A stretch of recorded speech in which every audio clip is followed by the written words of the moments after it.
I think video formatting நினைக்கிறேன் பாருங்க. Okay, வருது.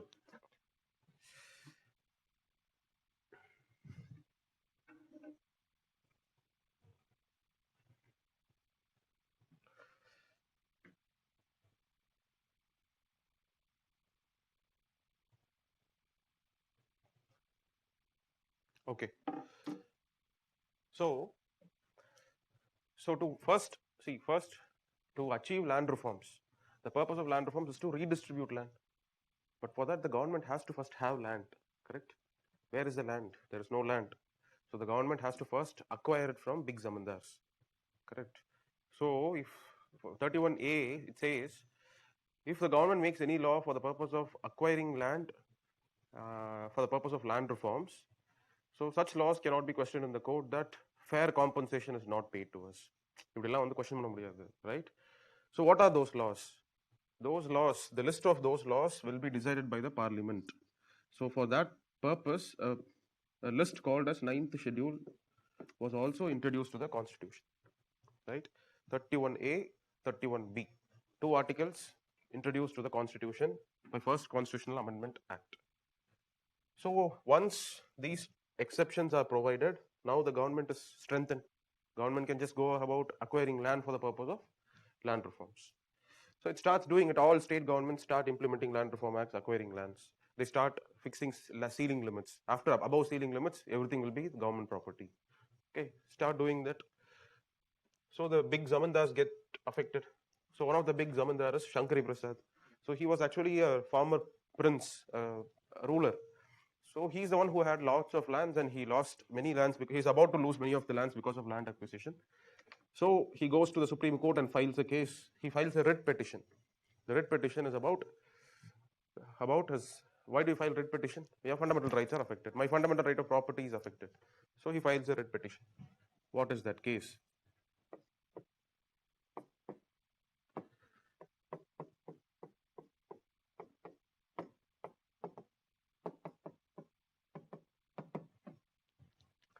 So the challenge, it's a challenge of first Constitutional Amendment Act. It is challenged in this particular case. Okay. So what is the challenge? What are the different questions put before the judges in Shankari Prasad's case? First question is,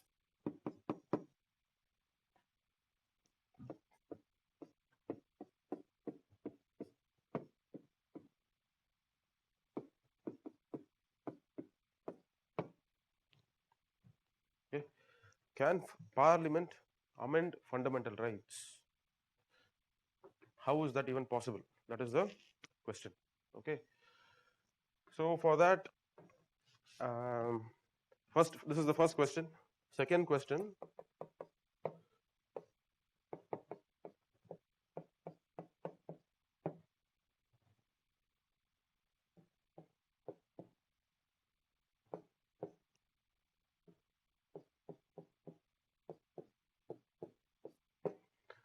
will constitutional amendments also come under the definition of law for the purpose of Article 13, Clause 2? That is, Constitution says any law that violates fundamental rights is null and void.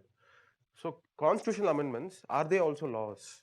Okay, so it means that can judiciary declare a constitutional amendment also as null and void if it violates fundamental rights? Purida? Constitution makers have made a statement in the constitution saying that laws that are against fundamental rights will be null and void.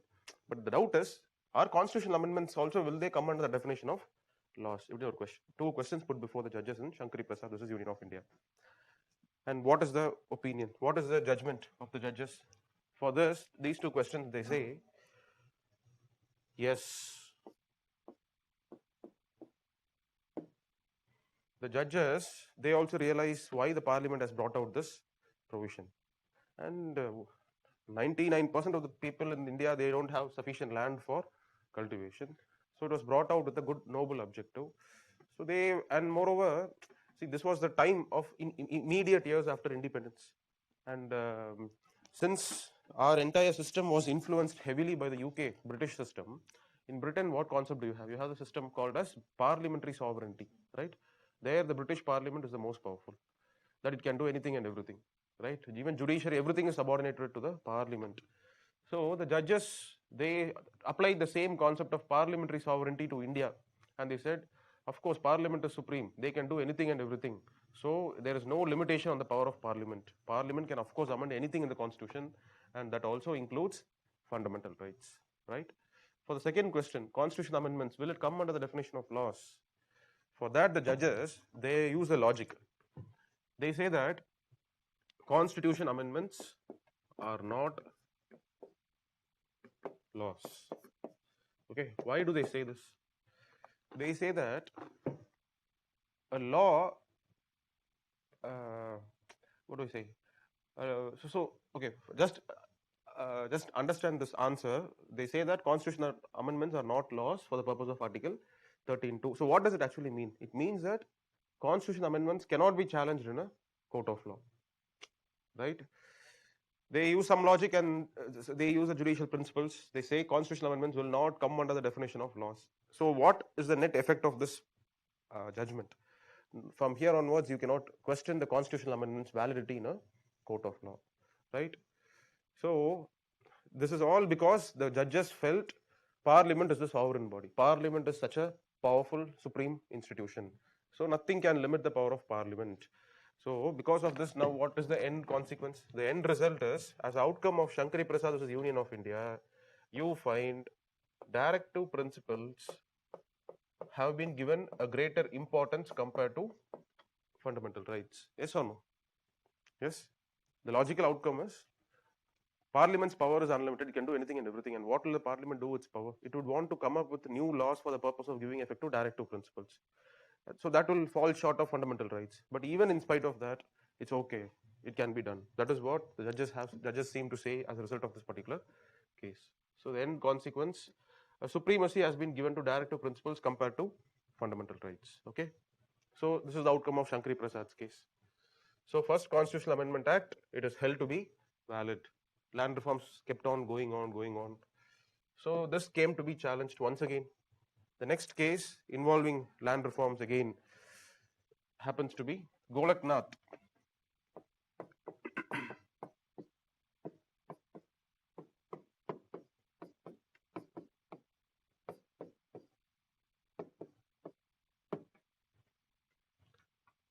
Golaknath is a state of Punjab.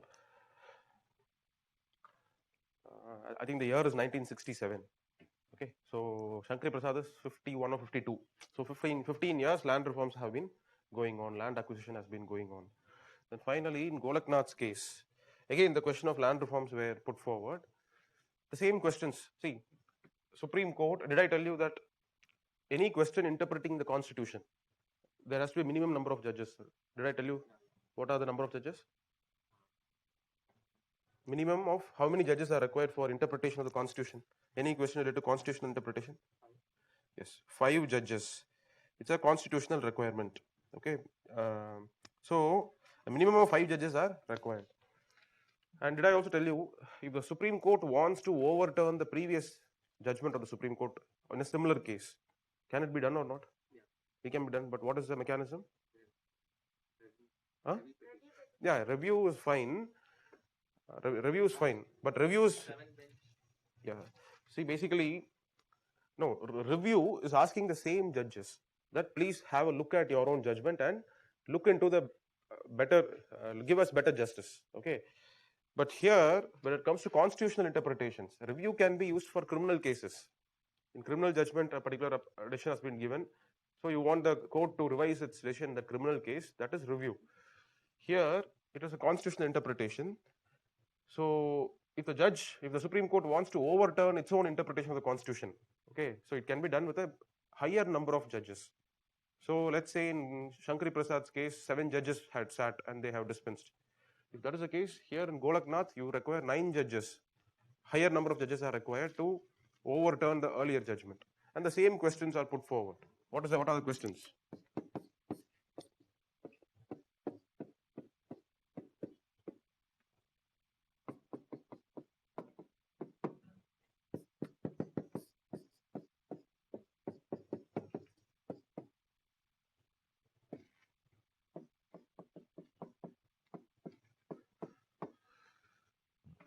These are the 2 questions once again put forward.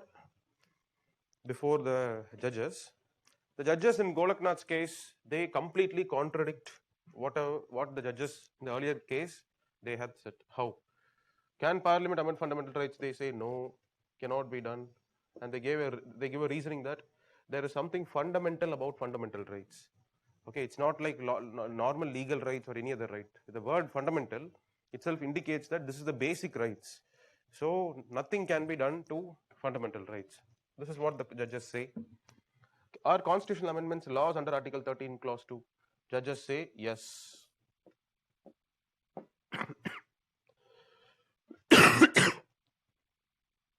Don't you find complete opposite views, right? Anga vandu yes and no, here it is no and yes. So what is the end result of and and what is the logic used by the judges in this case? Are constitutional amendments laws under Article 13(2)? The judges, they say that, see, in US, normal laws are made by Congress. For the purpose of constitutional amendments, a separate body called as the National Convention has to be formed. So both the bodies are different bodies. In that case, if such a process is adopted in India, then we can accept that, yes, constitutional amendments are not laws. They are done by two different bodies. But in India, who is doing the process? It's the same group of people who are doing both lawmaking as well as constitution making functions. So that is why we cannot differentiate between these two processes. If you adopt, if you create something called as a constituent assembly itself, okay, if you create a body called as a constituent assembly, then you make changes. If that is the case, we will accept that constitutional amendments are not laws. It is made by a different group of people. But here, the same MPs who are sitting there, they are doing lawmaking also, constitution making also. So we cannot differentiate between the two. So constitution amendments are also laws under the definition of Article 13(2). So what does it mean? It means that constitution amendments can now be struck down as unconstitutional if they are violating fundamental rights. Using this logic, 31A, 31B, they were struck down. You get the sequence? Bringing constitutional amendments under the ambit of laws, under the definition of laws under Article 13(2), the two constitutional amendments, 31A and B, for the purpose of land reforms, they were struck down as null and void by the judiciary, right? But so does it mean that for 15 years a lot of land has been already acquired? Now what will happen to that? No, that's a very tough process. Then it will start a civil war in India after that. Okay, so for people who have been already given lands, they are not going to give it back or something. That is why judiciary was aware of the consequences, and it said that it will apply only from now onwards. Whatever action has been done under this earlier, the judgment will not apply. From it's called as prospective ruling. From now onwards only it will apply. Consequences of earlier acts will not be nullified. Okay, so this was declared. And moreover, the judges, they also said that when they gave this judgment, they looked into Article 368. Okay, let's have a constitution in our hand.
Look at this. Look at the heading of Article 368.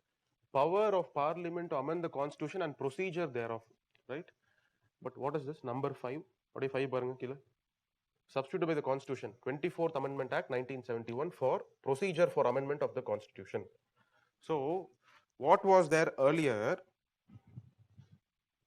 Earlier what was there was only this word, procedure for amendment. Power was not there. Procedure for amendment alone was there.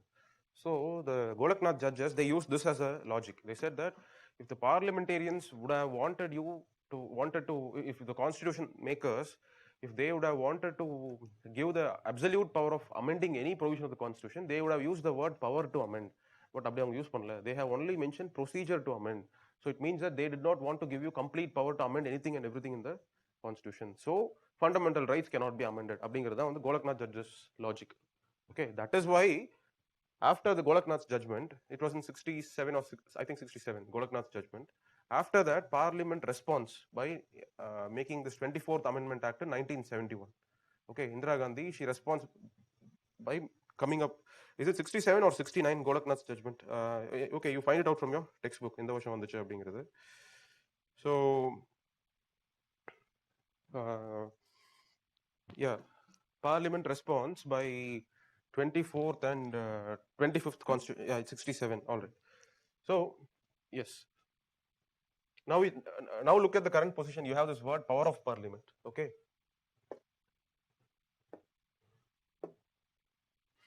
So this is Golaknath's judgment. So because of Golaknath's judgment, now do you think which has got more primacy? Is it fundamental rights or DPSP? Fundamental rights, correct. The consequence of Golaknath's judgment is that fundamental rights have become more important than DPSPs. Okay, this is the indirect consequence of Golaknath's judgment. All right. What is the next? Parliament retaliates. 24th and 25th Constitutional Amendment Act.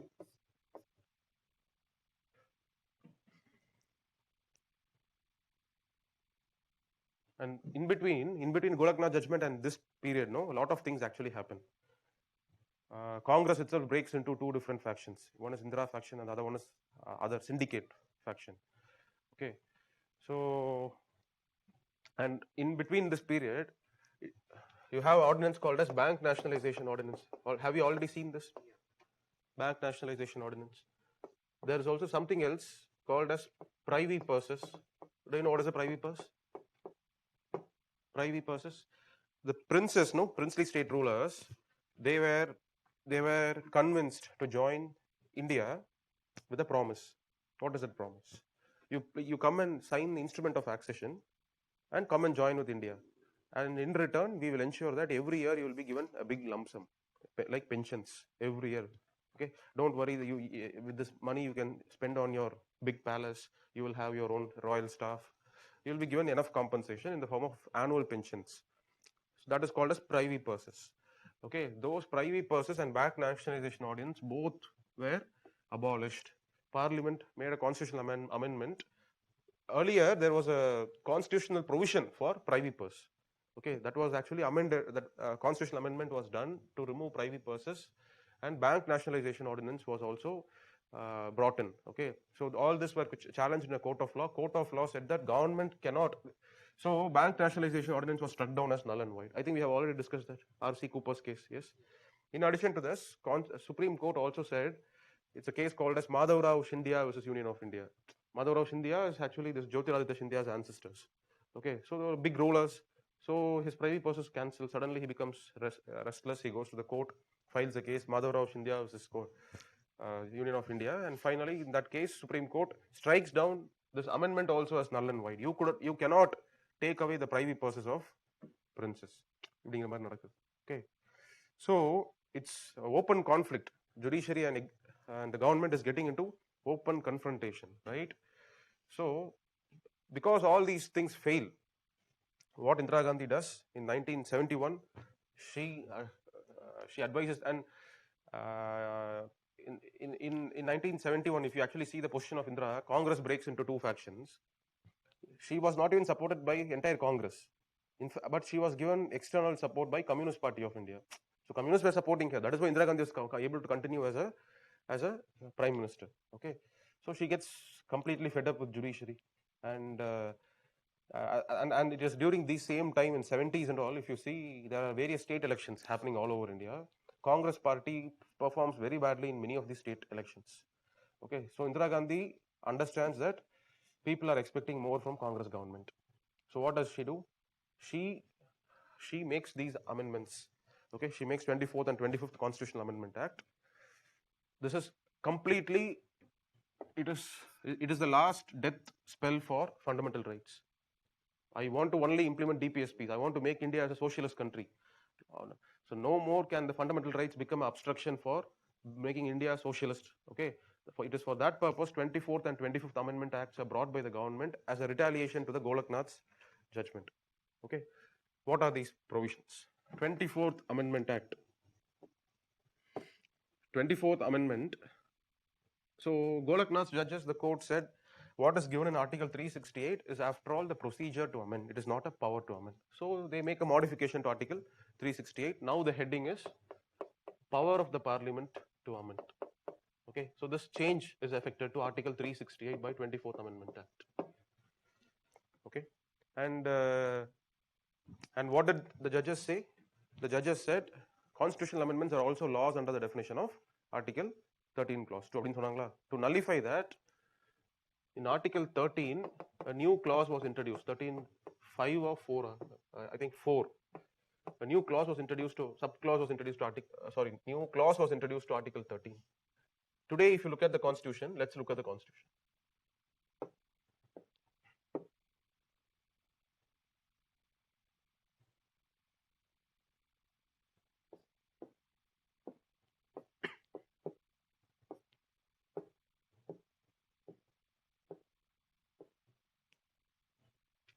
Clause 4. Look at this.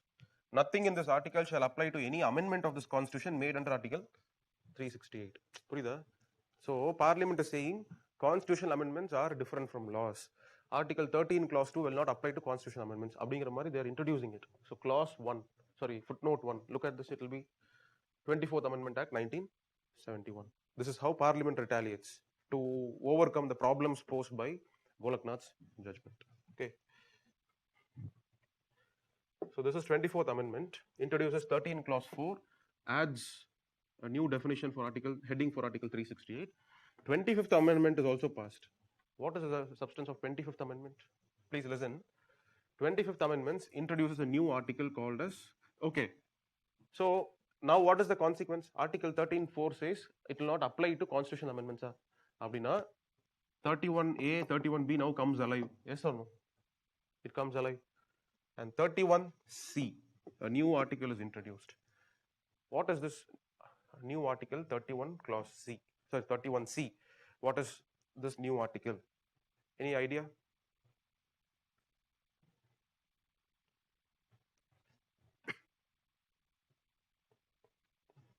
(31C), it says, if you look at the Constitution, we'll just have a look.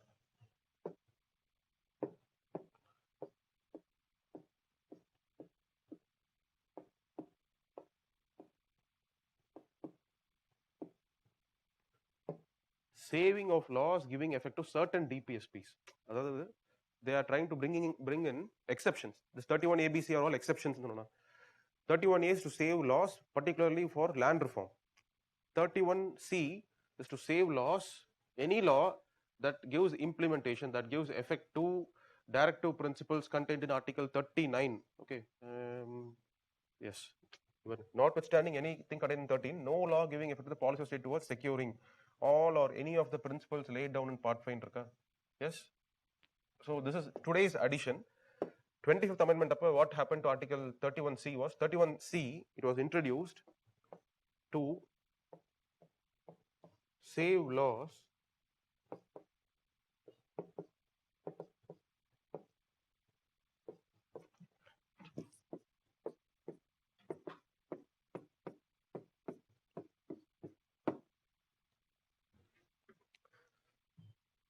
So what is 39B and 39C? What are those DPSPs? Any idea?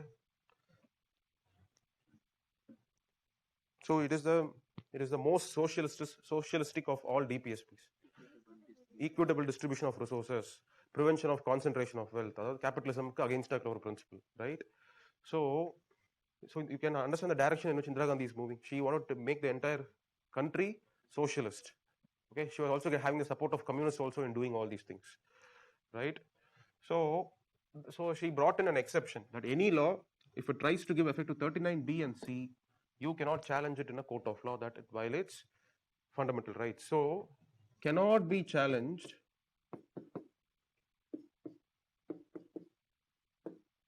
in a court of law. Okay.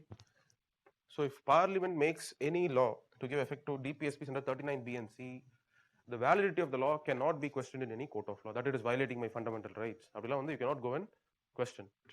Okay. So, this is like making the Parliament so supreme, correct? Parliament is more powerful. It can make any laws. Nobody can even take the law to a court of law. So, this is the effect of 24th and 25th Amendment. Basically, this amendment tries to put DPSPs over fundamental rights, correct? Yes. So once this amendment was done, Indira Gandhi, she asks the president, dissolve the house. Lok Sabha dissolve pannunga. I don't want to be run as a minority government. Let the people decide whether they support this amendments or not. Okay, because Indira Gandhi knew that judiciary pona, they will once again retaliate back and they will strike it down. So Indira Gandhi advises the president, dissolve the house. I am ready to go and face the electorate. Accordingly, president dissolves. Next election, next election is fought with the mandate. One of the agenda of Congress is, as soon as we come, we will once again relook the entire constitution. Whichever provisions are pro-capitalist, adella thookiruvom. Okay, so that was the actual agenda. Adukkaga da you have this committee called as Swaran Singh's committee. You know Swaran Singh committee? Yeah, have you heard of? Fundamental duties, sir. Yeah. How was it introduced? Fundamental duties. It was introduced as a new chapter on the recommendation of Swaran Singh's committee. And the Swaran Singh's committee is actually a body which was formed post this events, so as to have a relook at the entire constitution. Constitution completely, it has to be recast in the light of socialist pattern of development of society. Okay, so this was the promise of Indira Gandhi. As soon as we come back, we will change the constitution itself. And she faced the people. People gave her the highest majority ever given to any government until then. Okay, Congress in Lok Sabha, it had 2/3 of the total number of seats. Around 400 plus seats Congress alone had in Lok Sabha after this 1971 elections. So judges are now scared. Okay, people are supporting her. It seems like people are interested to have DPSPs implemented. Okay, so the judges, I'm not saying the judges are scared, but the judges have got the pulse of the society. What is the aspirations of the society? Okay, so that is why they did not completely strike these things as null and void, but they followed a very mature, a very balanced kind of an approach. In a different case, it is this 24th and 25th Amendment whose validity was questioned in another significant landmark judgment, which is called as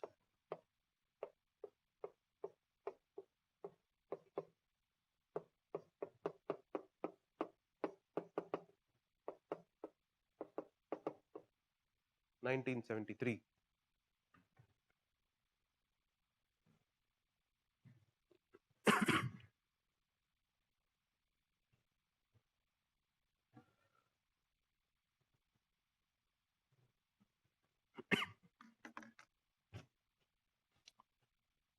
So what is this? What is this Keshavananda Bharati versus Union of India? What is this judgment? The constitutional validity of 24th, 25th is challenged in court of law.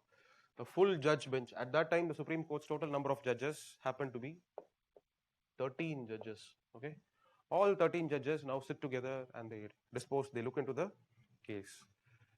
So what was the question? The same kind of questions.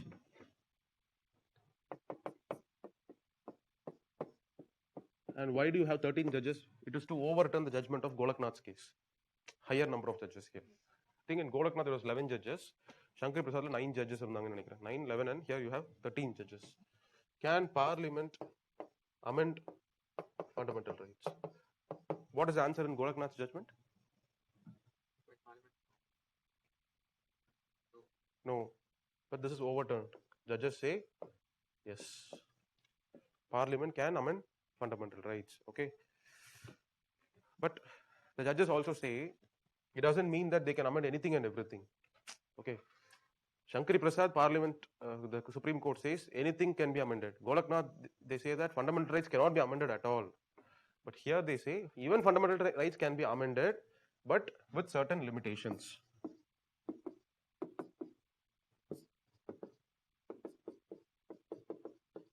And the judges, they say, in India, we have a written constitution.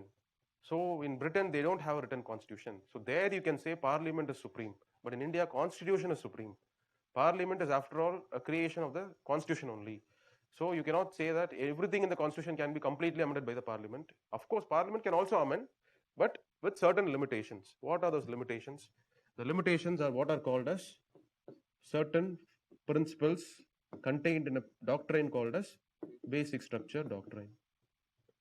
So what are the principles in basic structure doctrine? So they did not use the doctrine called as basic structure doctrine. They said, okay, let me cancel this out. They said that there are some principles like federal character of the constitution, sovereignty of the constitution, secular character of the constitution. There are things which are very basic and ingredient to the constitution itself. The constitution's character itself will change. So we cannot have the present constitution at all. So there are certain things which can never be modified. Okay. So they say this. Next is about the validity of 25th Constitutional Amendment Act. Okay. 25th Amendment, it says to give effect to 39B, 39C DPSPs, of course, any fundamental rights can also be amended. Yes. The judges say we are partly accepting that. We don't have any problem. The government can amend fundamental rights. The government can make laws to give DPSPs, and this can even violate fundamental rights. All that is fine, but cannot be challenged in a court of law. This part alone was struck down. They said that India is based on the principle of separation of powers. So, Parliament cannot limit the function of judiciary. Judiciary has to have its function of reviewing the law that is being made. So, you cannot dictate and say that this cannot be challenged in a court of law. Okay, that is our work. So, tomorrow you will start limiting everything from being challenged in a court of law, which is like completely destroying the judiciary. Correct? Then we will not have the principle of separation of powers existing. So that is why Supreme Court, it upheld the validity of 31C. Yes, from here onwards, you can make laws to give effect to 39B, 39C. But this is not the correct thing. It cannot be challenged in a court of law. This part alone, we are striking it down. Okay, this is the verdict of Keshwananda Bharati's judgment. So from here onwards, you can say Parliament, of course, can amend fundamental rights, but with certain limitations. And the validity of 25th Constitutional Amendment Act was upheld with that particular portion alone struck down. Okay, and the judges, they come up with a lot of principles. They think, this is basic structure, if this is basic structure. They gave a list of principles. Like as I told you, federal character, and it is a judgment given by 7:6 verdict. So 7 judges, they give this verdict. 6 judges, they give a opposite verdict. They say that there has to be no limitation on the amending power.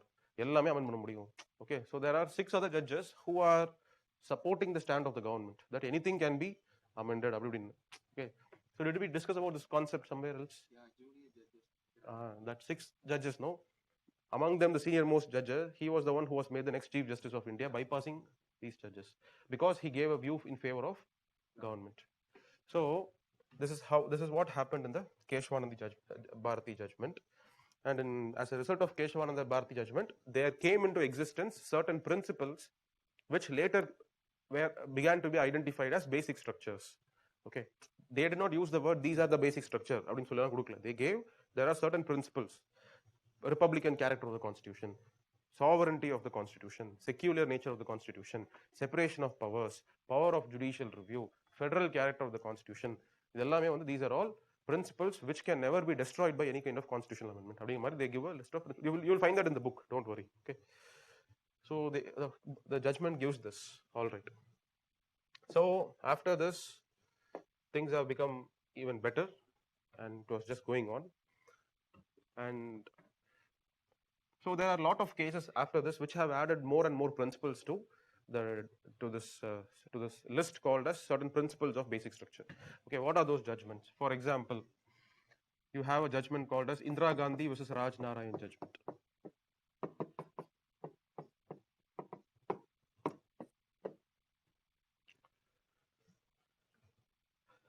what is this? Indira Gandhi versus Raj Narayan. So Indira Gandhi victory in 1971 elections. Okay, so that was challenged. So Indira Gandhi fought against a candidate called as Raj Narayan. Raj Narayan was a Jan Sangh candidate. Okay, so Raj Narayan, then he loses elections to Indira Gandhi. He goes and files a election petition in High Court. Okay, when we discuss about elections, you'll come to understand whenever there is election dispute in elections to Lok Sabha and elections to state legislatures, so where can you file election petitions? So how can you raise this matter in a court of law? It is for that purpose you have a law called as Representation of People's Act 1951. You didn't know actor. Okay, we'll discuss that. Elections are a separate two-class topic. So in RPA 1951, you will have a provision which says that in case of election disputes, you can take it to a concerned high court. For example, I contest from Anna Nagar as a Lok Sabha constituency. If there is election dispute, I'll have to take it to High Court, Madras High Court. Okay. So Raj Narayan took this matter to Allahabad High Court. And Allahabad High Court, the judges, they gave a verdict in favor of Raj Narayan. And what is the election case? That Indira Gandhi had misused her official machinery for election purpose. She should not have used the government machinery for campaigning, but she used it. So her election should be declared as null and void. And Allahabad High Court, in this case, it says it gives a verdict in favor of Raj Narayan. It says it nullifies the electoral outcome of that particular election. So Indira Gandhi is about to lose her seat in Lok Sabha. If she loses her seat, so it's a problem, right? So what does she do? Indira Gandhi, she immediately goes and files a appeal in Supreme Court. The case was pending in Supreme Court. Okay, while it was pending, but she is now very angry. How can, after all, a High Court judge declare the election of a prime minister of the country as null and void? So she wants to bring in a constitutional amendment. She brings a constitutional amendment, which is 39th Constitutional Amendment of 1975, while the case was pending in Supreme Court. Okay, what is the outcome? What is this 39th Constitutional Amendment Act? It says,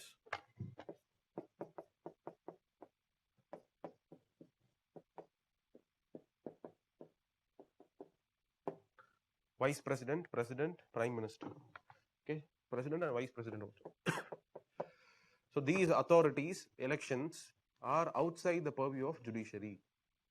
From now onwards, no judiciary can interfere into any matters regarding election of President, Vice President and Prime Minister. To look into these electoral disputes, Parliament will create a body. Okay. So this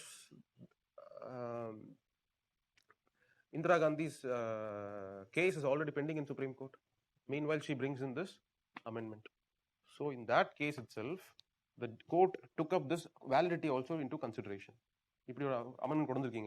So whether this amendment is correct or not, the court looked into this judgment. When it was hearing this case, this was also added as one more question in that particular case, whether 39th Constitutional Amendment Act is valid or not. This was another question that was put forward before the judges.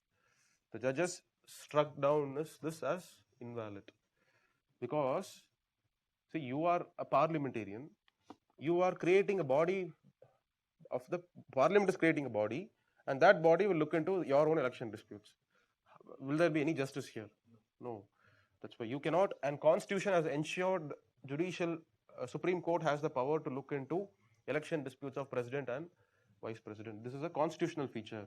This is the power of judiciary. Okay, this is so separation of powers, independence of judiciary. Okay, independence of judiciary was added as a basic structure, as a part of basic structure as a result of this particular case. 39th Constitutional Amendment validity was struck down, and judiciary said judiciary has to be independent. You cannot create a body which will, see, if you're creating a body to look into election disputes, basically the body is going to do a judicial function, right? The judicial function of adjudicating a dispute. That is a judicial function. It has to be performed by an independent authority. It cannot be performed by such a kind of authority. So independence of judiciary was declared as one more feature of basic structure as a result of this particular judgment. Okay. So the judges in this case, Keshavananda Bharati case, it only laid out certain principles. It can be considered as basic features of the Constitution.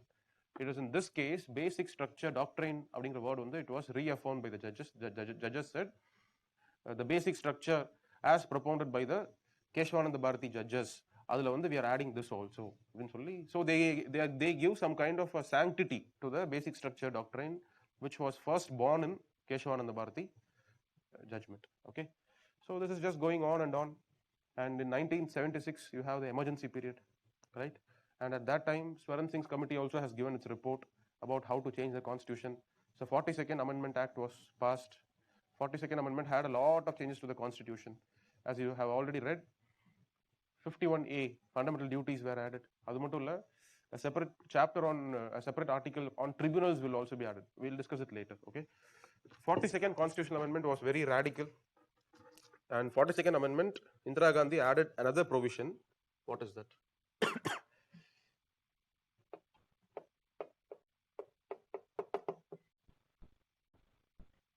As a result, in 42nd Constitutional Amendment Act, this was added. What is that? Yes, 31C was slightly modified. How was 31C modified? 31C was modified. Please listen. Earlier, the 31C, what was the purpose? Any law for the purpose of giving effect to DPSPs under 39B and 39C. Correct? Here in 42nd Constitutional Amendment Act, Parliament says not just 39B and C, to implement any DPSPs, all DPSPs, Parliament will make laws, and such laws, even if it violates fundamental rights, it is okay. Right? So it is like, again, Constitution, Parliament is giving effect to, giving importance to DPSP over fundamental rights. Now, the court was very magnanimous in Keshavananda Bharati judgment. They said they felt that on the rendu DPSP on it's socialistic DPSPs. So let us give us an upper hand to those DPSPs over fundamental rights. So that was the court in Keshavananda Bharati case. So Parliament is now emboldened because of the judgment. Parliament thinks that if the court has accepted those two DPSPs, why don't we try to apply all DPSPs? They now make changes to Constitution, and it says 31C was modified. 42nd Amendment Act said all DPSPs will be given primacy over fundamental rights. So the laws for giving effect to any kind of DPSP, even if it violates fundamental rights, cannot be declared as null and void. This was what was added in 42nd Constitutional Amendment Act by modifying Article 31C. And this was challenged in another case called as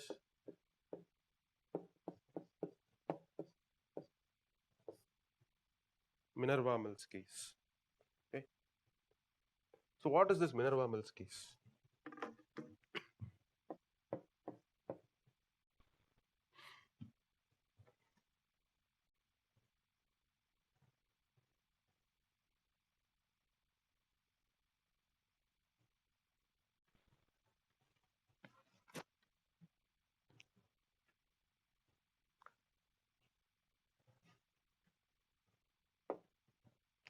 In the 80s, you had an act which is called as Sikh Industries Nationalization Act. Okay, Sikh Industries Nationalization Act. And what is the purpose of this act? The purpose of this act is to allow government to completely take over any companies, any industries that are not running profitably. I have invested 1,000 crores of capital, and because of so many reasons, some macroeconomic reasons also, my company is not able to run profitably. Okay, or it may be even due to my poor management, whatever it could be. It is my capital, my company not running profitably. So for 3 or 4 quarters, if it is not running continuously, making profits, if it is continuously loss making, this particular act gives the power in the hands of government. Government will take over the control of that industry, and government will start running this industry. Okay, we had a law like this. Okay, and why do you think the government wants to interfere and take over the control of running this industry? They would not want private. No, not really. It's because it's not just the life of one capitalist. 1,000 laborers, families, all of them are also dependent on this. Okay, this is the indication of to what extent. See, the conflict between capitalism versus socialism both of them have some similarities. Both of them want to increase the size of the pie. You make the economy bigger and bigger, right? Both of them have the objectives are same. Objectives is to make the economy better and stronger. Capitalism is all about one man. Socialism is about the collective, right? So you can, this act is a reflection of collective, that even if one man dies it's okay, but the thousands of labors are more important than this one capitalist. That is a philosophy of our country those days, when we were having a socialist kind of a mindset. But now we focus on capitalism, because even if one man, even if 1,000 laborers lose their job, it's okay. That one man should be allowed to easily exit the industry, correct? He should be. Today we have various problems in attracting foreign direct investments. One of the problem is the procedure for exit is very, very tough in India. If once you invest money and you realize that this business is not going well, you should be able to immediately shut down the operations, and you should probably take that money and invest in some other operations, some other business. Maybe that business can boom again. Anything can happen, right? So, but in India, starting a company is easy, but closing down a company and quitting the company is becoming very, very difficult. So that is also another reason why we fail to attract sufficient number of foreign direct investments. Investors don't want to come to India. Okay, so we are making a lot of reforms in all these areas. We are trying to make it more attractive for foreign investors. Just a minute.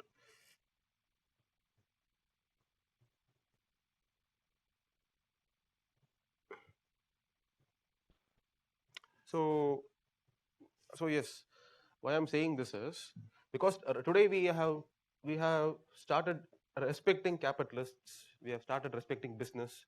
We give importance to that one man over 1,000 laborers also today.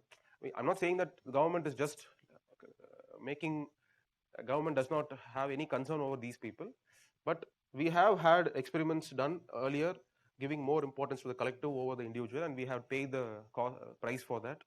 Low GDP growth, all that was because we had a socialist pattern of society. So right now, world over, the focus is on strengthening capitalism more and more. Anyway, this is not a part of our discussion. The discussion is, yes, the idea at that point of time is that on that one factory depends the livelihood and life of so many families and labor. So hence, the government cannot afford to shut down this factory. If it's not profit making, the government will take it, and the government will infuse some capital. It will try to somehow make the factory more profitable, so that the livelihood of the laborers are protected. So using this act, this Minerva Mills is a textile manufacturing company in Mangalore. Okay, so Minerva Mills was also nationalized using these kind of laws. So immediately the Minerva Mills owner, he went and filed a case in Supreme Court, which came to be called as the Minerva Mills versus the Union of India. Okay. So in that particular case, the case was about how can you take over my company. So that was the case, and in that case, the validity of 42nd constitutional amendment was also challenged about 31C. Okay, so how can the parliament give effect to all DPSPs over fundamental rights? Can the parliament actually do that? Do they have the powers to do that? This was the question that was put before the judges in Minerva Mills case, and the judges, they give a reply.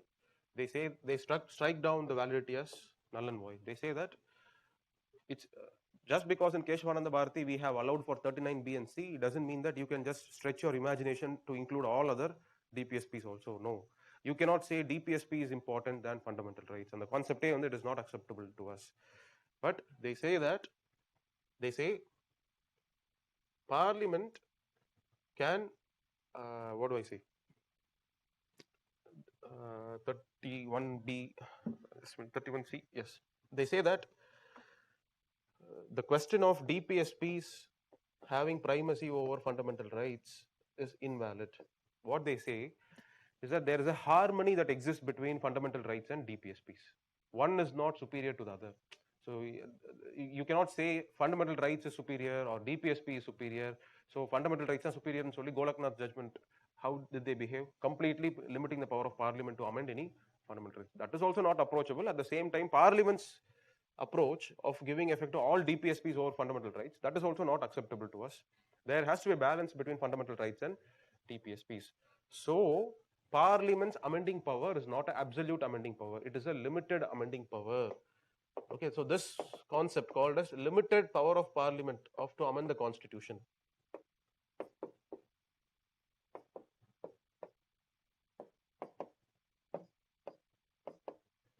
Parliament is a creation of the Constitution. Can you allow the creation to destroy the creator itself? It's illogical, right? So that is why they say that Parliament cannot amend anything and everything in the Constitution. That is not acceptable to us. There is a harmony that exists between DPSP and fundamental rights. And the power of amending the Parliament is a limited amending power. Okay? So this is another aspect added to the Constitution, added to the basic structure as a result of Minerva Mill's judgment. So it went on like this, and there were a lot of other cases also in the. Actually, your discussion, evolution of basic structure, actually, what do I say? Most important changes have been accommodated with Minerva Mills. Only minor aspects have been added to the theory of basic structure. Okay, so for example, in you have another case called as SR Bommai versus Union of India. Okay, so in that case, one new aspect will be added, that is federalism was recognized as a basic structure of the Constitution. Okay, so that was added, and Sampath Chandra Kumar's Union of India case 1999. We will deal all these things. Don't memorize anything. Okay, you cannot memorize them. SR Bommai we will discuss in the context of center-state relations. Chandra Kumar case we will discuss in the context of evolution of tribunals. Okay, and Coelho versus state of Tamil Nadu case later. That we will discuss in the context of reservations. These three cases, if you know, it's more than enough. Okay, what is the outcome of those cases? So as of now, we'll just stop here with Minerva Mills. Those three we will discuss later. Just three other principles will also be added. So this is all that you need to know up to evolution of basic structure as per until Minerva Mills case in 1980. Okay, this is the basic structure's evolution. In this, 31C is struck down completely. No, it is not struck down completely. Only, so we look at the Constitution itself. Then you can ask me this question also, sir. So what happened in Keshavananda Bharati judgment? Keshavananda Bharati was to question the validity of 25th Constitutional Amendment and 24th Constitutional Amendment. 24th Constitutional Amendment. What has been added in 24th Constitutional Amendment? I gave you 2 points. No. It modified the meaning of heading of the word. Article 368 modification was done. Then it introduced a new clause called as Article 13 Clause 4. So I told you that Article 13 Clause 4 was struck down. Yes, the court said that constitutional amendments are not laws. You cannot exclude the power of judicial review. Power of judicial review is a basic structure. Okay, so 13.4 was struck down. Court said power of judiciary to review constitutional amendments or any laws that cannot be taken from our hands. Abdina, 13.4 should not exist in the Constitution, right? But if you actually look at the Constitution today, also you have this Article 13 Clause 4. That is what is given in your Lakshmikant. When you read Lakshmikant, it's given no constitution amendments done under Article 368 will not come under the definition of 13.2 Lakshmikant Kuduthirupang, which is a wrong concept. No, because you have a judicial doctrine which is called as a doctrine of eclipse. Okay, what it means is the verdict of the court will cast a shadow on certain constitutional provisions. Eclipse, solar eclipse, lunar eclipse. If a body comes in between, because of that a shadow is formed, so darkness, right? Same concept. That's the concept, the judicial doctrine called as a doctrine of eclipse. What it means is, even though there are certain provisions in the Constitution today, just because judiciary has given a certain interpretation and a judgment, because of that, a shadow falls over it. Okay, so today, Article 13.4 is not relevant.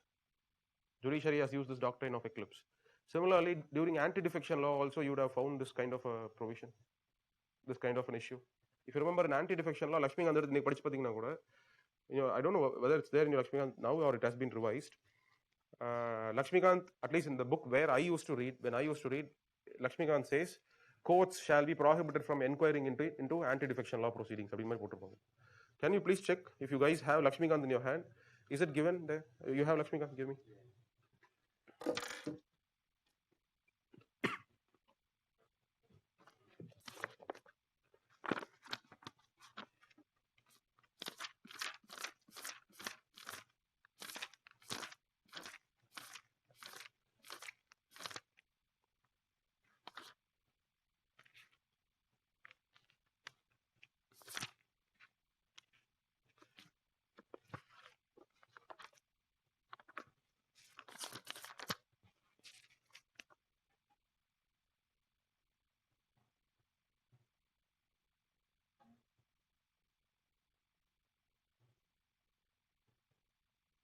Okay, now it's changed.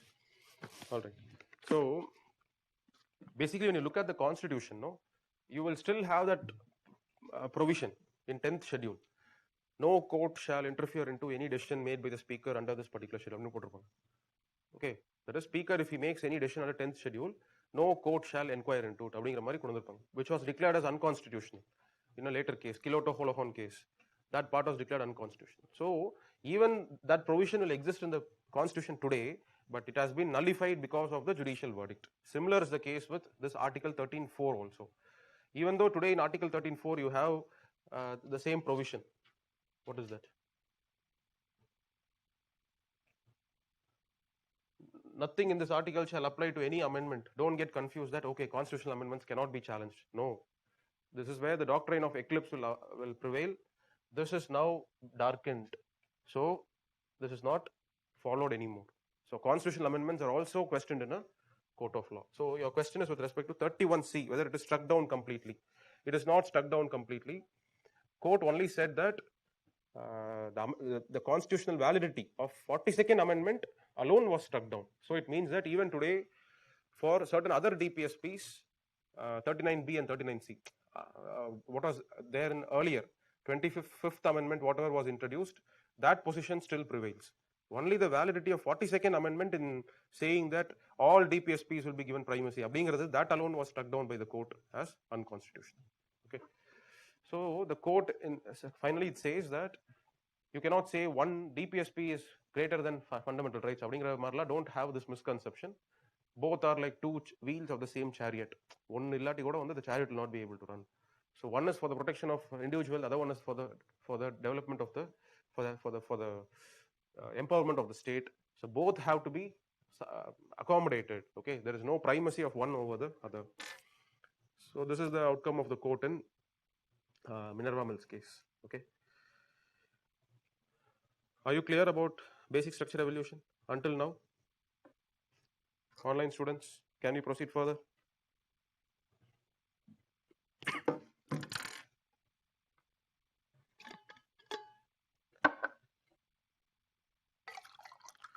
So have you already read this before coming to the class? Some of you, some provisions you have already read. Polity test. Oh, you had a polity test. For that you have prepared. Okay.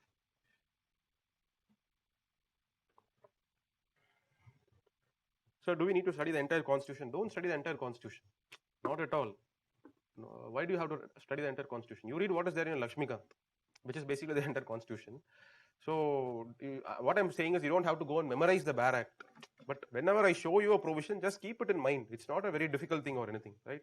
I'm trying to bring it to your notice because at some points, reading from the constitution becomes more easier to read from Lakshmikant. Some areas, Lakshmikant I find is more difficult than reading from constitution. So you don't have to memorize anything in the constitution. So whenever I point out something, just keep it in mind. So did we discuss about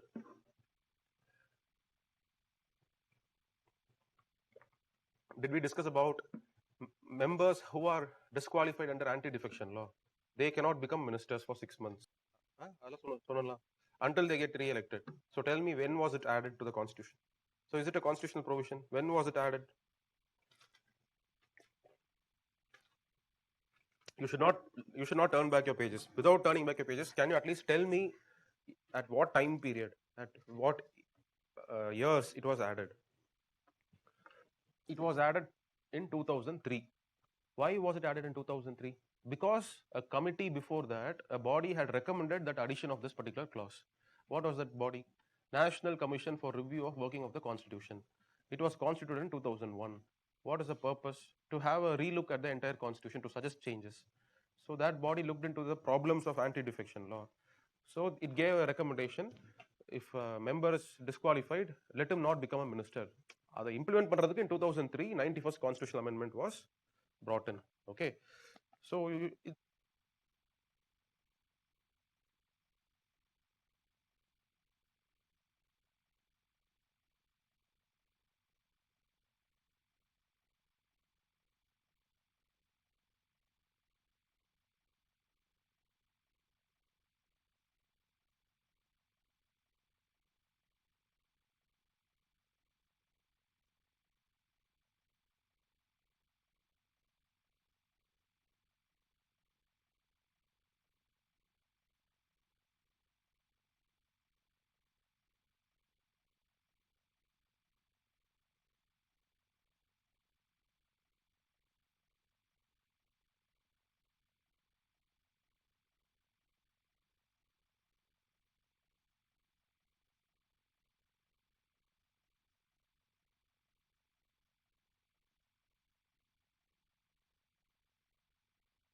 Do you have the ID password for the Zoom?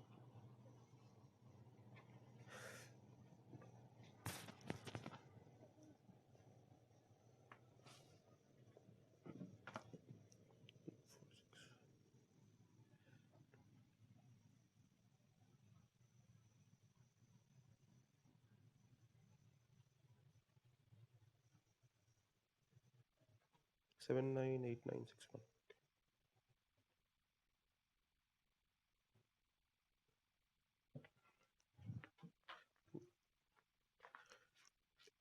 I think that this is for tomorrow's ID.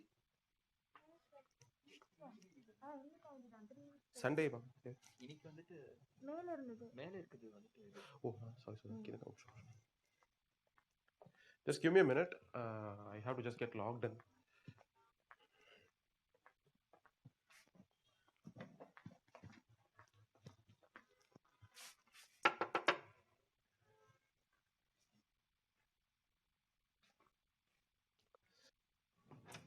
Login பண்ணி கொடுங்க.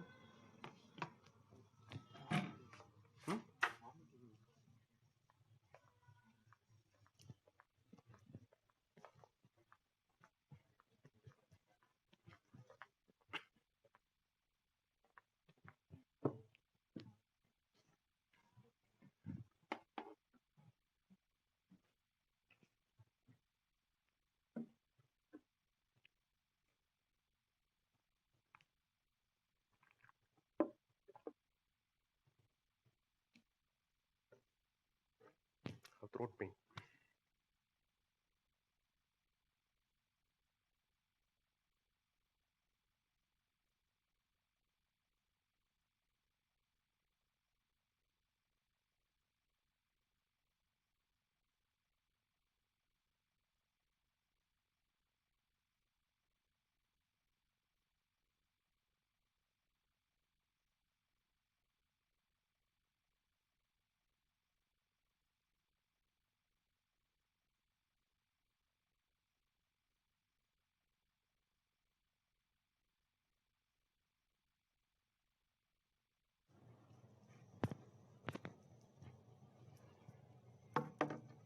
Okay, so we will continue the discussion. So with this, our discussion on judiciary concludes. Okay, no more to be discussed about judiciary. We look into the next topic then.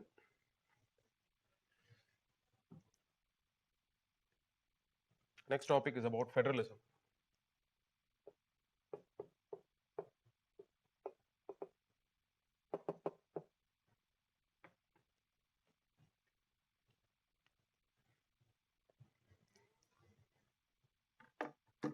So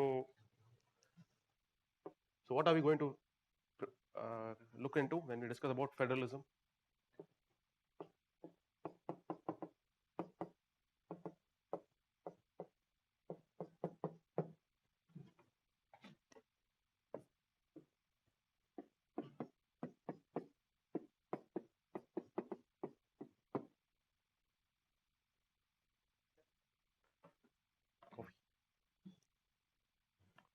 Center-state relations.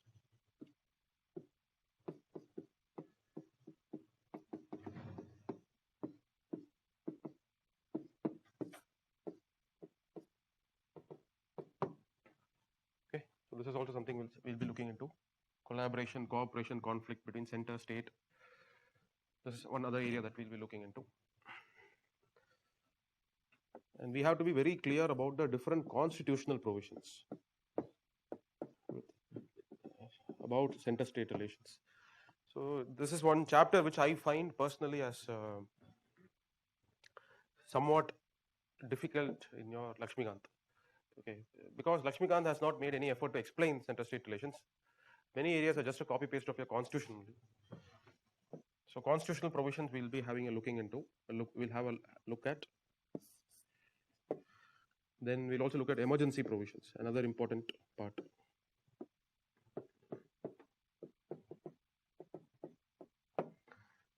These are all some of the different aspects of center-state relations that we will be discussing. Sir, PIL chapter, sir. What is there in PIL chapter? There's nothing to be discussed about PIL. That is what I discussed as a concept called as judicial activism. Okay, judicial activism was the result of. Okay, I'll just give you a small, brief idea about PIL, public interest litigation. Lakshmikant, because it gives you a separate chapter on PIL, it doesn't mean that we have to have one class on PIL. Okay, Lakshmikantla ஏகப்பட்ட chapters இருக்கும் which will not matter for this exam at all. And one such chapter is parliamentary forums. சொல்லுங்க chapter இருக்கா? Yes, my Lakshmikant was not as bulky as the Lakshmikant that you guys have now. Why, you know why? What happens? Every year when new question comes out of Lakshmikant, Lakshmikant will make a new chapter and add it. Okay, so if a newcomer, if he takes a Lakshmikant, someone who is fresh into civil service preparation, Lakshmikant எடுத்து open paper பார்த்துட்டு, wow, Lakshmikant படிச்சா போதும் எல்லாமே எழுதிடலாம் போல இருக்கே. So whatever is there in Lakshmikant is asked in UPSC, but you will not understand what is asked in UPSC becomes a chapter in Lakshmikant. So which only you will realize it after 2-3 years of preparation. Oh, okay. Because next year you will face a question in UPSC where you have not studied in Lakshmikant. But after that year, you will find a new edition of Lakshmikant which will have this particular chapter. Right? So similarly, so many chapters are added in that manner in Lakshmikant. You can just have a look at them, but whether you, even if you don't, and especially that Lakshmikant, the last few chapters, no, public policy, elections, all those chapters are a waste of time. Okay, national integration. I would say in that way, the best book for reference, very precise book, is D.D. Basu's book, Indian Constitution of D.D. Basu. But reading that will take a lot of time to read. Okay, so yeah, in Lakshmikant, you have a chapter for public interest litigation. It's nothing. You have to just know the word itself explains the concept. Public interest litigation. Usually, why do you go to a court of law? You have a personal problem. That is why you go to a court. You have a problem against your neighbor, or you have a problem against the government. Correct? So you have a problem against a private person or against a state. So that's why you go to a court of law. It's for personal purposes. But when you go to approach the court for public purposes, it's called as public interest litigation, adjudication process. So what can be the public interest? So a public's interest. Okay. So you tell me, what can be the common interest of the public?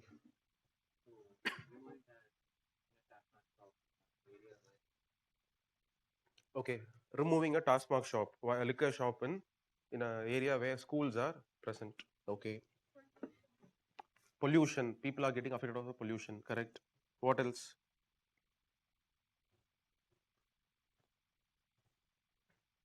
What else can be the interest of the common public? Of course, environmental issues, correct? Collective problems, like what?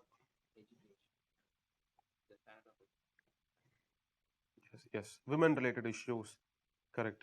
So you can just imagine anything and everything under this particular word called as public interest, right? If people are dying because of cold, that is also public interest. If people are dying because of summer heat, public interest. So you can use any pretext, any ground to approach the court if a larger interest is involved. It should not be just your personal interest alone. Okay, so you go to the court and you file a case, say that people are involved, so how can you actually approach a court? There should be a ground for approaching a court, either Supreme Court or a High Court. So did we discuss about different jurisdictions of the court? I told you something called as federal jurisdiction. So is there any federal issue involved here in wastewater management and all these things? No. Are you appealing against the order of a lower court in Supreme Court or High Court? No. So you cannot go to the Supreme Court or High Court on appellate jurisdiction also. So can you use special leave to appeal in these instances? No. It is only if the case has been a gross misjustice has been done to you in the lower court. Only then you can go and use the special leave to appeal. Can you use Article 143 in this issue?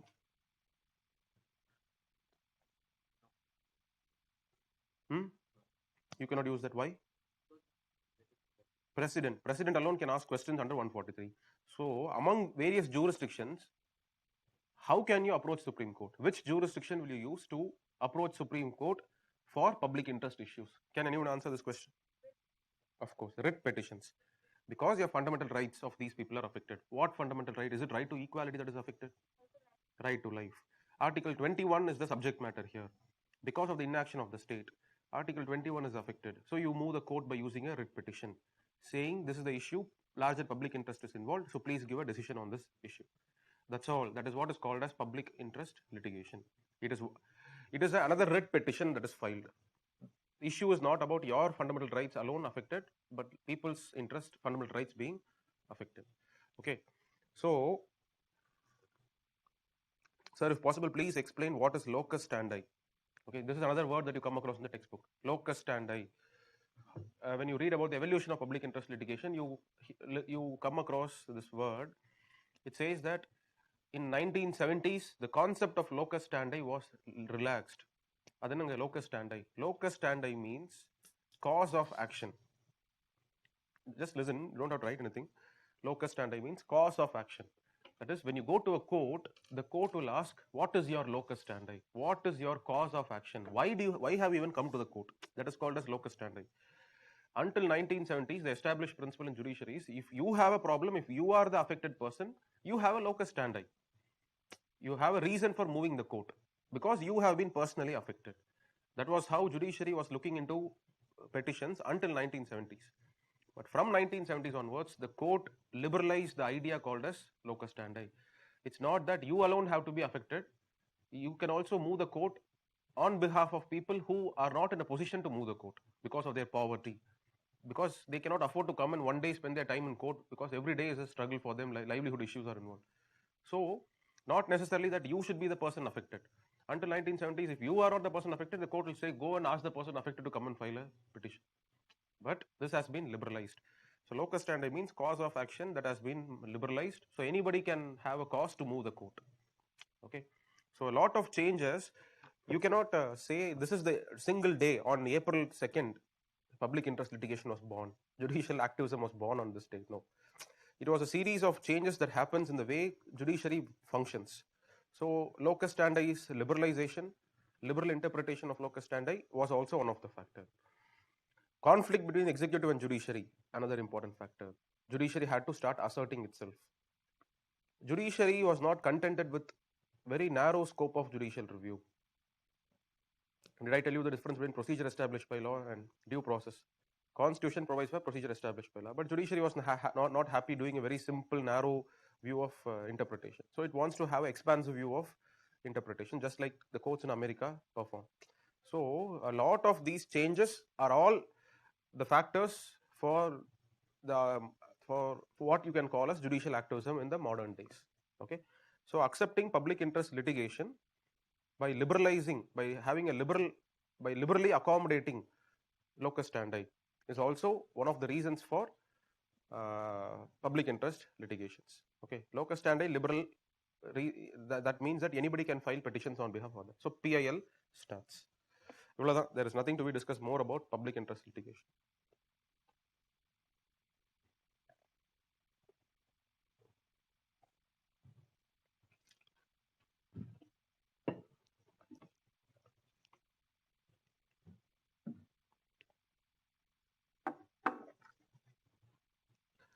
So these are some of the areas that we are going to now discuss as a part of our discussion on federalism.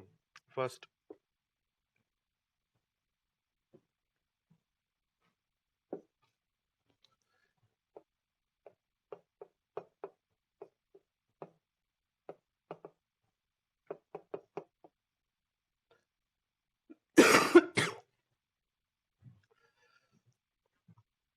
so can you guys explain to me why did it, so first of all, what is federalism? A federal means a federal setup. A federal setup means you're going for a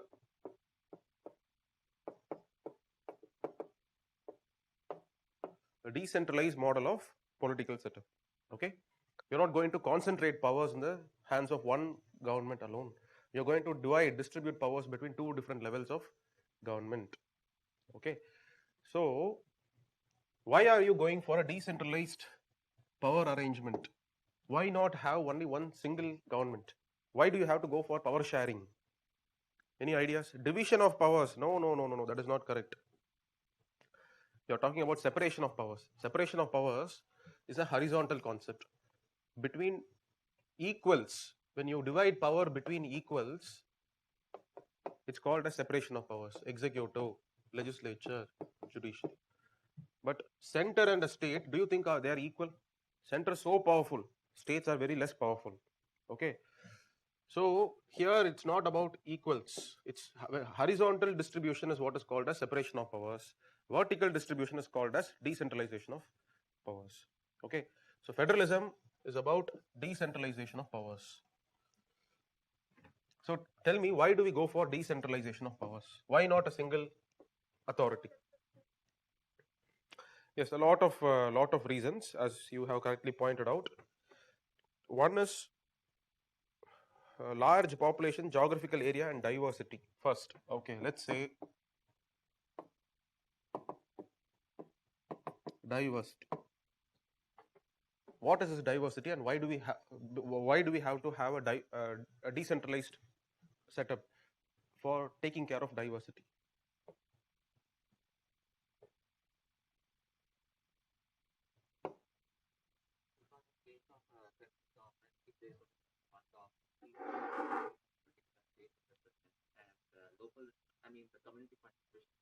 No, no, no, no, no, no.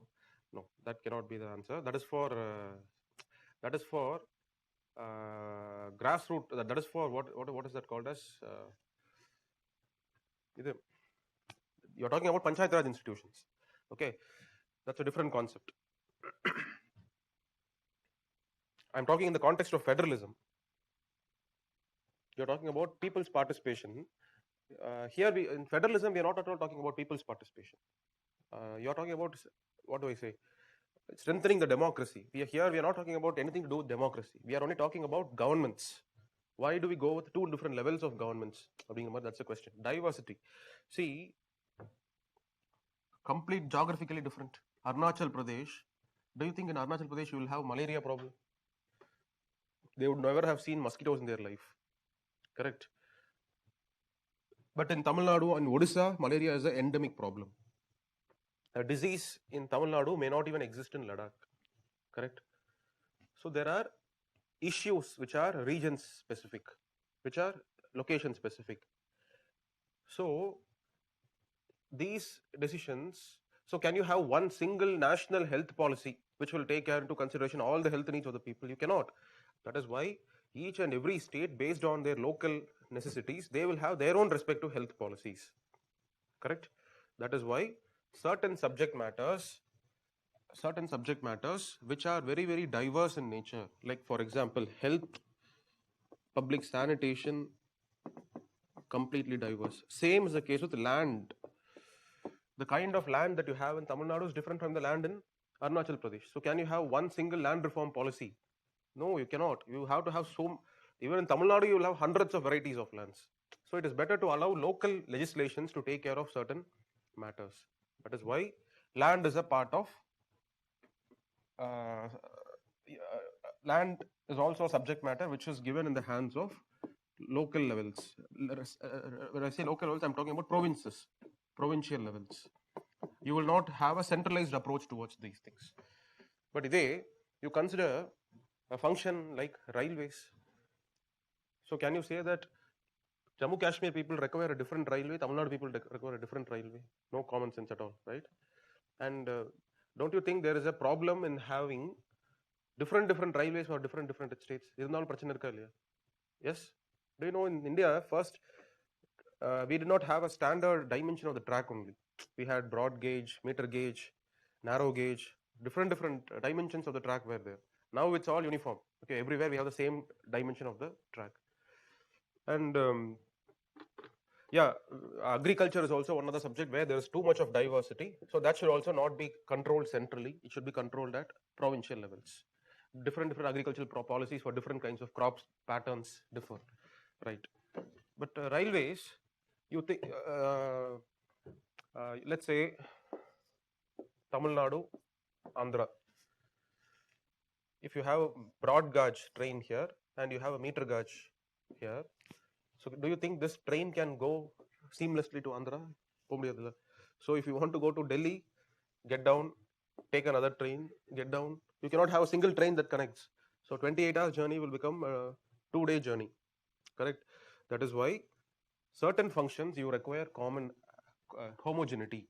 Certain functions you require similarity. Certain standards have to be uniform all across the country. So it is for those purposes, it's better such kind of functions are done by one government itself, not multiple governments. So wherever there is a need of uniformity and homogeneity, you go for one single government. Wherever there is a need of diversity, you go for multiple levels of governments. Purida? Similarly, coinage. Can you have different coin currency system for Tamil Nadu? Then exchange rate has to be decided. Trade will not be seamless otherwise. That is the reason why certain functions have been identified and it has been kept in the hands of the central government. Okay, that is, you have a list in constitution which is called as 7th schedule of the constitution. What is the 7th schedule? It talks about functions of center, state and states. What all functions will be performed only by center, what all functions will be performed only by state, what functions will be performed both by center and states. So that list is what is called as the 7th schedule. Okay, so when you go through it, you will find center exclusive functions will be army, railways, currency, postage, communications, defense of India, external affairs. So when you look at the state functions,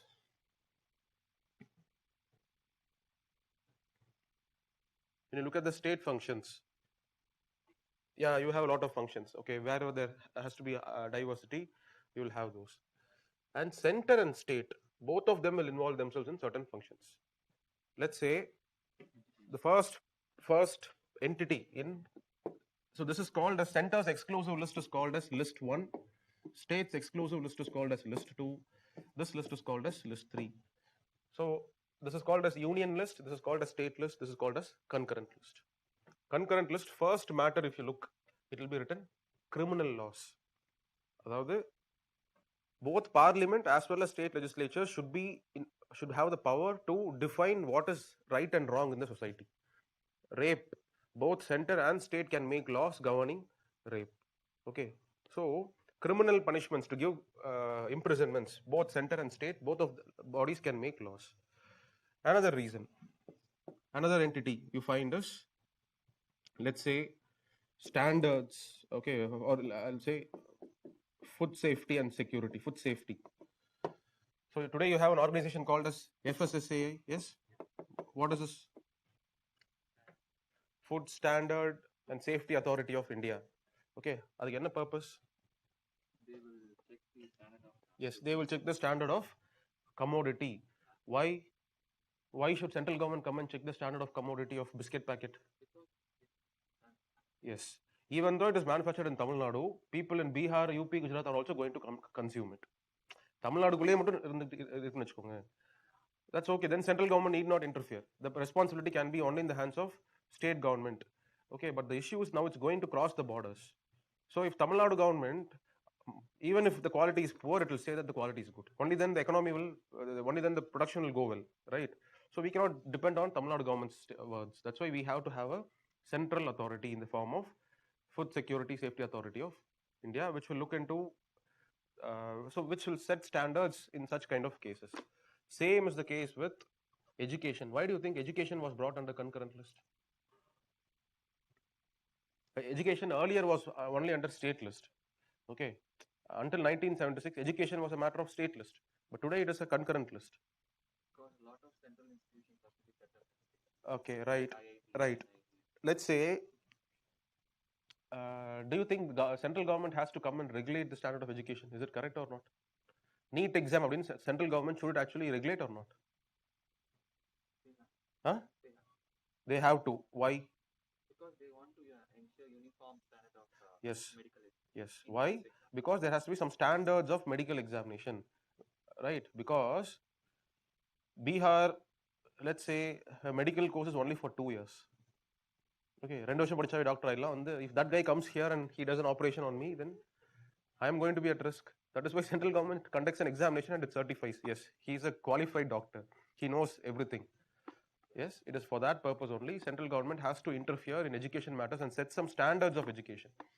If Tamil Nadu doctor is going to practice only in Tamil Nadu, then it's no problem.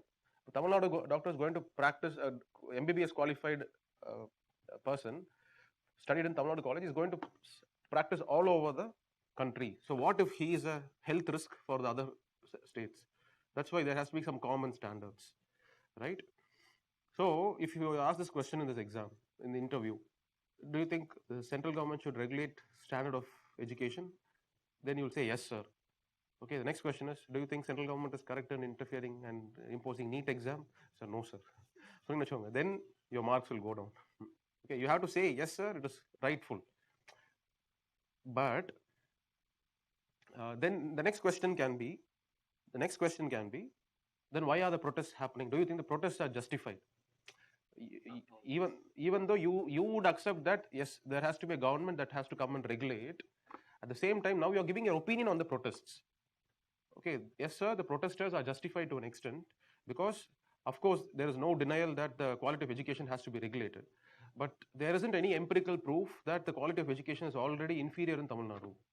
And because we have been producing the best doctors in India and the medical tourism, Tamil Nadu attracts the highest number of medical tourists all across India. So it means that already the quality of education is at the highest levels.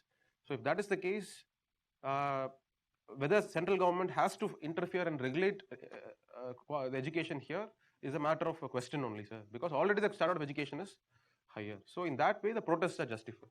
Purida? Yeah.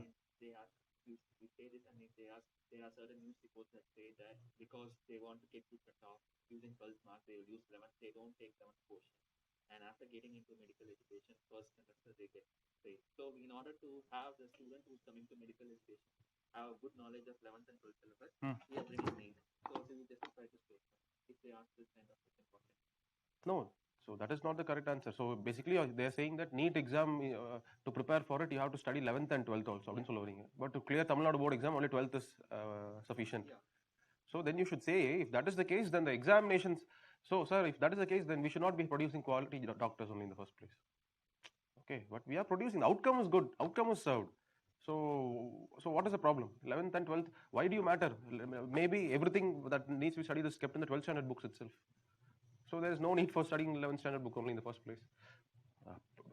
Let them fail in the first semester or whatever it is. He is clearing and coming as a doctor at the end of the day. He is qualifying the medical MCI standards, Medical Council of India standards. So that need not be interfered with. Okay. So you are not biased here. You are giving a rational opinion here. You are saying, of course, there should be regulation of standards. Where should the regulation happen? Only where the standard is already poor. But if the standard is already at higher levels, then there is no need for interference of the center in the state's function.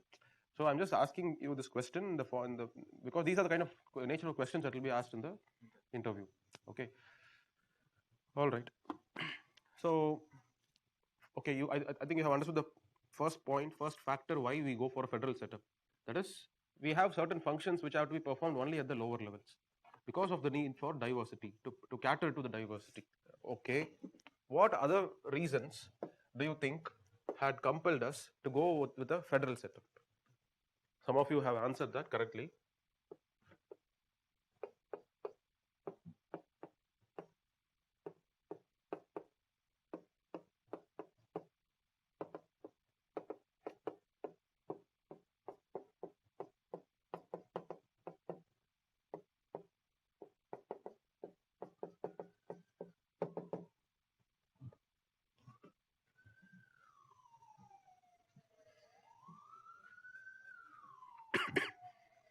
To accommodate secessionist or separatist aspirations. During the time of independence, already we are facing the problem of partition, refugees coming and settling down, all these things. At that time, in all corners of the country, there are voices coming up. Tamil Nadu, we have DMK, who were calling that we will go separately and form Dravidistan. Okay, so they are saying in Punjab, Khalistan. Nagaland, they want a separate country. So each part, so India was even till, we are still a nation in the making. Okay, because we have so much of diversity and differences across people. It's a grand experiment that is conducted on a huge scale in this planet. India as one single nation, right? So much of interest diversity where one does not think, where we are not actually concerned about the problems of the other happening in Kashmir, because I have nothing in common with the Kashmir. It's only the day when I feel that me and my Kashmiris friends who are there, we all have the same interest. Okay, it is the perception of a common interest and the perception of a common enemy which will unite people into one common nation. Okay, so for that you have to feel yourself as one with the Arunachal person or Kashmiri person, which is very, very tough. So India is a grand experiment in making of a nation. Okay, today if that is the case, imagine 1950s. Okay, all of us were completely different. So the differences were amplified by regional aspirations, by politicians who were very ambitious. Okay, what was their ambition? By emphasizing on the distinctness. We are different, our culture is different, our language is different, my language is your language, I am a different race, you are a different race, I am dark, you guys are fair. So we are different, you are different. So we cannot live as a nation. So make us a separate nation, right? So there were so much of demands at that point of time by certain influential leaders for for separate nations. Why do they want to have a separate nation? So that they can become prime ministers. That is a simple reason. Okay, all these philosophies, ideologies, political ideologies with which people get brainwashed, it is all to serve the personal ambition of the one who is brainwashing the people. Okay, by creating this kind of a narrative in your mind, he intends to achieve the goal of one day getting to power so as to control you guys. Everybody is doing that, right? So right now we have different forms taking it. Different people doing that in different shapes and sizes in Tamil Nadu, right? Tamil பேசிட்டு they're doing it, right? So நாம் தமிழர் கட்சி அவங்கலாம் வந்து that's exactly what they're trying to do. They're trying to create a narrative, and history can be misinterpreted, and it can be carefully molded and interpreted in whatever manner you want to. That is the beauty of history. Okay, fact வந்து you can cherry pick facts. ரெண்டு மூணு விஷயத்தை மட்டும் எடுத்துட்டு we are different அப்படின்னு சொல்லிட்டு போகலாம். But at the same time, if you have to really believe that you were different from the others, you have to actually make a historical study. A scientific study should be made. Only then you have to prove it. Okay, because you never know what happened 5,000 years back. Only from scattered evidences you are constructing that this is how a society could have lived. Okay, we really have no idea if in fact what you read about Harappan civilization, these are broad ideas that their life could have been an urbanized life. Okay, we don't know the exact, maybe anga caste system ஒன்னு இருந்துச்சா இல்லையா, we have no idea about all these things. It's all a guesswork. Okay, even most of the until 600 BC or 500 BC, whatever history we know, it is all based on our assumptions and extrapolations. It is only when it's completely written அங்கிருந்தா வந்து we have some authentic information that we can actually get. Okay, it's a lot. Anyway, lot of historiography is involved in that. What I'm trying to say is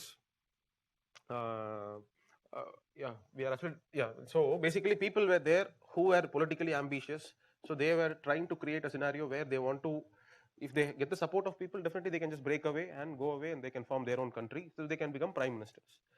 So central government decides, say you want to become prime minister, that's all. Okay, பேர் மட்டும் மாத்திக்கோங்க, you be chief minister. Okay, why do you want to have a separate country and be a prime minister and everything? In this larger country you become chief minister, and you will also be given a lot of powers. You will have the control over police, you will have the control over agriculture, whatever matter is on list 2, you will take care of that. So happy. You also know that you cannot go and separately live as a separate country. It is better to remain united. So let's all be united and let us all share powers.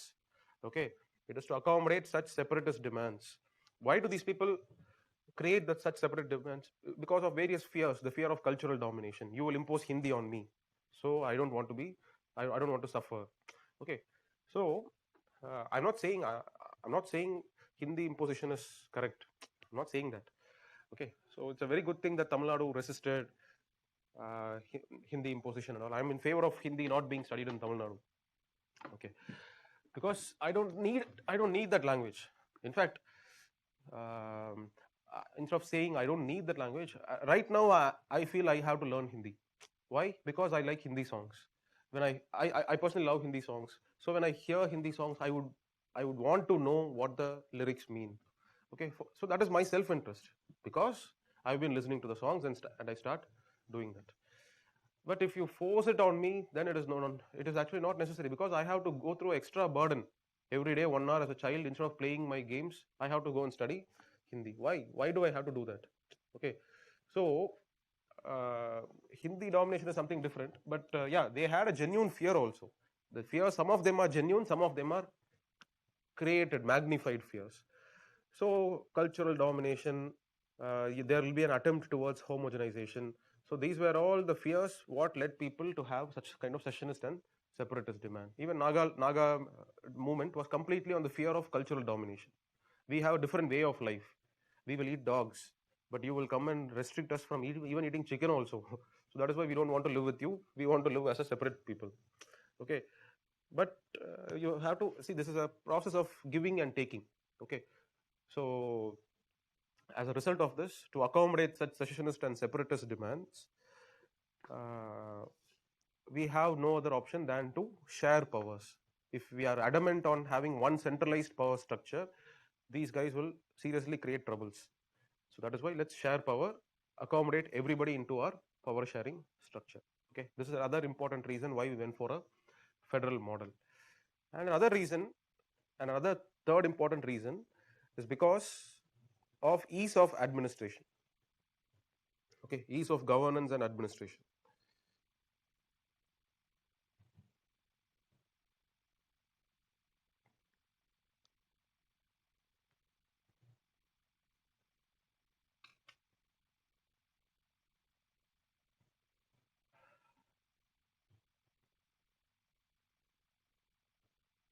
And moreover, see, since we have touched upon the sensitive topic of cultural domination, Hindi imposition, and all these things, my question is something like this. See, whether you like it or not, you may be a hardcore, hard-blooded Tamilan and all these things, but you cannot resist. You cannot. History has shown us that you cannot. You can never resist the confluence and intermingling of cultures.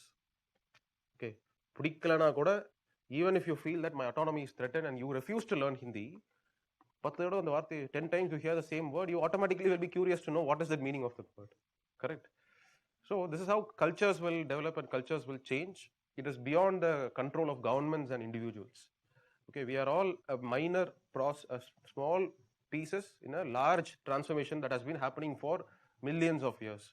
And the spoken civilization is very nascent. It is very young, and this industrial world is even younger.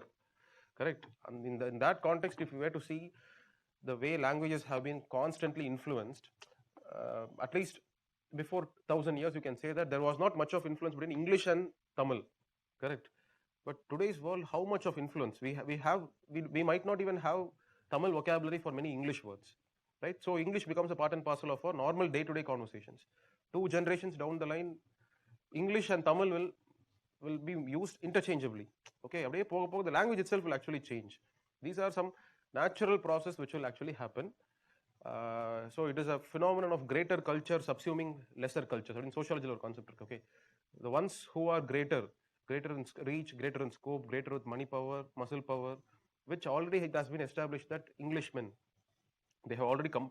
So they have already had their span of control existing all over the world, right? So English will become the automatic de facto lingua franca of the entire world. Okay, because US they speak English, India we are good in English, and Europe many countries speak English. All erstwhile colonies of British all over the world speak English. So of course there will be a lot of local influences in different parts of the world, but over a period of time, all local languages will subsume under the umbrella of English. Okay, these are all studies. You cannot help it. Maybe today you can shout and say that I don't want the language domination of Hindi over me. But even without you realizing, a lot of changes will happen, and the next generation, the very next generation after that, they don't. Uh, and moreover, 20, 30 years back, it was not easy to have Hindi teachers in the schools.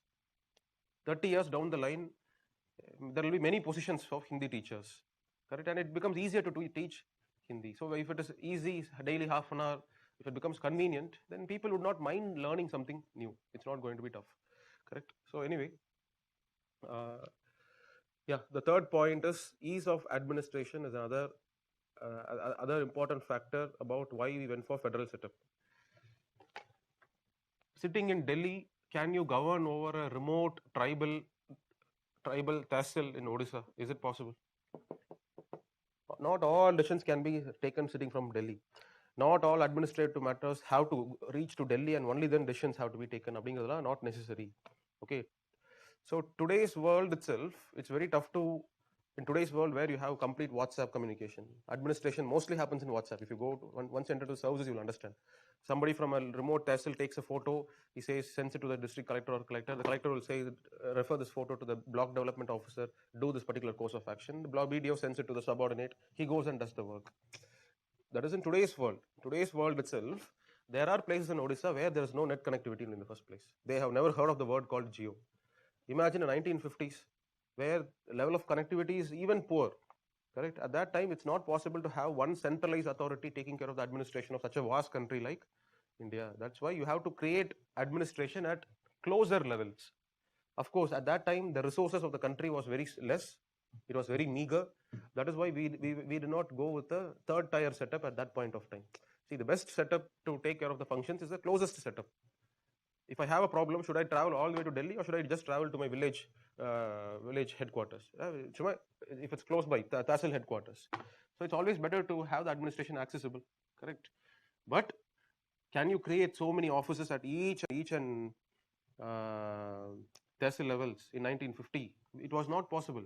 That was why we did not go for the third tier at that point of time, third level of governance. We just restricted ourselves to the one center level and different provincial levels. Ease of administration, just having one center alone will not satisfy for such a large country like India. We want to take administration closer to the people. No wonder we went for a provincial level of government. So when you establish a provincial level of government, you have to give them with necessary powers, functions and funds. Correct? Functions, you have list 2. 7th schedule list 2, state list. Those are the functions. In what all functions the provincial governments can look into. And what about funds for them? We have powers of taxation given in list 2.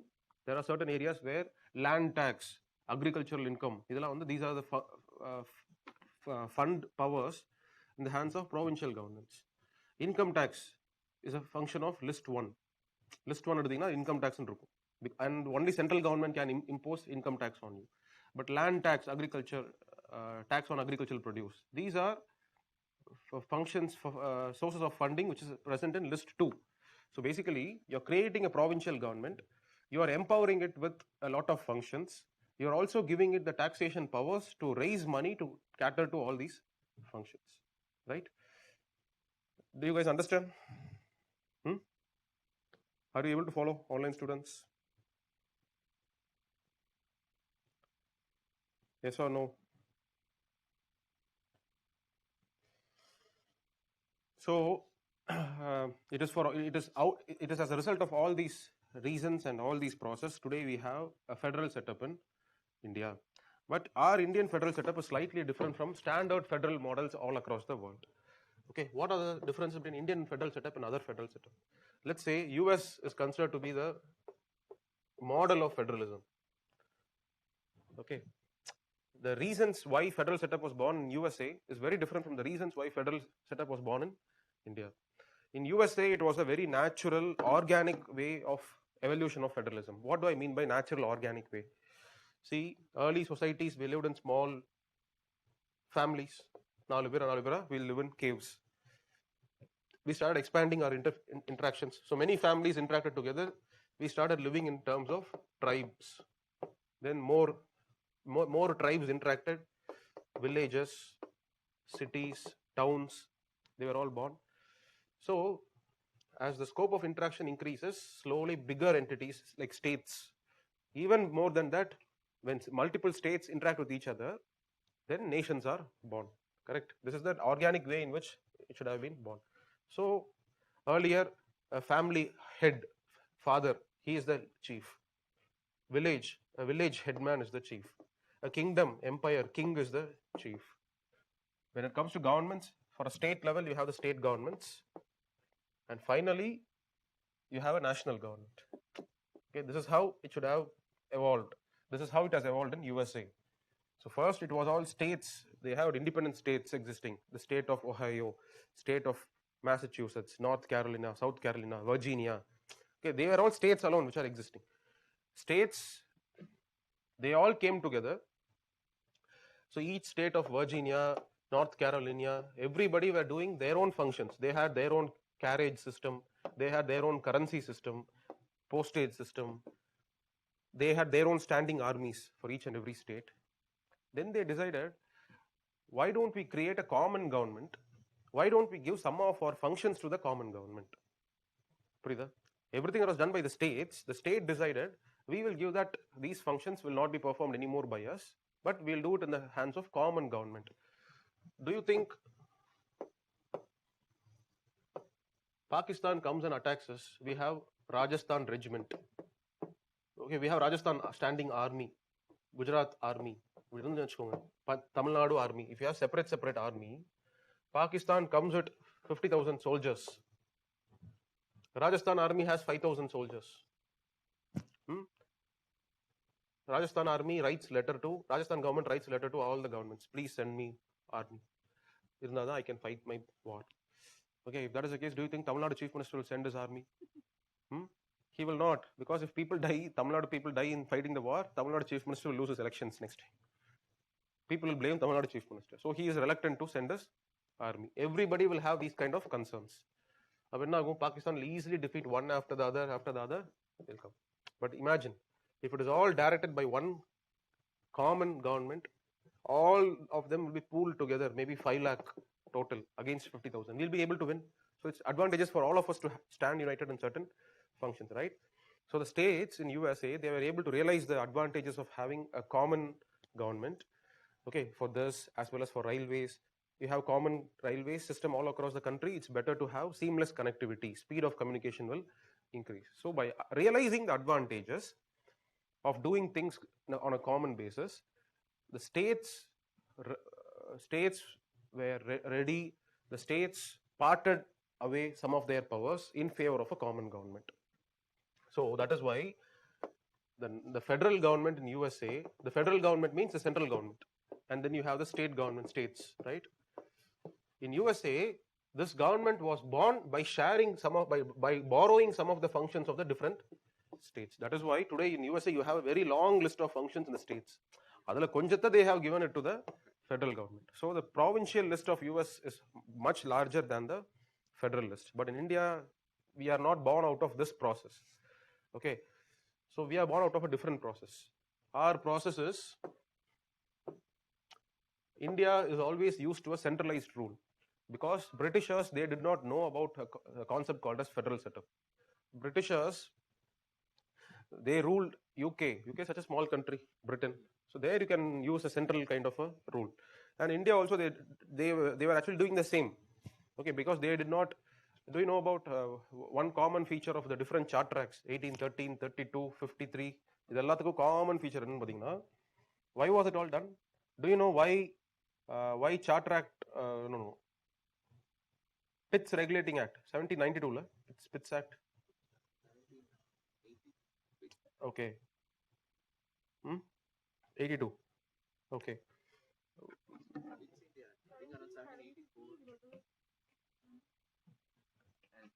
Okay. So I think Charter Act of 1813. The reason for Charter Acts, so do you know that the Charter Acts were all aimed at centralizing the British rule? Do you know that? How was it achieved? See, what happened was, Robert Clive had extraordinary success here. He took most of the wealth here. He secured a good base for East India Company in Calcutta. He became rich. He retired to London, lived a very happy life. He even purchased one seat in House of Lords. A clerk, Robert Clive, became a Lord Robert Clive after he went to Britain. He was able to become so rich. He rose so much high in social status. Madras, you have a separate governor. Bombay, you have a separate governor. These guys also became so charmed because of the way Robert Clive had helped himself rise in his life. So these guys, they also thought that we'll also be like Robert Clive. We'll become ambitious and slowly. They went and fought a war with Marathas, and they lost the wars. Okay, so it is because of such a huge loss in the hands of Marathas, most of the British money here was all spent away. Then the British government realized that we cannot allow these people to take decisions on their own. Let's centralize. It is as a result of this, the Charter Act of first Charter Act 1813, no, or is it even before that? I think even Pitt's regulate. I think when was that Maratha War, Anglo-Maratha War? Is it before Pitt's Regulating Act or is it after? Huh? Okay. All right. I don't remember which of the war it is, but it was a Anglo-Maratha War after which the control was supposed to be. Yeah. First Charter Act was in 1793. That is the one I'm talking about. So it was an outcome of this poor performance and wastage of resources. Okay, so that is why British government decided that we will centralize. We can never trust even our own men. Okay, so this tendency continued until Government of India Act 1935. Till then, this was a tendency. For the first time in Government of India Act 1935, they started liberalizing control. They started giving power in the hands of local level governments. Okay, so India, we are not used to the concept of state independent, decentralized kind of a rule. It was always centralized in nature. Okay, so India, in USA, a government called as federal government, states were all existing. States had their own governments. The states decided we will form a federal government. But in India, it was first the federal government which was existing. And that time, we did not have these kind of states. Yes, we did have some provinces, Madras presidencies. They are not even called as provinces. They are called as presidencies. Okay, presidencies we had. So, the today's state structures, that is born out of carving India India was first a big nation, a country. The country was carved out into different local level provinces. So it is a reverse process which happened here. Okay, there the federal government was born by borrowing powers from the states. Here the states were born by federal government giving away its powers. Okay, so that is why there is automatically a bias that the central government has. Center has more powers compared to the state. See, it's very logical. Whichever government gives away its powers, that will try to retain most of the powers. That's why states have given powers to center. States have more powers. Center has given powers to states. No wonder center contains most of the powers in its own hands, right? So we also use a term called as coming together federalism. Holding together federalism. The terms you will hear. Okay, what are these? Coming together. This is the federalism you find in USA. The states come together and they form a government. Okay, in India we have what is called as holding together. To prevent them from breaking away and going away, we are holding them in the form of a federal arrangement. Okay, these are all some of the terms that you will come across. So this is all about the idea called as federalism. All right. So federalism, why do we have federalism? All these are fine. Okay. So we have accepted that we will share some of the powers, the center will share its powers with the states. But what is the guarantee that tomorrow you will not take away those powers? Today you are telling me, come be in India, I accept your words, I trust you, I refused. Okay, now I am going to convince my people, okay, we don't want a separate Dravidistan, we will stay with Hindustan itself. After 1 year, what if you take back all my powers? What is the guarantee? Correct? Genuine concern of the states. So that is why you have what is called as a written guarantee in the form of a written constitution, which provides something called as 7th schedule. So center is saying, I will give it in black and white, that these are your functions, these are my functions. I will not take away those functions. Okay, states are now happy. Okay, he's giving something in written. All right. But at the same time, the states now have another concern. What if you change the constitution itself tomorrow? Yes, what will I do with that? Then the center says, okay, I'll make sure I will not be able to change the federal provisions of the constitution very easily. Adukka, I'll keep a provision called as Article 368, which provides for a very tough amending process when it comes to federal provisions. Correct or not? You require the consent of the states itself. Without the state's consent, you cannot change the federal provisions of the constitution. Now the states are happy. Okay, fine. They have now another new concern. What if you do not honor this agreement, நாளைக்கு வந்து இதெல்லாம் செல்லாதுன்னு சொல்லிட்டுனா what remedy will I have? That is why you have a third party called as independent judiciary. So if you have any disputes, if any state is agreed by the action of the center, it can drag the center and it can go knock at the doors of Supreme Court. Okay, you have Supreme Court which is independent, which is not dependent upon the union government. So it is independent judiciary also exist. And not only that, you will also be given representation at the center level in Rajya Sabha. Rajya Sabha, the different states will have a proportional representation in Rajya Sabha. Okay, so these are some of the features that you find present in Indian Constitution. Okay,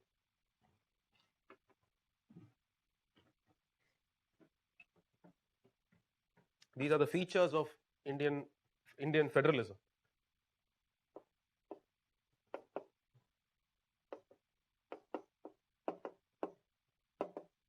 A written constitution that provides for an independent existence for the states in the form of 7th schedule, correct? And very tough removal process, I mean inviolability. So the federal provisions cannot be amended, it cannot be damaged without the cooperation of the states. States have a say in deciding any changes in federalism, correct? The next one is about you have an independent judiciary which will be the adjudicator in case of any dispute between the center and the states. So all these are to remove the fear in the minds of the states that in India we are serious about having a federal setup. We will not take away the powers. Okay. So these are some of the features of Indian federal setup. Okay. Okay. All right. We'll look into. We'll get further deeper. So we'll take a break. We'll take a break of. So how long a break do you require as of now? Because the next topic I'm going to start will stretch over the entire session. So I don't want to stop in between. So after a break, we'll start. I'm going to discuss about emergency. Okay. So yeah, before that, let me also tell you something called as legislative competence.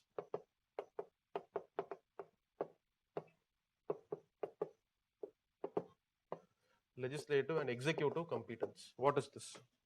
So 7th schedule provides a list. List 1, list 2, list 3. List 1 is called as union list. List 2 is called as a state list. List 3 is called as a concurrent list. So who has the powers of legislation and execution? Who has the powers? List 1 matters. Legislature. Parliament has the power. Parliament alone can make laws with respect to list 1 matters. Execution. Who has the executive powers? Over army? It is? Huh? It is the union executive, union government, union council of ministers. They are the ones who have the power of execution, right? Union executive. List 2, state list. Who has the power of lawmaking? State legislature. Over land, agriculture, Tamil Nadu government will make laws. Union executive, executive powers over list 2 matters. Tamil Nadu police, Tamil Nadu school education department, right? And okay, list 3, concurrent list. Who has the powers of lawmaking? Parliament and state legislatures, both of them can make laws. So here my question is, what about execution? State executive. I'll give you an example. See, policing is please listen, policing is a matter of list 2. So who can make laws about policing in Tamil Nadu? Tamil Nadu State Legislative Assembly has made something called the Tamil Nadu Police Act. So who will execute the provisions of that act? Tamil Nadu DGP, Tamil Nadu Chief Minister, who has the control of police department, they will do the execution. Tamil Nadu Police. Concurrent list. Let's say forest is a concurrent list. Okay. Who can make laws? You have Indian Forest Act, you have Tamil Nadu Forest Act also. Both of them can make laws. When it comes to execution of union list of concurrent list matters, do you have something called as Indian Forest Department? We don't have such a department at all in the first place. We have only what is called as Tamil Nadu Forest Department, Kerala Forest Department. So it is a state executive who will execute matters of list 3. You may get confused, then what is Indian Forest Service, sir? It's a very strange concept called All India Services. Even though you may be recruited by the center, you are not an employee of the center. You are the employee of the concerned state government. Okay. IRS officers are central government employees because let's say tomorrow you clear this exam, you become IRS, you get IRS IT. You will come under the Ministry of Finance. You are a central government employee. Okay. But if you are an IAS officer, you cannot call yourself as a central government employee. You are a state government employee as long as you are working in the states. So as you are working as a collector or a district collector, tomorrow you get into IAS and you're working as a collector in Tamil Nadu, you should not say that I am an employee of central government. You are an employee of state government if you're working in Tamil Nadu. The minute you go on central deputation to one of the ministry, let's say you become a joint secretary of a housing ministry in union, you can call yourself as a central government employee. Once you come back to the state, you will only be state employee. Okay, so All India Service is a very different concept. Don't confuse All India Services with the power of execution. So if a forest service officer, IFS officer, he is posted as a district forest officer in Tamil Nadu, he is also a part of the state executive. He is going to head various positions in Tamil Nadu Forest Department. Okay, so this is about the legislative and executive competence. All right. So we will stop here and we can take a break and we can continue after that. Right. So how much time do you want as a break? Till 5 o'clock. 40 minutes. Okay. What? You said you will not be giving break 5 to 7:30. Sorry? You said that you will not be giving break in between. No, when did I say that? No, sir. Last time. Emergency. Oh, for that purpose. No. I will give you break 5 minutes and all. Rest I'll give you. So, no, my question is, do you want 30 minutes break? Now my watch shows 4:25. My phone shows 4:20. I think 4:20 is the time. 4:20. Why not a 15-minute break? Sir, can center make law in list? Okay. See, this is the normal distribution of powers and functions. But there are so many changes that will happen here during certain instances. That is what is emergency all about. Emergency declare panna, a lot of changes will happen in this distribution of powers. We will discuss it in the forthcoming session. Okay, this is the normal distribution. Normally, this is how it is supposed to function. But during certain abnormal times, changes can happen. Okay, and then we'll look into it. But first, let's decide, have a decision on break. Because I did not give you a break in between this 2.5 hours, I did not give you a break, so you may be restless. But you can also factor in that we can conclude the class soon if you are able to cut down your break in between. So which one do you like? Do you want the class to stretch up to 7:30, or you can be okay with 7:15? That is possible only if you cut short your break here right now. 20 minutes break instead of 30. Okay, 20 minutes break. Okay, so 4:21 is the time now. Yes, 4:40. Yeah. You can assemble. Okay, 4:40. 20 minutes break. All right.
How are the other subjects going? History, எல்லாம் முடிஞ்சுதா? Art and culture. Okay, rest all is over. Medieval, modern, Medieval, modern, post-independence. That's okay.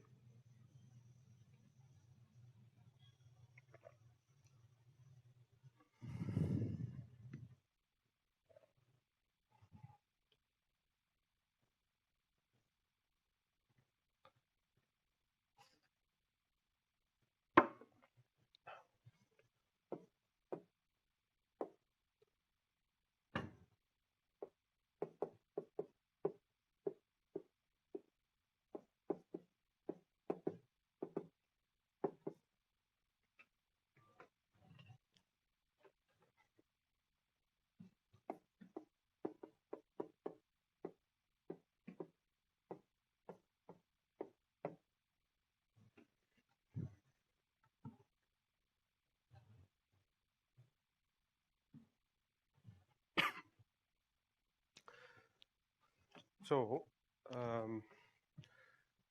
this is one of the important chapters which actually deals with a lot of changes in center-state relations.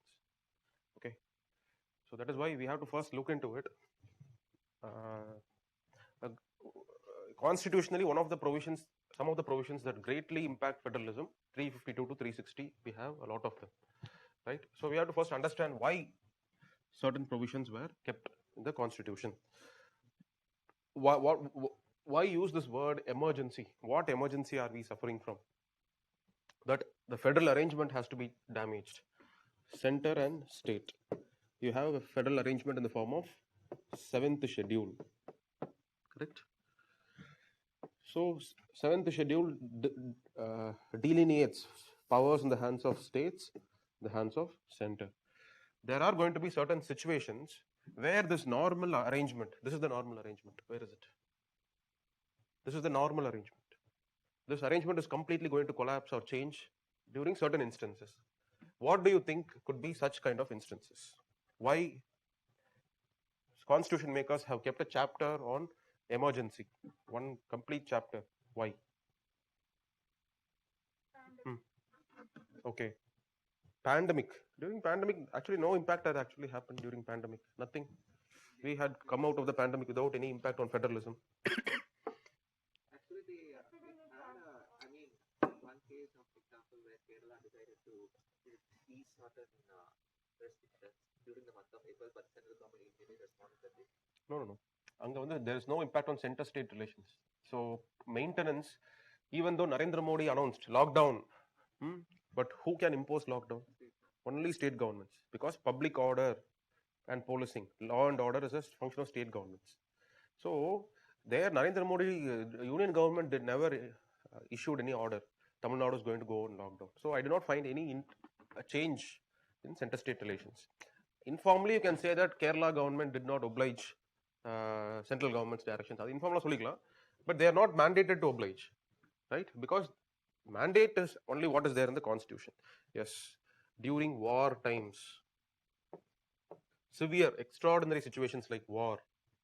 Okay, if this is a case, or if there is a terrorist attack,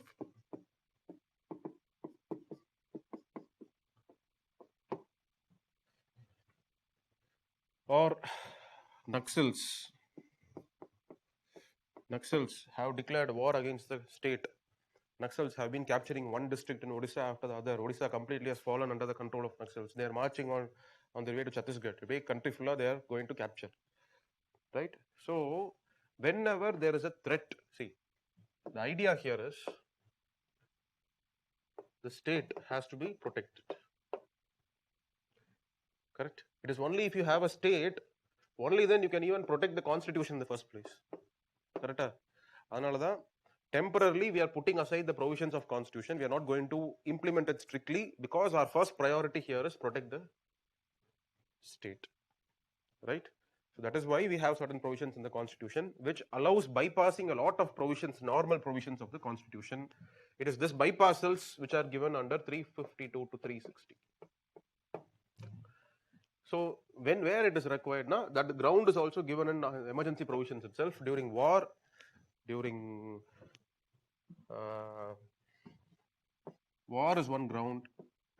The other one is armed rebellion is one other ground. So when the constitution makers originally made this provision, there is also one other ground, the external threats. There are three grounds. Okay, war. Okay, can somebody just tell me what is there in Article 352? Three grounds are given, no?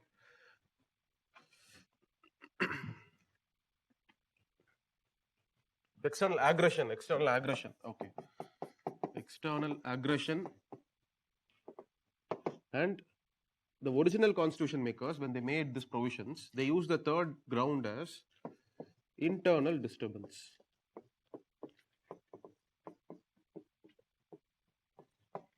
So these were the three grounds which were considered by the constitution makers to be so grave situations. இந்த மாதிரி இருந்துச்சுன்னா, if you have any of these three grounds existing, then you can declare emergency. Okay, so who do you think has to declare emergency? Do you think it is the Supreme Court who will come and declare emergency? Do you think Parliament will declare emergency? Protecting the country, whose work is it? It is a function of the executive. Yes, so the executive, who's the head of the executive? President. So the president will declare emergency.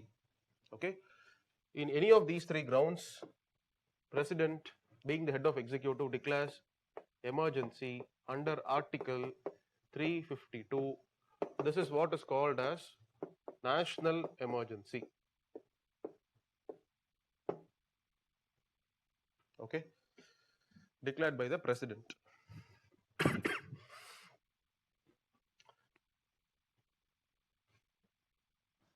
What does the constitution say with respect to national emergency? Okay, let's assume, please listen here, president declares emergency because he gets information that Pakistan is going to attack India in another 3 days. Okay, so my first question is, Pakistan is going to attack this part of India. Does it mean emergency must only be proclaimed here alone, or can it be proclaimed all over India? So first issue that you will have to notice is, wherever president wants to proclaim emergency, he can proclaim. Okay, it can be confined to a specific part, or it can be throughout the nation also, or it can be only to certain parts of the country. So you cannot go to the court and say Pakistan will never attack Tamil Nadu, then there is no reason to impose emergency here. No, that is the choice of president. If he feels that the country is at threat, he can impose emergency in any part or specific part or all parts of the country first. So president declares emergency on the aid and advice of Council of Ministers, of course. So president, let's say he declares emergency.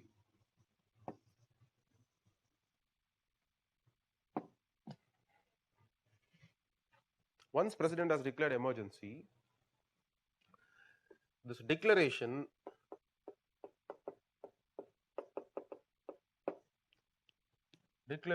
must be approved by both houses of parliament. Okay, Lok Sabha and Rajya Sabha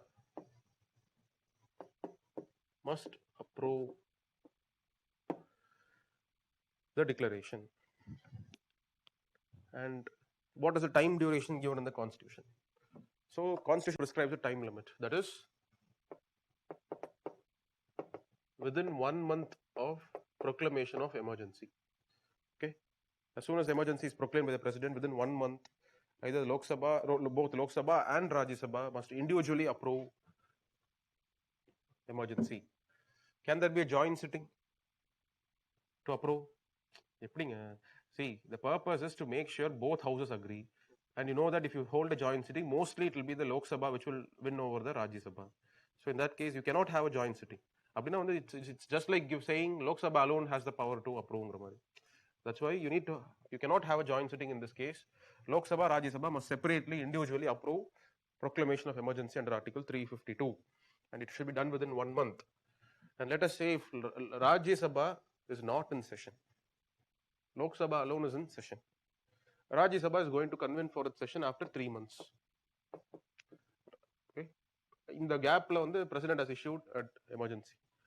So Rajya Sabha, after it convenes for its sitting, within 1 month, Approval must be got, but beforehand, if Lok Sabha has been in session, President must have tabled it in Lok Sabha. He should have got the consent of Lok Sabha, and then he can wait for Rajya Sabha. So let's say Lok Sabha was in session here, and President has not even tabled it before Lok Sabha. Na, it will come to an end. Okay, what I'm trying to say is, if one of the houses is not in session, as soon as the house sits for its first sitting, within a span of 1 month, the President must get the permission of the house, provided the other house has already given the consent for the emergency, approval for the emergency, right? So this is all that the Constitution says. Okay, I have another doubt here. And let's say 2021 April 5th, President declares emergency because Pakistan is attacking India. Okay, so he declares, approved by both Lok Sabha, Rajya Sabha. How long can the emergency continue? Is there a maximum duration? Is there any maximum limit, time limit? Only till this time emergency can continue. After that, emergency cannot continue. Do you think there can be any kind of a time limit like that?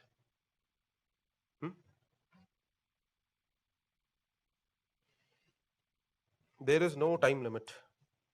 As long as there is a threat, it can continue. Until Pakistan withdraws its troops, emergency has to continue. National emergency, because it is declared under these grounds, there is no maximum time limit or anything. But if on the other kind of emergency, what is called as President's rule, when we discuss about that, you will come to understanding that there is a maximum time limit for President's rule. So understand, for national emergency, there is no deadline. It can just continue for an unlimited period of time. But the only condition here is, please listen, only condition is, after this approval, okay, it has approved. Once approval is over, every 6 months once, fresh approval has to be got from both houses. But 6 months, 6 months, 6 months, you can continue it for even 100 years also. Okay, as long as Pakistan and India is a state of war, you can continue it. But the only condition, limitation, after each and every approval, you have to have a 6 months once approval. Okay, so just keep this in mind. Okay, all right. So this is and there is another question here. So as I told you, it can just go for an unlimited period of time. 2021 President has declared emergency. Let us say 2027 is when Pakistan and India are going to declare a ceasefire. Otherwise, there is going to be a war. But what is the tenure of 17th Lok Sabha? When is it going to end? 24. So should we be fighting the war, or should we be holding elections and asking Prime Minister to go all over and go campaigning? What is more important? Fighting the war. So if that is the case, the House and Constitution says that at the end of 5 years, Lok Sabha will dissolve. Constitution says so. At the expiry of 5 years from the date of its first sitting, Lok Sabha will dissolve. Then you have to hold elections and then fill in the next Lok Sabha. That is why Constitution has a provision in the emergency provisions. If a national emergency is in force, if national emergency under 352 has been declared, the life of Lok Sabha, you can extend it. You can extend it up to 1 year. Okay? So instead of 2024, you can extend it up to 2025. And how can that be done? It is done by a law of Parliament. So Parliament can make a law. House of People Tenure Extension Act. Law. Okay, because of that law, the tenure of Lok Sabha during national emergency can be extended by 1 year. And after the end of 1 year, once again, the law has to be amended. It will be amended that the period of extension will apply up to 2026. After 1 year, again an amendment. Period of extension will extend up to 2027. Amendment, you can go up to 2027 as long as there is a threat. So understand, during national emergency, the life of the House of People, life of Lok Sabha can be extended by 1 year at a time by Parliament by making a law. Correct? Okay. And for this law to be made, what is the majority that is required? Law on the way, it is only simple. Why do you have to confuse unnecessarily? That's why I said, I didn't say it's a motion or a resolution. I said it's a law. When it's a law, it's only simple majority. Where do you actually have a law that is made by a special majority? Nowhere. Only constitutional amendment acts alone have a different procedure. Apart from that, all laws in the parliament are made by simple majority. Okay. So a law for extending the life of Lok Sabha, it is passed by a simple majority. But what about the 6 months approval?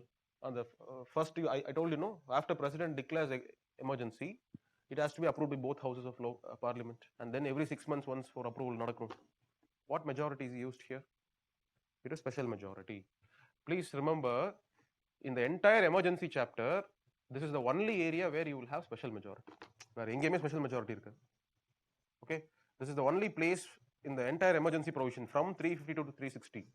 Wherever you come across emergency provisions, the only area where you have special majority requirement is for the purpose of approving a national emergency, financial emergency, state emergency, repealing a national emergency. All these are done by simple majorities. Only for approving a national emergency, a special majority is required. Okay. All right. This is what original constitution said. This is the provisions of original constitution. But enachna, these provisions were misused by Indira Gandhi. Okay, that is why a lot of safeguards were introduced by Janata Party. Indira Gandhi. So at what point of time have we actually made use of national emergency provisions in the past? Use 3 different instances we have used. One is during the first Indo-China war. Okay, at that time you used. So first was during Indo-Pak war. Sorry. Indo-China war, first time under Nehru 1961-62. At the time we used once.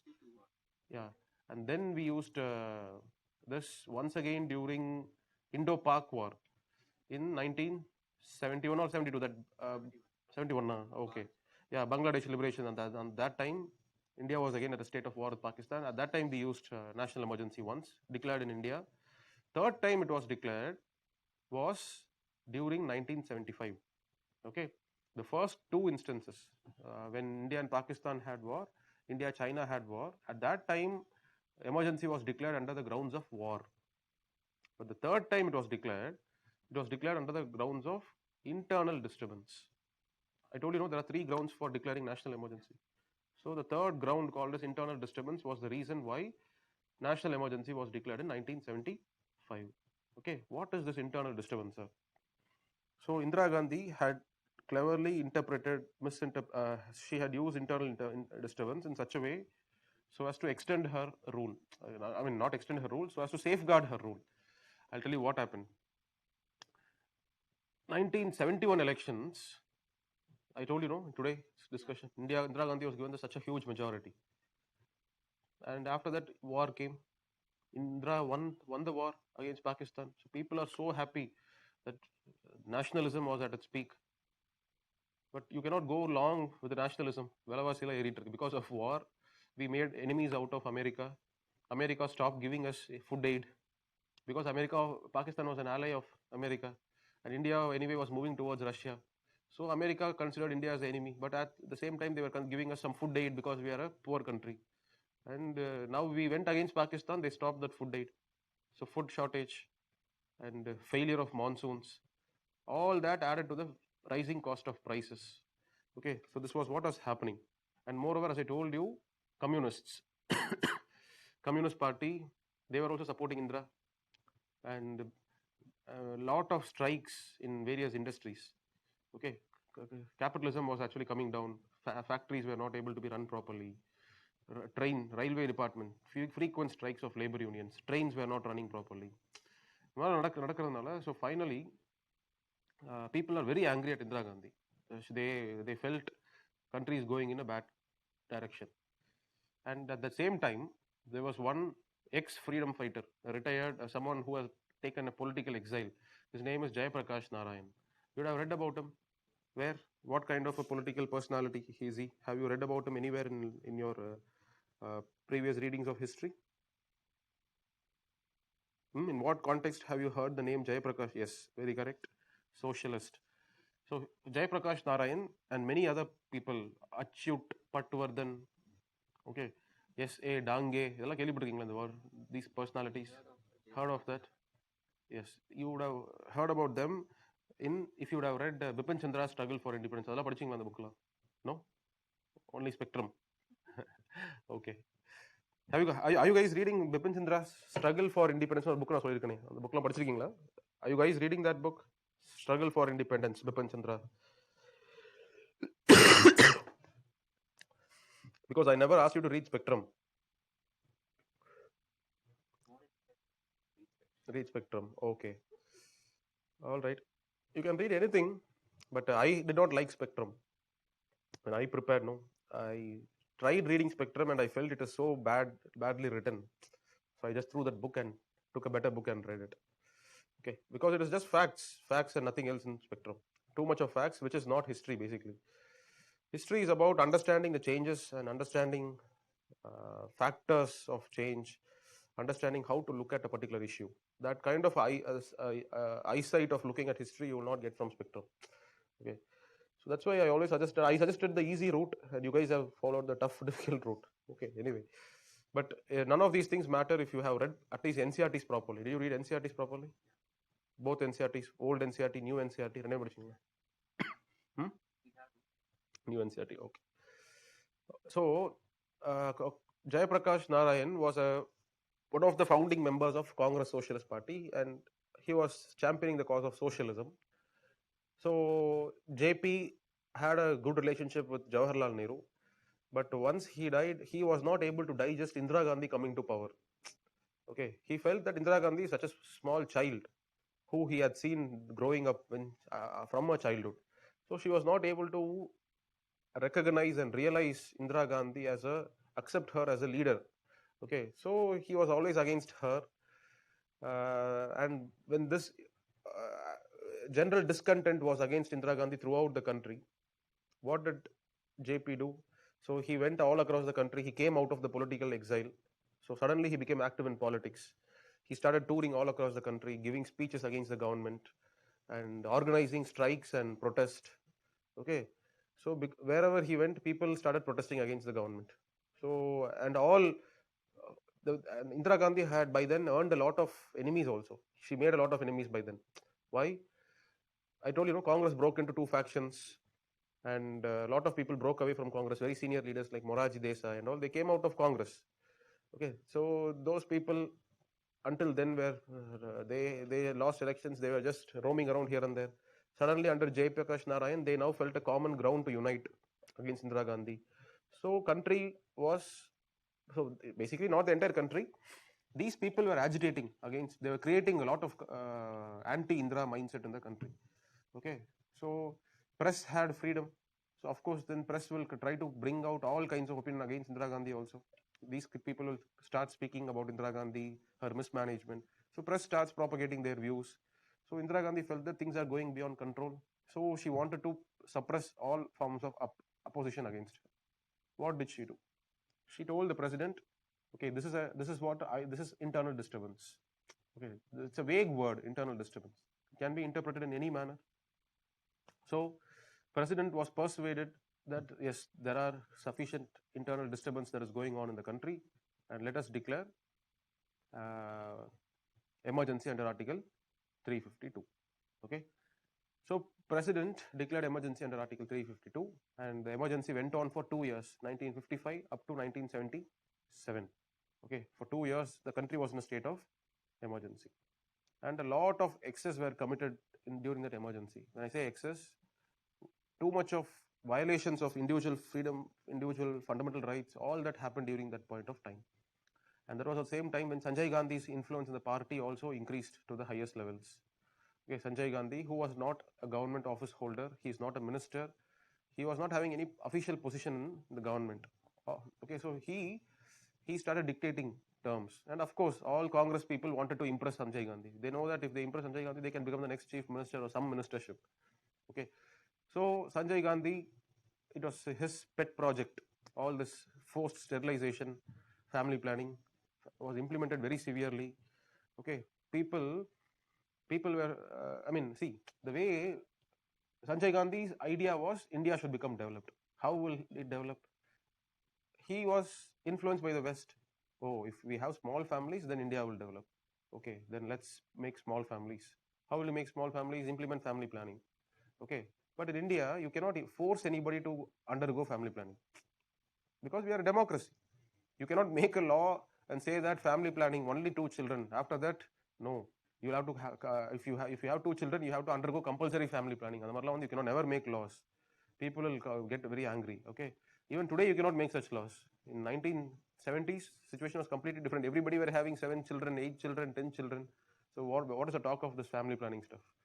So uh, family planning was a program of the government. It was voluntary. If you come and do a family planning surgery, then you will be given benefits. What benefits? You will be probably given Horlicks and all these kind of benefits. Nothing more than that. Some financial incentive will be given to you. Free surgery will be done for you. Family planning. Okay. So Sanjay Gandhi wanted to take family planning to all parts of India. But as I told you, congressmen were so eager to impress Sanjay Gandhi. Sanjay Gandhi fixed targets for the state of Odisha, for Uttar Pradesh. These many family plannings have to happen. Okay. So as to give some vision to his party fellows, he said, you have to make sure, you have to go and persuade people to come and do family planning. And what these guys did, they forced people in vans, brought them, did compulsorily family planning. Okay. So so all these kind of things, there was a lot of and when political opposition people, when they raised these issues, when they wrote about these issues in the press, that too much of excess of emergency is being committed, they were all arrested, put behind bars. Press was censored. Press cannot publish anything without the government first vetting what has to be published. Only then can be published. So all these kind of instances, uh, uh, so these are gross violations, correct? So this was happening on, and finally 1977 elections once again came. Indira Gandhi faced elections after the emergency, complete washout. Okay, people were very angry, complete washout, and alternate government was formed. For the first time in the parliament, in the center, non-Congress government was formed in 1977. It was by a loose coalition of various people, old guys, all of them. They did not have any common vision for the government. Their only vision was anti-Indira. Okay, so they all came together, but they understood that this coalition will not last for a long time. So 1977 they formed a government. 1980 it was toppled. Coalition partners were not able to continue to remain together. All right, 3 years. So once again in 1980 elections, people understood Indira Gandhi is much better than these people. So once again in 1980 elections, Indira Gandhi was given even bigger majority than 1971 elections. Okay, people then it was like Indira is India. Okay, people felt that there is no alternative, only Indira Gandhi, complete majority. Okay, so when the Janata Party came to power in 1977, their election manifesto was whoever had committed all these emergency excess, a commission will be appointed, culprits will be brought to book, and they will be punished. Okay, so in 1977, as soon as the Janata Party came to power, its immediate task was to appoint a commission called a Shah Commission. It was headed by a former Justice of Supreme Court. Okay, his name is Shah.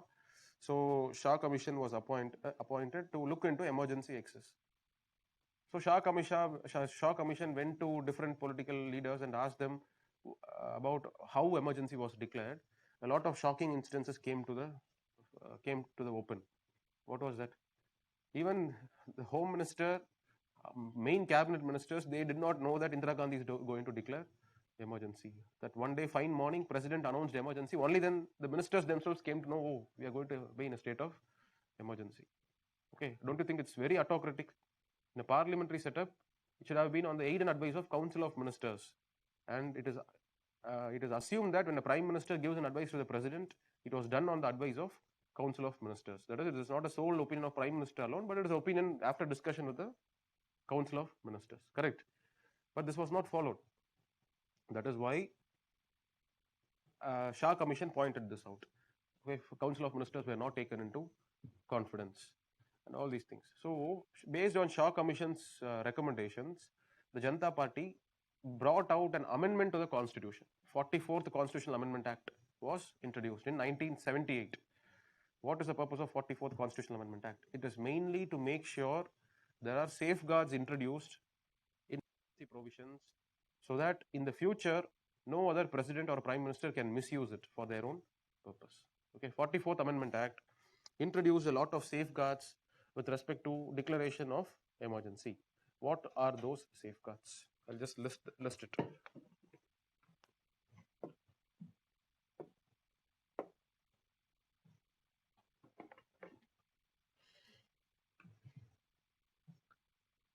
First is the vague word internal disturbance. Internal disturbance, it was replaced by a totally different word which is called as armed rebellion.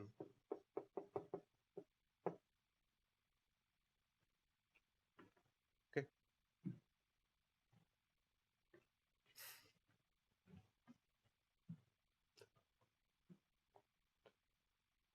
Sir, 42nd constitutional amendment changes. Why are you concerned about 42nd constitutional amendment? That is not required. 42nd constitutional amendment is not required for the context of emergency. There was no impact of 42nd amendment on emergency provisions. It is only 44th amendment which brought in some safeguard. We are supposed to know about them. Okay. 42nd amendment brought in a lot of changes to the constitution. 51A, 323A, 323B. Okay, and as I told you in today's discussion, directive principle 39C, 31C was also brought in. So 42nd amendment had a lot of impact on the constitution, but negligible impact on the emergency provisions. But 44th amendment's main intention and purpose was to have an impact on emergency provisions. 44th amendment replaced the word internal disturbance with the word armed rebellion. It is now more clear. Indira Gandhi misused. See, if 10 college students are protesting, so that can also be misconstructed as a internal disturbance, and you can declare emergency. That was how it was misused. That is why this word was introduced. So, if somebody carries arms and ammunitions, gun, and they come out in the open shooting at people, that is definitely a ground for imposing a emergency, no doubt. Second, earlier I told you, no, every 6 months once you'll have to get an approval. Correct? That was a safeguard introduced. Earlier, President declares an emergency. Lok Sabha, Rajya Sabha, they approve the emergency. It can just continue for indefinite period of time. There was no requirement of 6 months once approval earlier. Okay, that was also introduced by 44th Amendment Act. 6 months once you have to go for a periodic reapproval.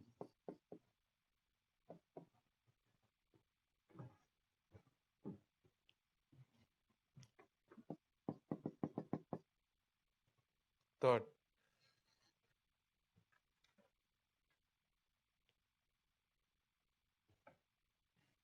earlier, so President declares emergency. So who can remove the emergency? Of course, it is the President alone. President, when he is satisfied that okay, now there is no war-like conditions, Pakistan has withdrawn back. So let me revoke the emergency. When he stops the application of emergency, it's called as revoking the emergency. Earlier, before 44th Amendment, President alone can declare and President alone can remove the emergency. Nobody else can do that. Okay, but during 2 years, people started getting a fear. Oh my God, is India going to change completely? What if emergency is going to continue forever? Because President it's only when President removes emergency, it can stop into operation. So people started wondering if Indira Gandhi is planning to make India into a dictatorship. She can do that completely by declaring emergency, keeping it alive. Any opposition voices, put them into prison. Press, complete censorship. By doing that, if Indira Gandhi would have done that, today there would not be a democracy only in the first place. But Indira Gandhi did not do that, even though she had the necessary means to do that. She had the charisma as a daughter of Jawaharlal Nehru. She enjoyed the support of people. In spite of that, she stopped emergency and she went and bravely faced the electorate, which most prime ministers these days, once they start emergency, I don't think they'll be reluctant to. They'll be ready to revoke emergency. Okay, so she did that. Okay, so what I'm trying to point out is this was a fear which started coming in the minds of people. So they wanted to bring in a safeguard. President alone can revoke emergency. Earlier, the safeguard was Lok Sabha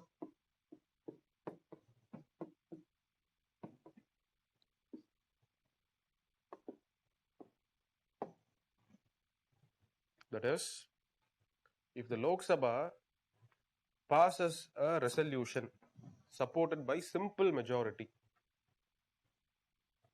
okay, a simple majority resolution is passed in Lok Sabha that the country is no longer at war, let the emergency be stopped. If that is the case, even then emergency can be revoked. So this is to prevent this. Why was the safeguard introduced? Because the council of so what if Indira Gandhi is one person, entire Congress party is against her. Congress party does not actually want emergency to continue, but Indira Gandhi thinks that I have to have emergency, only then I can be the sole leader in the country, right? So if Congress being the majority party, so at any point of time, if it feels like revoking emergency, it should be allowed to do that. So that is why this power is given in the hands of the Lok Sabha, simple majority. So whichever party is able to muster a simple majority, they can actually revoke the continuance of emergency. This was another safeguard that was actually introduced. Okay, so this is something that you'll have to keep in mind about the role of 44th Constitutional Amendment Act. Okay, what next? Next is, what is the impact of emergency?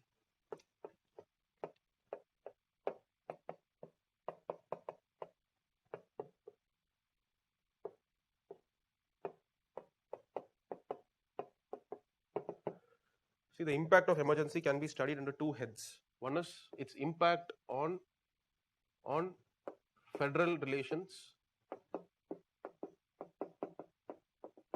and its impact on citizens in terms of their fundamental rights. These are the two ways how the emergency, national emergency under Article 352 has an impact. One is it makes the central government so strong compared to state governments. Next is it makes the government itself so strong compared to the individual citizens, right? So how, in what ways does that single central government become stronger compared to these two entities with states?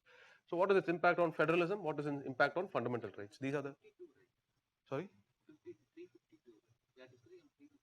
352, yeah. No, this is 352 only. So what are the impacts of national emergency declared under Article 352? Okay, first let's look at the federal character. Okay, since you guys would have already read about this, let me ask you a question here. The constitutional distribution of revenues between center and states will be modified during national emergency. Please listen first, I'll explain to you. You have central government, state governments. You have a body called as Finance Commission. We will discuss it. Okay. So let's say every year 100 rupees is collected as a tax. Out of this, 58 rupees goes to center, 42 rupees goes to the all the states combined. Why? State governments also have a lot of duties to perform: policing, municipality, sewage function, so agricultural improvement, all those things. So you have to give state governments some money. It is all done under the recommendations of Finance Commission, correct?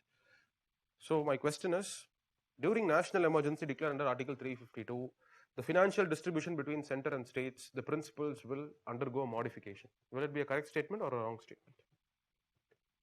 For those who have read,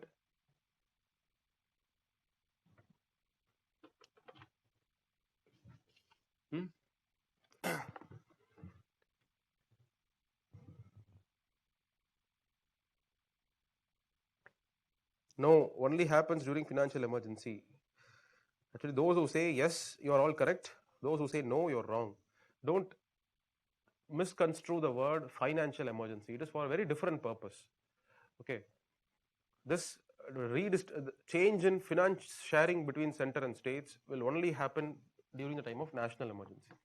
Okay, it's very obvious that you may misinterpret it. As soon as the word finance comes, you'll think that no, that is only financial emergency. I'll tell you the reason. See, India is fighting a war with Pakistan. Okay, we have to buy a lot of airplanes from USA, Israel. We are involving a lot of military purchases. At that time, can we allow Tamil Nadu to come and say, you have not given my money, Okay, I have to get for 42 rupees, only then I can take steps for agriculture. Which is more important, agriculture or protecting country, which is important first? Central government's priorities are more important as of now during emergency. That is why if a national emergency is declared, no state can ask the center to give more money. Finance Commission has recommended to give 42 rupees, but you are giving only 2 rupees. Entire 40 rupees you yourself you are using. Okay, states cannot complain because the central government has such an important pressing need. Okay, so keep this in mind. This is an area where students get confused. During national emergency in operation, sharing of revenues between center and states are also affected. Okay, so this is one great impact on center state relations. There is a great impact on fiscal federalism during center state during national emergency. Okay, okay, what are the other kinds of impacts on federalism?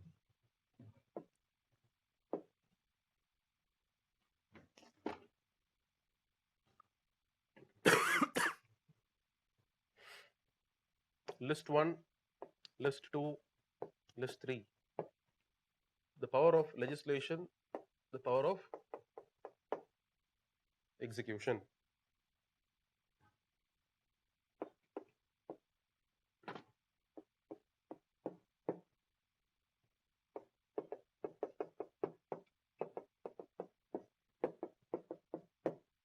Okay, this is the normal distribution of legislative and executive competence, correct? Let's say if national emergency is in force, Article 352 emergency is declared, how will the legislative and executive powers, what kind of modification will happen here? First, list 1, union list. This is state list. Lastly, you have the concurrent list.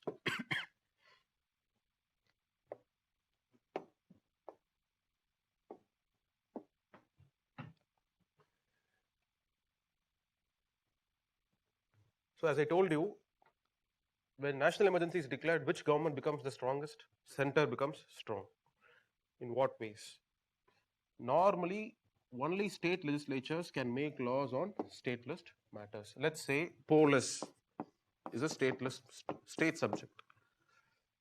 Tamil Nadu Police Act, it will regulate the working hours of policemen, Saturday, Sunday, whether they have leave or not, all that. Let's say Tamil Nadu law says Sunday is a holiday for Tamil Nadu police. Okay, at least 50% of them is on holiday. Next week, other 50% will have something like that is said. But now country is at war, so it's very important that law and order has to be properly maintained. If you have internal problems, then focusing on external problems becomes very difficult. So the center decides, at least internally, we should not allow any kind of law and order issues. So policemen should work throughout the clock. So that is the power that is given during emergency. Central government can also legislate on stateless matters. So central government will pass a law.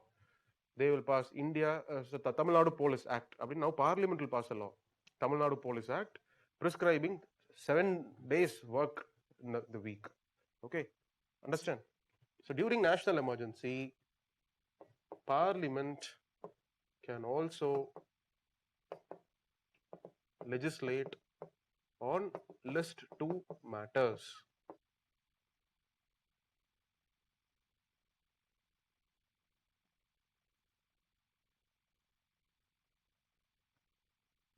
Okay, but Tamil Nadu Chief Minister, can we allow him to now go to the court?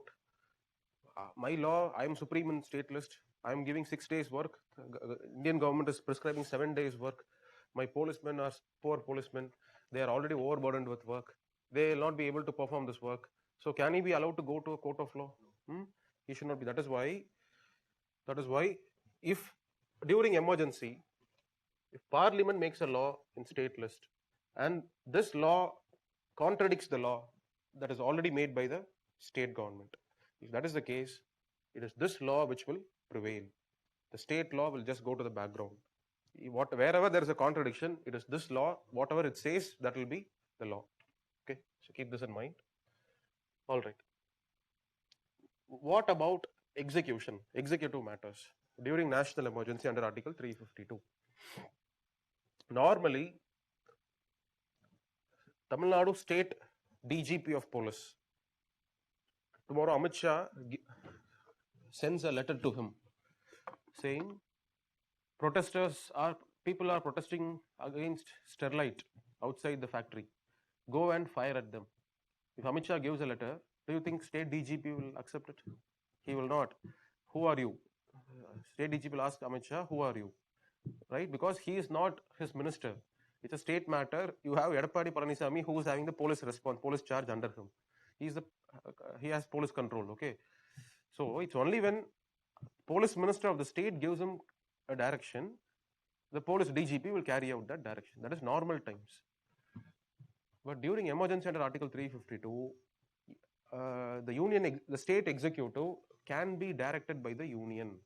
Okay, during emergency under 352, at that time Amit Shah can also give directions. Home Ministry can give directions to the state police. Go and fire at these people. Then they are bound to carry it out. Okay, this is the change that we find during emergency. On list 2 matters during emergency, both legislation as well as execution, the relationship changes. Here, union executive can give directions to the state executive. Right? Keep this in mind.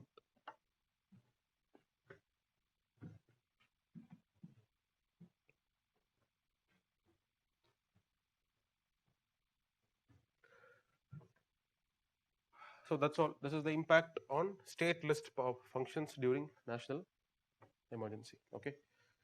This is the impact on federalism in terms of legislation, execution, and finance. What are changes happen? We will look into the impact on fundamental rights.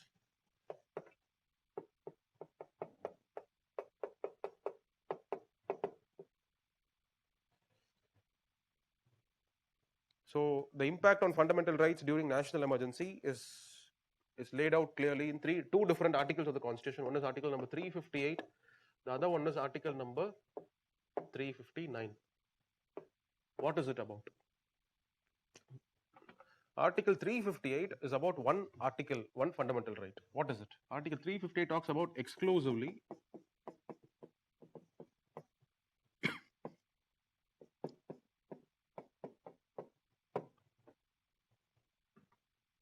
(359)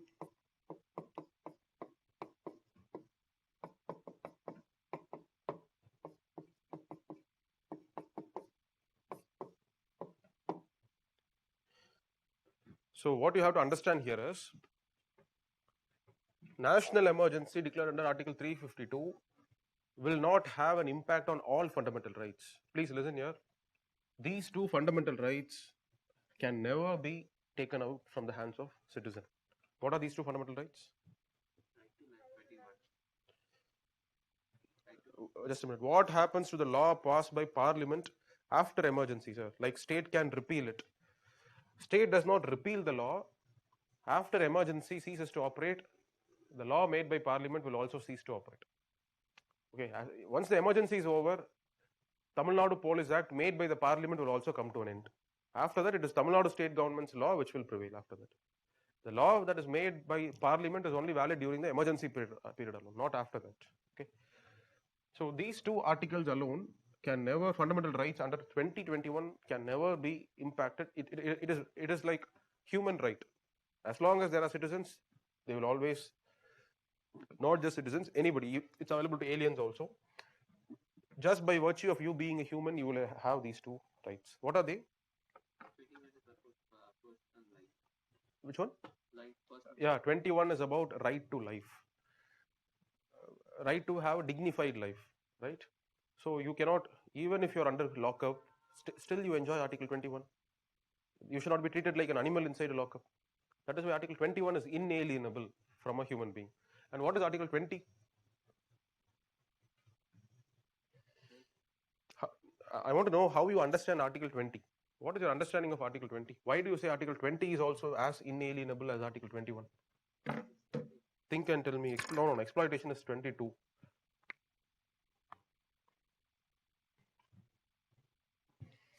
Preventive detention? No. See, your understanding, you should no, preventive detention is not the no. You please look into Article 20 and give me an answer. Excuse me.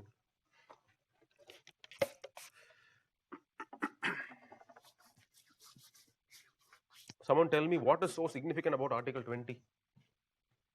Protection and respect of conviction. That is not constitution. Lakshmikant will speak in a different language. Okay.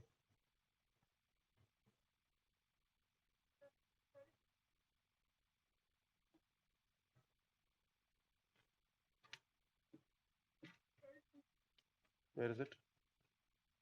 Yes. This is something. No person shall be compelled to be a witness against himself. Will never stand, will not be accepted. Okay.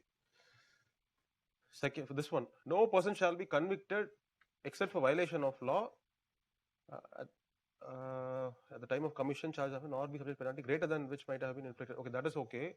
No person shall be prosecuted and punished for the same offense more than once. See, these are all natural justice. Okay, so you cannot force a person to come and say, I have committed the crime. Okay, nobody can be forced, convicted of except for violation of law in force at that time. So these two provisions are inalienable. You can never take them out from a person's hands. That's why these two will have no impact even during self-incrimination, double jeopardy, ex post facto laws. Right.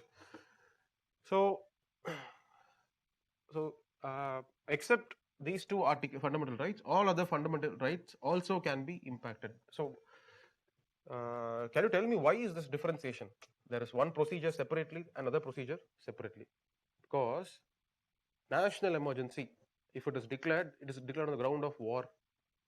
So it means that the state is at a severe threat. The existence of state is at a threat. At that time, let's say this is Ladakh. I say I want to go on a tour to Ladakh. Government is fighting a war in Ladakh. Can I go and so should citizens be allowed free movement here and there?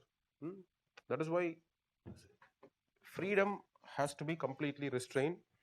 That is why you have this article called as Article 358, which says as soon as national emergency is declared, all your freedom under Article 19 will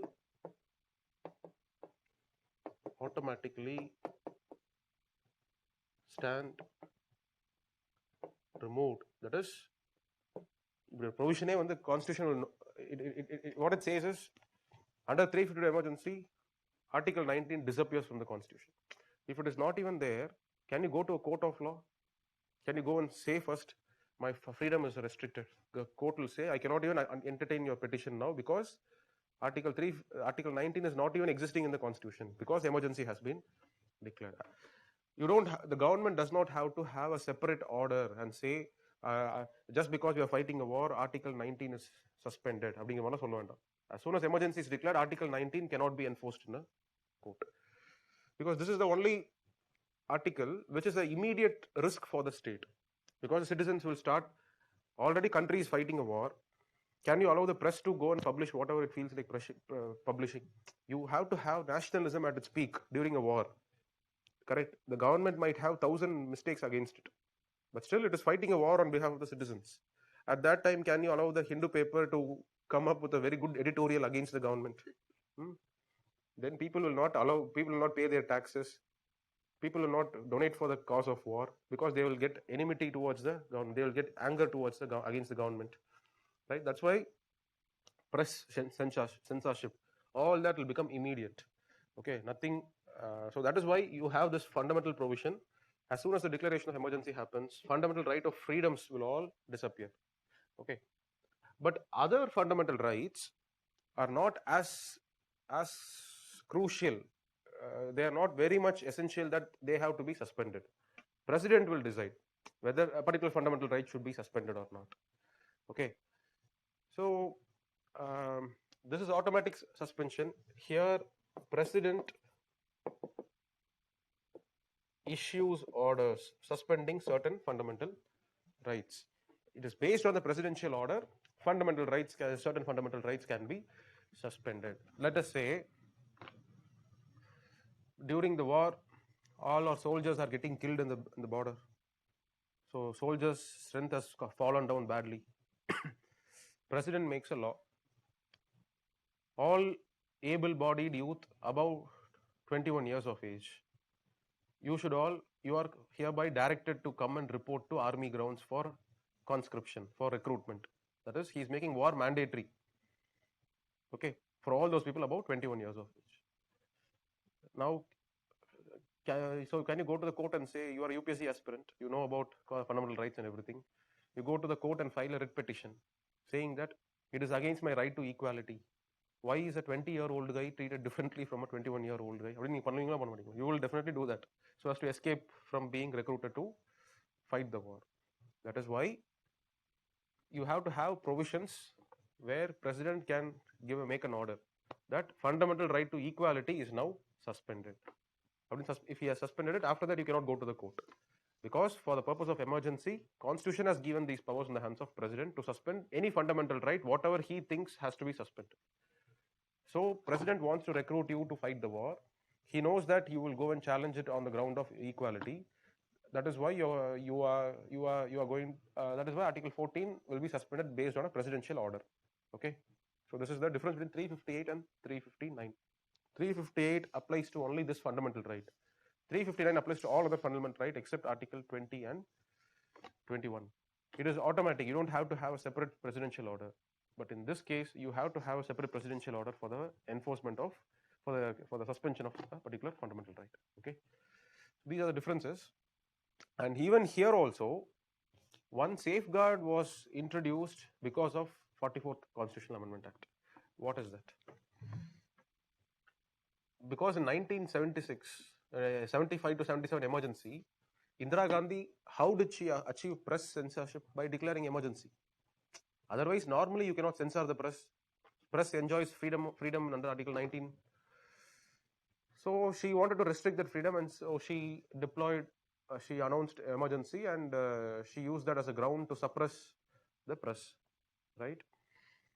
So that was the instance of misuse of these provisions to achieve one's personal aim, right? That is why a safeguard was introduced. 44th Amendment, it said, suspension of fundamental right under Article 19.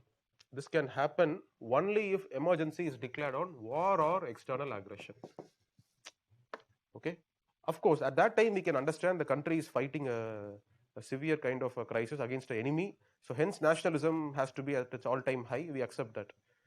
But in armed rebellion and all, we cannot accept as a necessary ground for press censorship and all to be introduced. So that is why the safeguard was introduced after 44th Constitutional Amendment Act. From then onwards, the present position is suspension of fundamental rights under Article 19. It can happen only if an emergency is declared under these two grounds. Sir, I have a doubt Yeah. with respect to armed rebellion. So we will say, I mean, if there is a With respect to what? with respect to certain examples like Kashmir, will you call it armed rebellion or will you call it an external aggression right now? Right now, we don't have anything there. I mean, still the terrorists are attacking. If it's terrorists, then it is external aggression. If it's done by your own citizens, then it is armed rebellion. I mean, terrorist in the sense, you can also have your own terrorists also. Anybody who spreads terror is a terrorist. I'm saying, if it is a Azad Kashmir force, do you know Azad Kashmir forces? No. Pakistan did not send its army during 1949, 47, 41. The time Pakistan's army did not come and capture Kashmir. It was its own proxy. The terrorists trained, they call themselves as Azad Kashmir forces. So they are the ones who came. So that is a clear ground of external aggression. Okay. So armed rebellion is, answering your question, if it is done by people who are from outside, non-state actors, you can call that as armed aggression. So external aggression. Yeah. In the case of Pulwama, the Jaish-e-Mohammed person happens to be Indian citizen. Okay. That person who did that. Actually, he's a recruit. He's from Kashmir region, but he was radicalized. Okay. So will that be the 44 members, right? So that was classified as a terrorist. So will that come under armed rebellion? No, no, no. See, Because I'm confused. okay. Uh, why would a government impose an emergency under 352? Because it wants to achieve these objectives. It wants to achieve the objective of controlling the citizens by restricting their freedom. It wants to disrupt the revenue distribution between center and state. It wants to take over all the revenues to itself. This is the reason why the central government would put declare 352 emergency. Each time an attack happens, the Taj Hotel was attacked by terrorists, non-state actors, external aggression, right? But no emergency was declared. It is only if the government feels that there is too much of trouble, commotion, and chaos in the country going on, if it finds that the last resort it has to do some measures, it should be having the scope to do so. That is why these provisions have been kept. It's not mandated that any situation must follow by a declaration of emergency. So it is up to the government. They can call it as an external aggression also. They can call it as an armed rebellion also. Their ultimate purpose is to mobilize forces to stop the press from publishing. They can do it by declaring it as using any words. But at least the safeguard that we have today is just because college students are protesting, emergency cannot be declared. Either it should be by Hizbul Mujahideen, either trained in India or by foreign forces, whoever it is. There should be some armed attacks. Okay, that can be classified either as an external aggression also, or it can be categorized as a armed rebellion also. It is up to the government.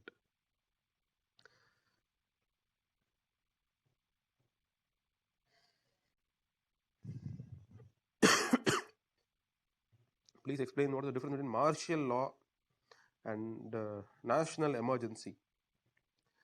See, national emergency, martial law is basically to control extreme levels of public violence, law and order situation.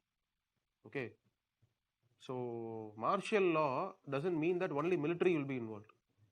Even martial law also involves police forces also.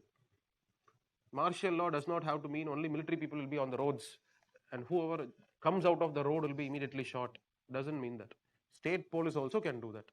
Martial law is a severe kind of a law, okay, where you cannot talk about your normal court process, CRPC. If you come out of the road, policeman cannot arrest you just like that. He has to have a warrant. If he has to have an offense first, okay.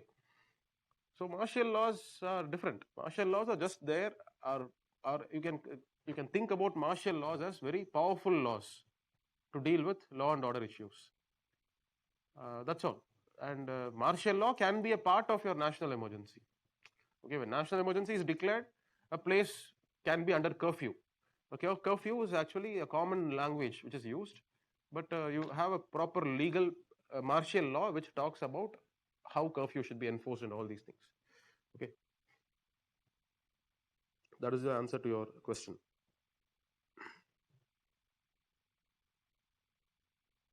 So this is all about national emergency, the grounds on which it is declared, what is the process to be declared, who can declare, who can remove national emergency, its impacts on federalism and its impact on fundamental rights of the citizens. Okay, so I'll stop here and we'll take a small break, a 5-minute break, then we'll continue.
Okay, so we'll we'll have a look into the next kind of emergency given under Article 356.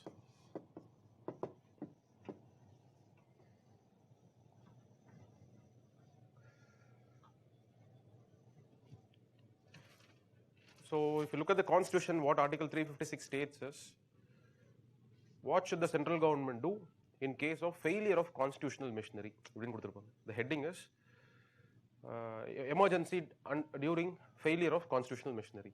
Okay, so what does it actually mean? The Constitution never uses the word called as president's rule. Constitution neither uses the word called as internal emergency. Okay, இதெல்லாம் வந்து சும்மா commonly it is used in the outside world. President's rule, colloquially it's used, and there is no such thing called as the internal emergency. National emergency under 352 you have, and another emergency under Article 356 when the constitutional machinery of the state government fails. Okay, so what does it mean? Failure of constitutional machinery. Basically, before you look into Article 356, we have to look into other two more articles. One is 355, 365, and 356. All these are interconnected. Okay. What are they? Article 355. Article 355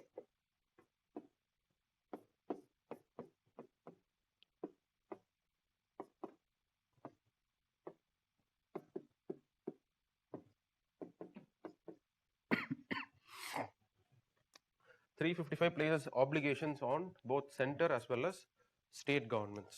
What is that obligation? 355 says the center has a duty to perform. What duty?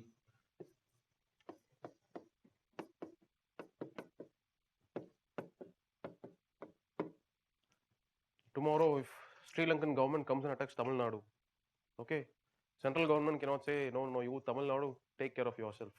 Your Tamil relatives in Jaffna, they will come and help you. So I will not help you. You take care of yourself. Okay?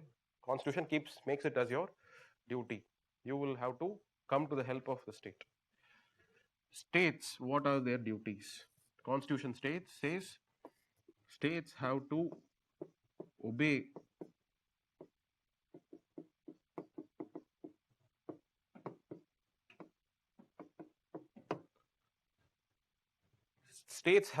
the rightful directions of the center. What kind of directions? That is also given in 355 itself. Let me just check whether it is 355 because I am not very good with numbers.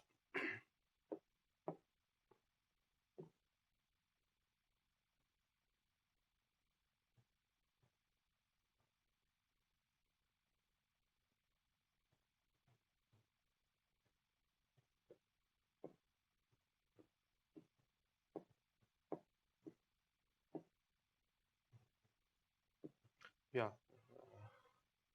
And to ensure that government of every state is carried out in accordance with the provisions of this constitution. Okay, it is a duty of union to protect the states, it is given here. And to ensure government of every state is carried out in accordance with the provisions of this constitution. There are other provisions like Article 256. A lot of duties will be given, that these are the functions of the state governments. Okay, what are those functions? The functions are, let's say, you have Madhya Pradesh here. There is a war going on in Kargil. You have many companies and battalions of army stationed here. Train has to take them to Kargil. Okay. So don't you think this entire train route has to be safely safeguarded? Yes. So can you allow them, let's say you have BJP government at the center, you have Indian National Congress ruling in Madhya Pradesh.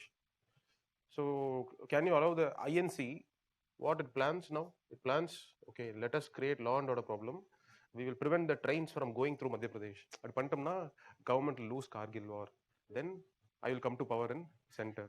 They can do all these plans, right? That is why Constitution has this provision. Center will give directions. Make sure the railways connectivity is seamless. Track nobody should come and damage the tracks. Shoot at them. Okay, so such kind of directions can be given by the center to the states to protect the railway and communication networks in the state. BSNL cables, optic fiber cable going across states. Everything has to be pipelines, oil, gas pipelines going across the states. All these have to be protected by the state governments, right? So that is an important duty. National highways, waterways, if at all is there, all that has to be properly secured by the state government. Center can give directions, and the state governments must obey these kind of directions. And there are many other directions which the center can give to the states. A lot of other directions. You have other directions regarding the benefit welfare of scheduled tribes in the states. Scheduled tribes, very vulnerable group of people. State government will definitely not take care of the tribals, such as small minority groups. State government knows that they are not a significant vote bank or anything, but constitution has a lot of provisions which protect the interest of tribals. Okay, and one of the provisions is there are some provisions regarding protection of tribals, and one of the provision is that the state governments in their school are run by state governments. They should make facilities available in the schools. What facility? For the benefit of tribals. How? The tribal child speaks a completely different language in her home. If he comes to the school, he has no idea about the language that is spoken in the classroom. But all other child will know Odia or Hindi or Jharkhand language, whatever it is. The tribal has a completely different language. So can you then give the same language? If you say this is apple, okay, for someone who does not know what is the meaning of apple, he will not be able to visualize, or he, okay. So when you say a story to children, when you say that a crow came and it took pebbles and it put it on a pot of water, okay, the child does not know what is the meaning of the word crow, right? He does not know what is pebble. It's a completely foreign language. So that is why you have to have a translator in the class, right? So in Odisha, Jharkhand, Chhattisgarh, you will find that each classrooms will have two teachers. One of them is a mainstream teacher, other one will be translating everything that is spoken by this teacher to the group. Okay, because in tribal societies you do not actually have so much learned, educated people from the tribal community who themselves are teachers. All that they know is Odia and the tribal language. Okay, so they will only be able to speak whatever the teacher speaks. Very complicated way. Imparting education to tribals is such a failing thing that is being done by the government. You go to a 10th standard school level class in tribal areas, you ask the child to write down his name, he or she will not be able to write. That's the pathetic situation, because we do not have the fiscal resources, financial strength to provide the correct kind of education for these kind of groups. Okay, so we are not doing enough, but maybe one day as our revenues increase, the government will be able to take care of them. So this is one other duty kept in the constitution, that state governments must make facilities for education of the tribal children in their own language. Center will give directions. Do it. Are you doing properly or not?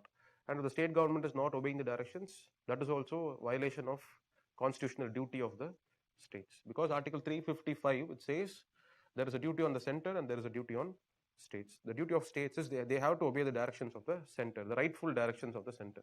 If center gives a direction, go fire to sterilize protesters, the state need not even obey that. Okay, that is not the domain of center to interfere. That's why not all directions, whatever center gives, the state's not bound to obey. Rightful directions, there are constitutional directions which are given. In those areas, the state governments have to obey the directions of the center. Okay, so if at all they don't obey, then what will happen? That is where Article 365 comes into picture. Article 365 says, if the state governments fail to obey the directions of the center, okay, it is rightful for the president to hold that a situation has arisen whereby the administration of the state cannot be conducted on lines of the constitution. So I'll just show you the provision. It's simple. You first read it, then I'll explain to you.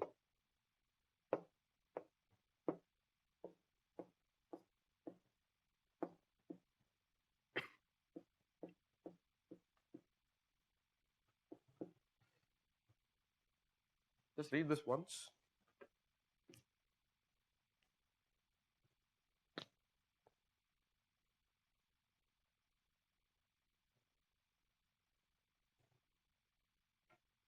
Do you understand?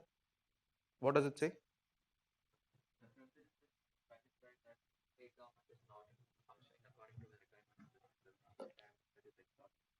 Okay. Do you guys understand, online students, what is given in Article 365? Yes or no? It's just plain English, nothing more. If the state government does not obey the directions, now it becomes lawful for the center. Okay, you are violating the constitutional provision. Constitution says you are bound to obey my direction. So you are not doing as per the constitution.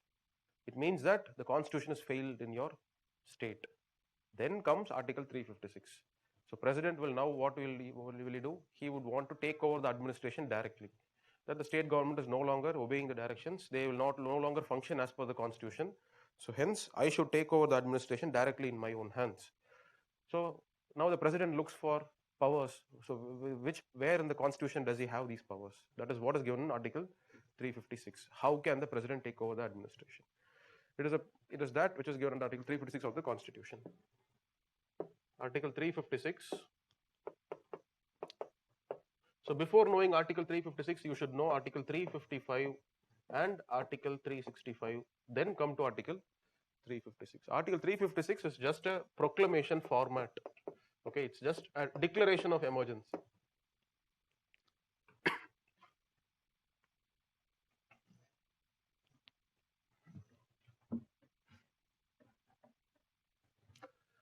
So president proclaims an emergency under Article 356. What does he say? He says that from now onwards, listen, you have state legislature, you have the state executive, right? The president makes a proclamation and he says, this work will be henceforth done by the parliament. This work will be henceforth done by the union executive. He is just transferring the powers. Okay, this is the presidential proclamation of emergency under Article 356. So,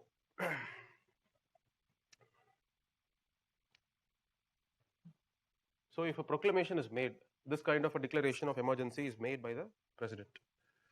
Same standard procedure, approval, all these things are there. What does the Constitution say with respect to approval and all? Constitution says, if the president makes a declaration of emergency, it should be approved by Lok Sabha and Rajya Sabha independently. What majority is required? Simple. I told you, no. Only in national emergency approval alone special. Everywhere else it is simple majority. Lok Sabha and Rajya Sabha, by using simple majority, will approve presidential declaration under Article 356. Okay. Within what time period should this approval be done? Within a period of 2 months. The approval must be done. Okay. And once approved, how long can this emergency continue? Can you say that this emergency can continue for an indefinite period of time?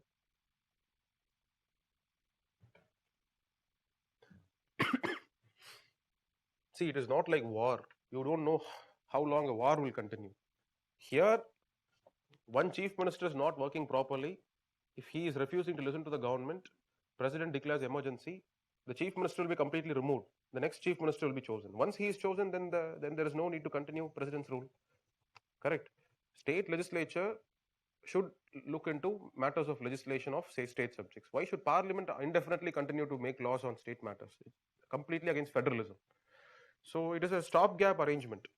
Okay, until the responsibility of state government is transferred to more better persons. The present team is not listening to the center. Form an alternative team and transfer the powers there. So you cannot have an unlimited time period for presidential rule for state for this emergency. So please listen. What is the maximum time period? Once Lok Sabha, Rajya Sabha is approved, the emergency can continue up to a maximum period of 3 years. Okay.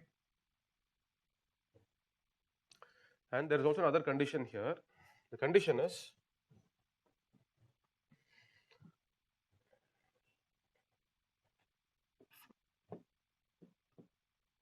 okay, you can continue it up to 1 year, but if you want to continue after the first year, Lok Sabha, Rajya Sabha has given its approval.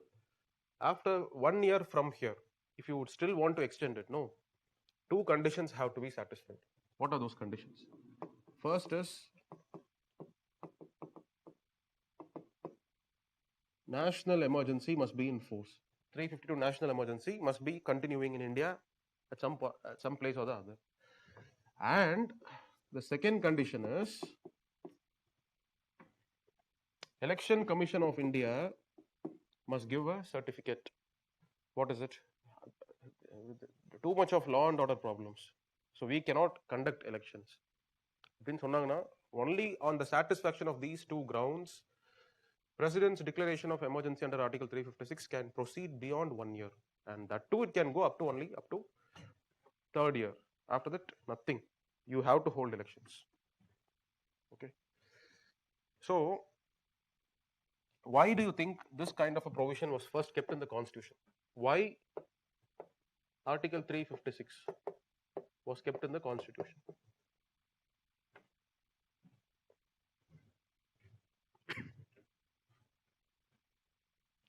So you know why Article 352 was kept in the Constitution? War, deal பண்றது. So why do you think Article 356 was kept in the Constitution?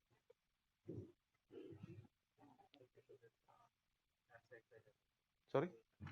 As I said earlier, that to deal with state government failure in law and order. Okay, yeah. One is if the state governments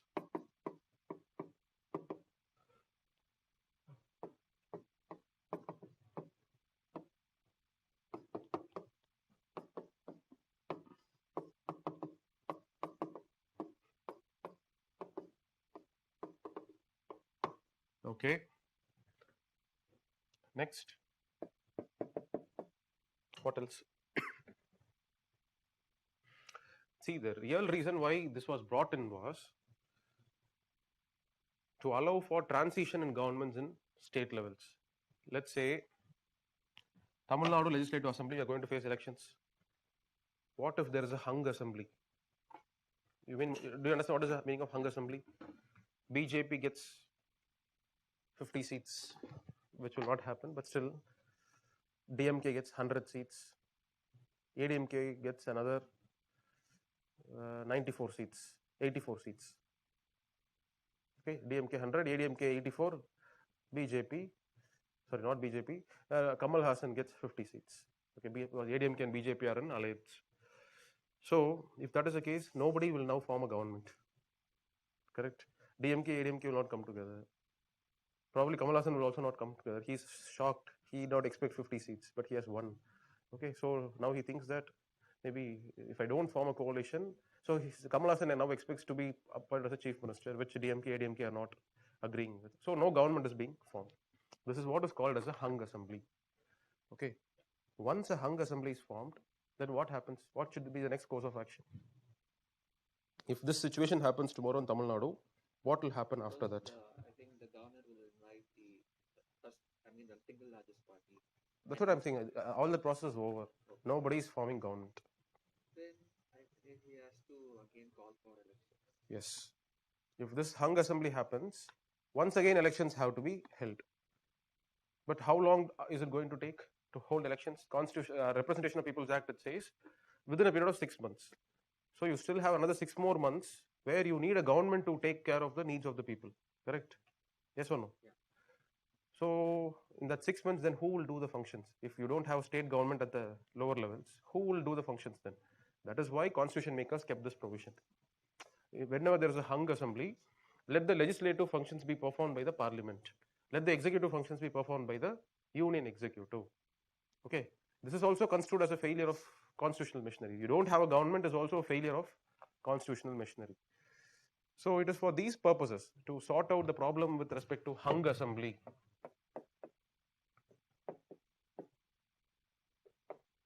And whenever a state willfully defies the directions of the center, to deal with these situations, constitution makers kept this emergency provision under Article 356. But in reality, how did it get to be misused? How was it actually misused?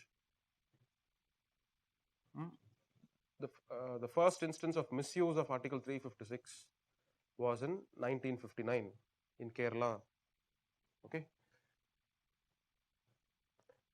It gives, don't you think this article gives too much power in the hands of president? He can dismiss he can He can completely destroy the state government, right? The real reason it was brought in was for genuine reasons. That's why Dr. Ambedkar, he gave a statement in Constituent Assembly debates when he was bringing in these provisions. He said that it is my hope that this provision will remain as a dead letter.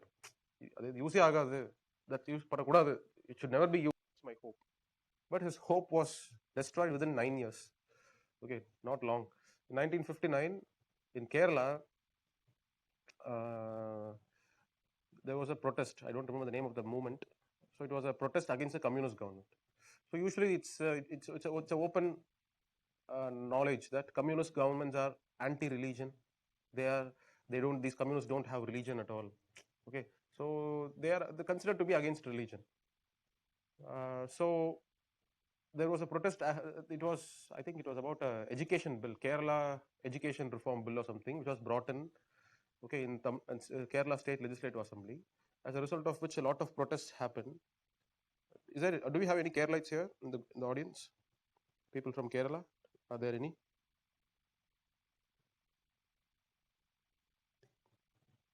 Nobody. Okay. Oh, you have one. Okay. So, do you know what is the name of that movement? Some Vimukti. If you know how to spell it. So there was a protest going against the communist government's initiative, and police opened fire. There was a Catholic woman, the Christian woman, who was pregnant, so she was fired and killed in that particular incident. A lot of people are killed also. Okay, so this was used by Jawaharlal Nehru at the center. So this was the only communist government in India at that point of time. So it was irritating his eye all the time. How can a communist capture power in this Congress-ruled country? So the communists had a complete majority they had an independent majority in Kerala Legislative Assembly. They were not supported by outside parties or anything. Elections were over in 1957, second elections. Communists got majority. 2 years of their rule, and 1959, this protest happens. Communist Party police forces, they open fire at the protesters. People are killed. Immediately, center uses this as a ground. It says that governments are appointed by the people to protect them, not to kill them. Okay, so now the center has, Vimoshana Samaram, that was a group of protesters.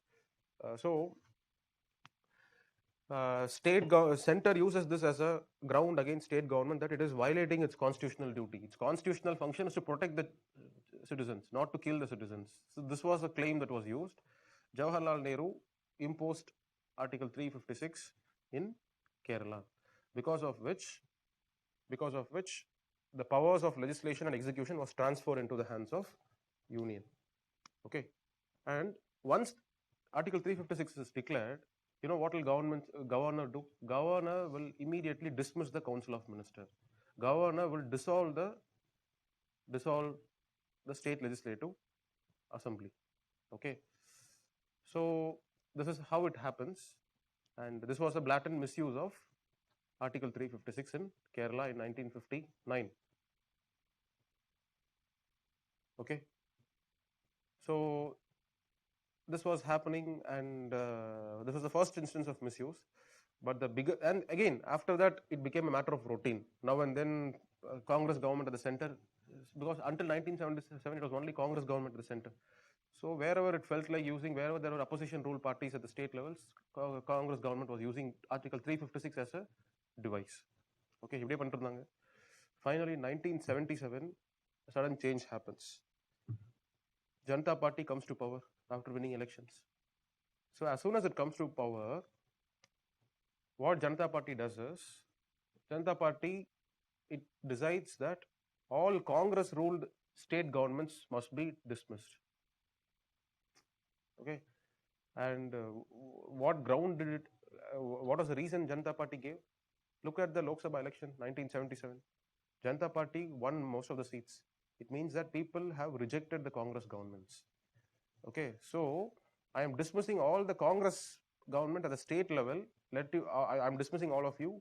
You go and face the electorate. If they appoint you, you please come back again as a Congress-ruled state government. But is there any logic to it? People have voted for Janata Party for parliament. This is at the level of state level. But Janata government used this as a claim that people have rejected you. So it is time you go and face the electorate, get their support, and then come and form a government. And Janata Party, the center, it dismissed Congress-ruled governments in 9 different states. Okay, I don't know what are the states, Rajasthan, Orissa. So there are some other states also. Okay, all of them where Congress-ruled chief ministers were sitting as chief ministers. So this was another blatant instance of misuse. 1977, this happens. Once again in 1980, as I told you, Janata Party breaks, coalition is failed. Indira Gandhi wins astounding majority. As soon as she comes to power, she uses the same claim now. She dismisses all the Janata governments in the various state governments now. 1977 elections, Janata Party dismisses no. Then the elections were fought in various state governments, 9 different states. Alternate governments were formed. Janata Party ruled governments were also formed in these states. And in the next course of 3 years also, Janata Party wins state ministership, chief ministership in many states also. So then 1980 elections, Indira Gandhi once again comes to power. She uses the same excuse that Janata Party used. She dismisses all the Janata chief ministers, Janata Party chief ministers, Jansang, at that time it was Jansang. Okay, Jansang chief ministers, it was all, they were all dismissed.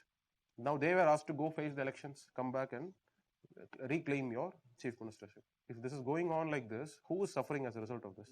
People are the ones who are suffering because of these politicians making misuse of Article 356. This was uncontrolled. It was just going on and on and on. And finally, in 1989, there was another instance.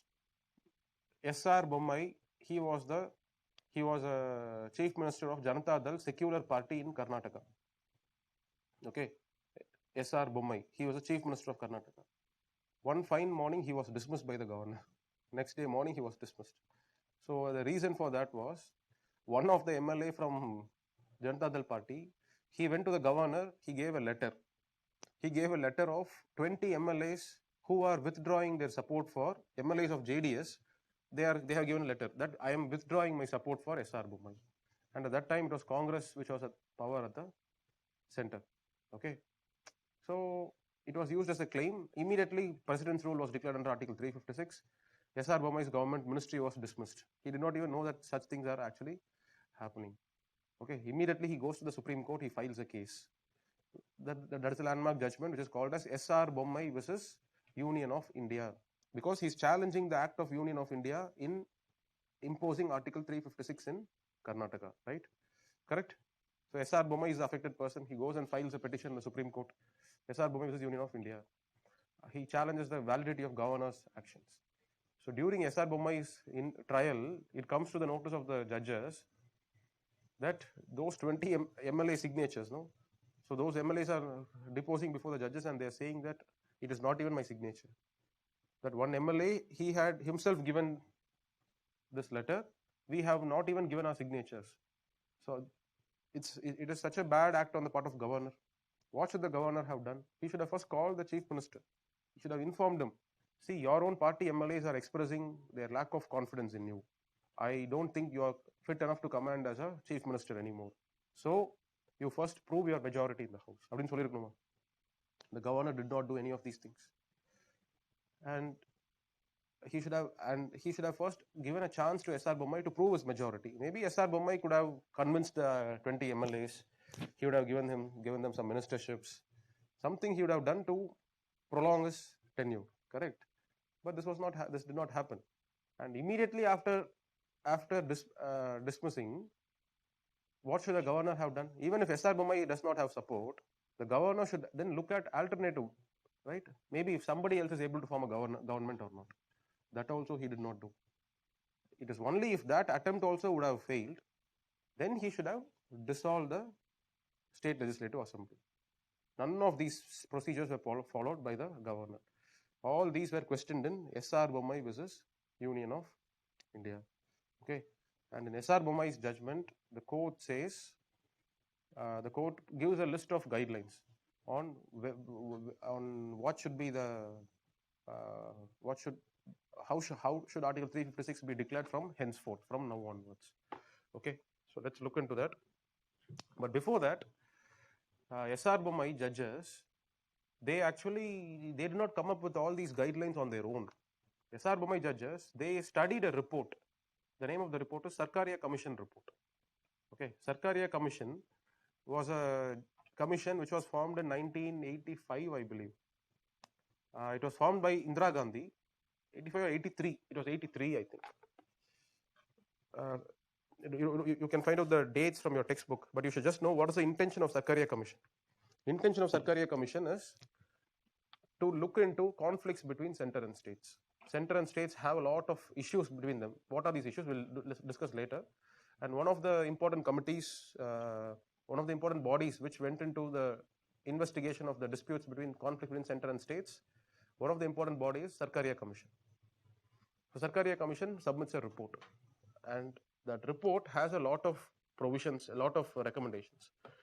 So the judges in SR Bommai case, they borrowed some of the provisions of Sarkaria Commission and they made it as a part of their judgment.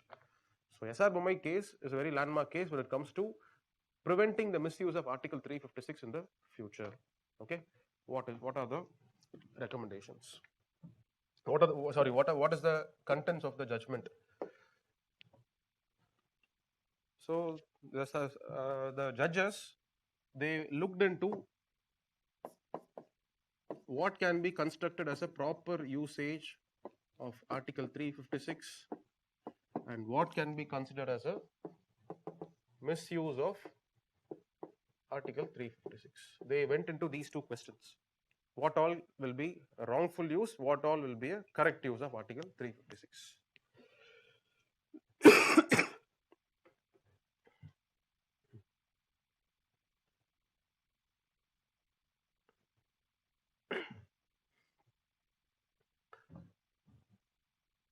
So the judges, they give a set of directions. Proper usage, let's say,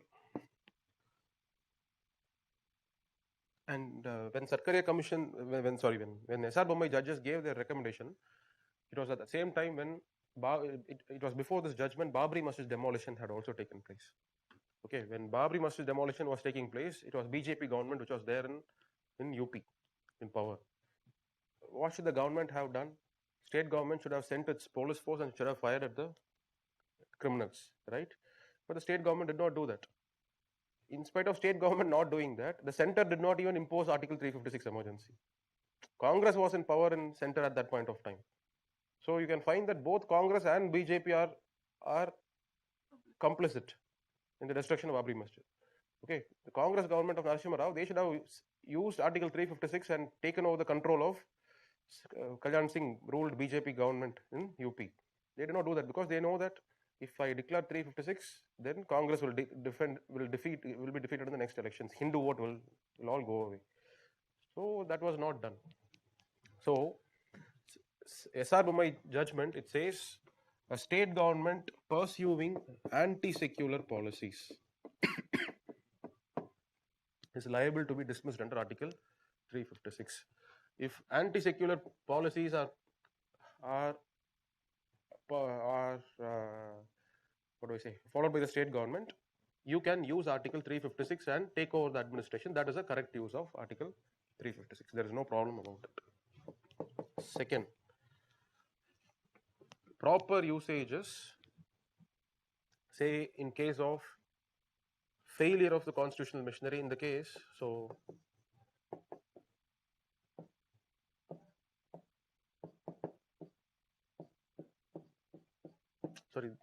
not failure, they used a specific word which is called as breakdown of constitutional machinery.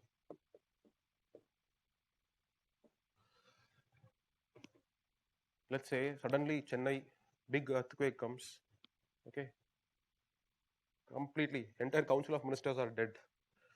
Okay, such a thing happens, then who will take over the administration? Somebody else has to take over the administration because elections, everything will take its own time. That is why during these kind of times, when the state government finds itself in a position where it cannot take care of its responsibilities, that was interpreted in the judgment as, such situations were interpreted as breakdown of the constitutional machinery.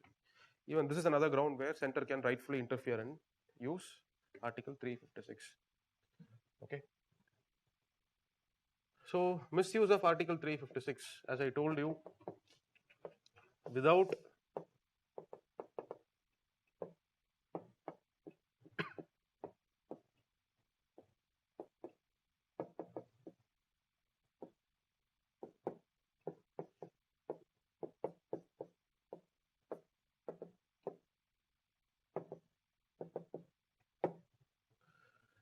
without giving a chance to the CM to prove his majority if Article 356 is used. It's wrong. Without exploring for alternative government. Even then, it is wrong. Okay. After each general elections to parliament, just because there is a different mandate, if you use it, it is wrong.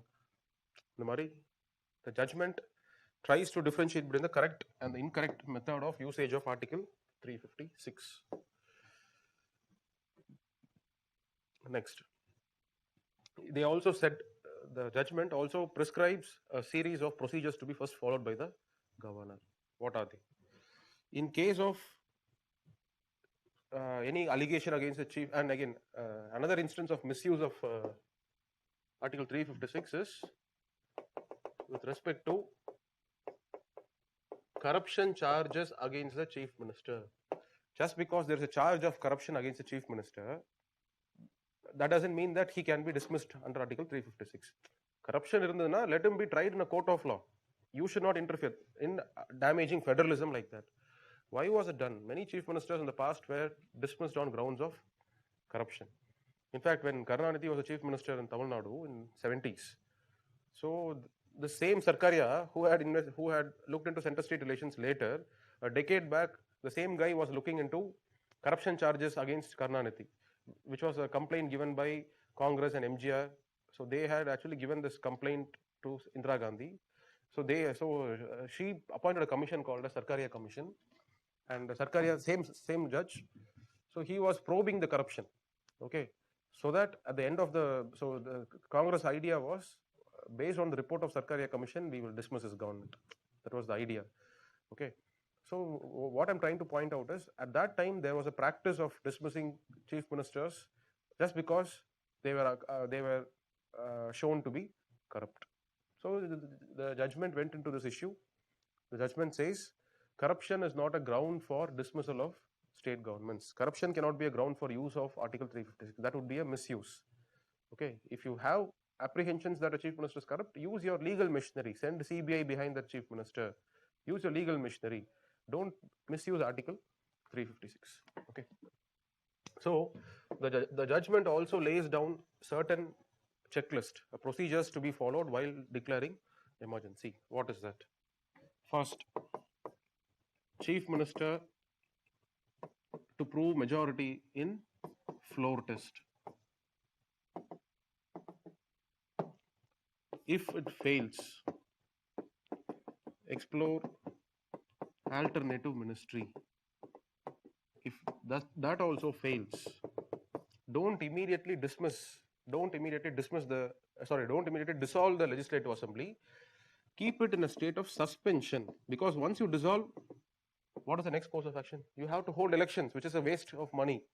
Okay, keep it in a state of suspension. House will not meet, they will not make any laws. Let it be in a state of suspension. So this is all being done, but this is all being done at the governor level.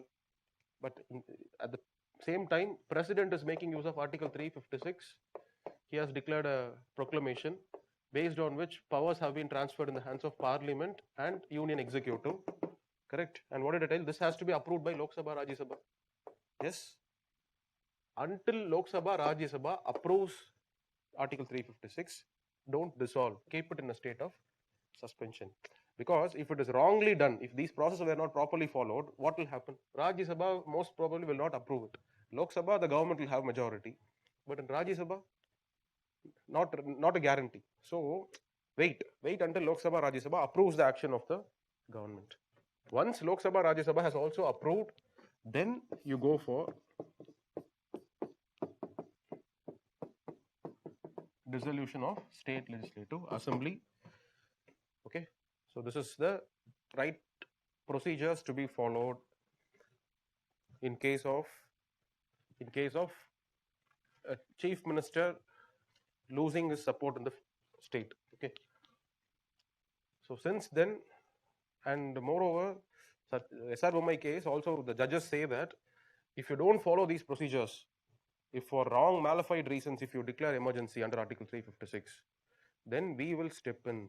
If a house is wrongly dismissed if a house is wrongly dissolved without following these procedural checks, then judiciary will step in. We will restore the house back to its life. Even though if it is dissolved, we will declare the dissolution to be void, and we will restore the house back to its life. Purida? These are all some of the checks which are put, which are present today as a result of SR Bhumai judgment, and that is why it is after this SR Bhumai judgment you find the misuse of Article 356 has completely come down. Okay, now it is only if there is a valid reason presidents go for Article 356. In the mari misuse you will never hear of in the recent days. Even during Citizenship Amendment Act, when it was passed, there was a lot of protest going on in West Bengal. If you find Muslims, a lot of people who are going to be affected because of this. Okay, so they were going on a rampage. Railway tracks, they were throwing stones on trains, they were dismantling railway tracks. The accusation is that those Muslims, they were not even Indian Muslims, they are Bangladeshi Muslims. So they are the ones who are going to be affected. Illegal migrants, they are sitting there, and that is why they are doing all these things. And Mamata Banerjee was also very silent. She was not dealing it properly. Why? She feared that any action against them, she will lose their Muslim vote bank. It's a big vote bank completely consolidated in favor of Trinamool Congress. Okay, so she did not want to lose the vote bank, and so she was also not taking any action. At that time, there was a lot of demands from social media, from different quarters, media itself, about president should now impose Article 356. Law and order breakdown has actually happened. State government is not doing any activity.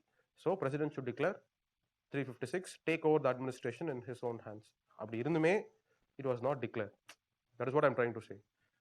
The instances of misuses have completely come down since SR Bommai judgment. So you can appreciate judiciary for protecting the interest of the states in this particular era, right? So SR Bommai judges also added one more component to the basic structure doctrine. They said federalism is a basic structure of the constitution. Is it followed during J and K bifurcation? What is being followed? You have to ask your question clearly. What is being followed?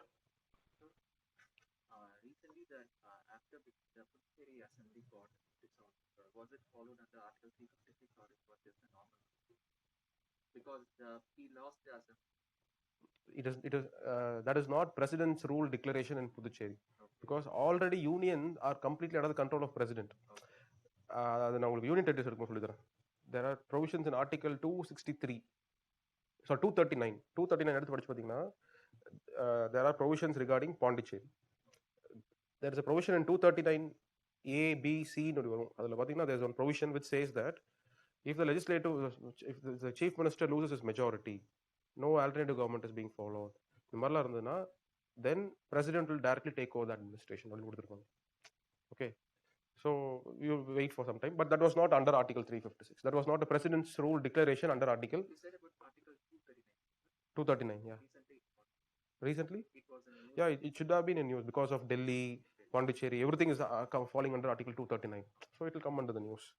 The same procedures laid down by Sarkaria Commission. There is no relationship between Jammu Kashmir bifurcation and Sarkaria Commission's recommendation. And SR Bommai judgment. These procedures have nothing to do with bifurcation. Do you first of all know about how bifurcation is done? How is the bifurcation of a state done? How can you break? Yes, Kishore, you tell me. How can a state be broken into two new states? Tell me.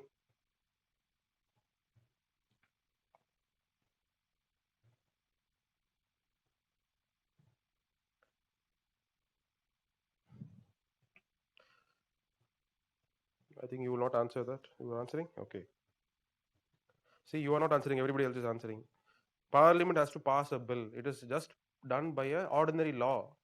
Okay, Article 2, Article 3 talks about that. You make an ordinary law and you will be able to bifurcate a state. Okay, that was what happened. Jammu Kashmir was bifurcated into two by passing Jammu Kashmir Reorganization Act. Jammu Kashmir and Ladakh. Two new states were formed, and then the states were made into union territories. So it has nothing to do with Article 356. Article 356 is Article 356 is for the purpose of taking over the administration of a state government. if the state government does not listen to the directions of the center. But your question has to be answered in a different way. I mean, you should have asked the question in a different way. Was it followed in J&K before bifurcation? Okay, when Jammu Kashmir was bifurcated into J&K and Ladakh, it was already in a state of president's rule. Okay, it was in president's rule for last 1 year, after which it was bifurcated into Jammu Kashmir and Ladakh. So nothing to do with 356 and bifurcation. Why was it under president's rule? Because no government was being formed in Jammu Kashmir Assembly. Okay, so all the parties, they were not willing to come together to form a majority government. That is why it was placed under president's rule. While it was under president's rule, Article 370 was scrapped and Jammu Kashmir was bifurcated into J&K and Ladakh. So 356 has nothing to do with bifurcation of Jammu Kashmir. All right.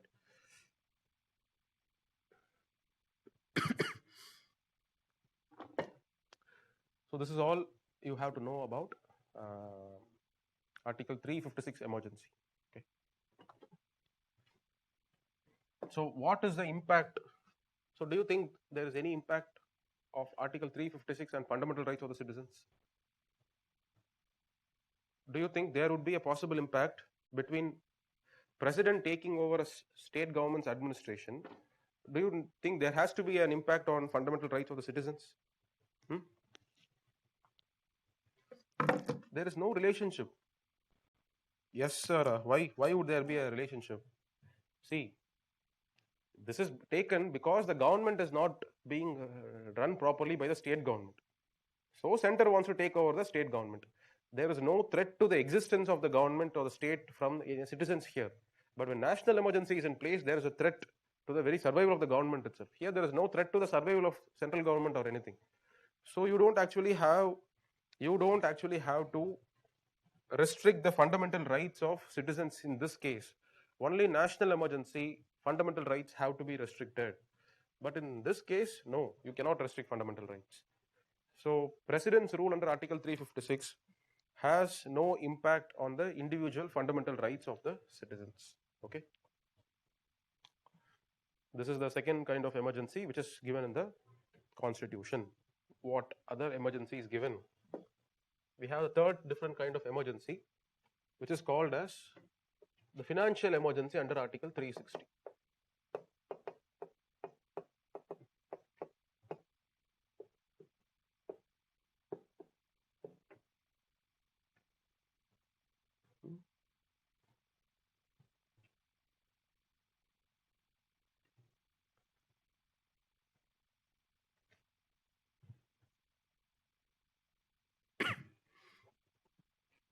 So first we'll address the reason why. Why do you think constitution makers brought in some provisions called as financial emergency provisions? What do you think would have been the reason? Expenditure is so higher than revenue, and the state federal government is not having enough finance to buy to import like balance. Okay. Okay. So in order to keep the funds to be allocated in a more appropriate way. okay, all right.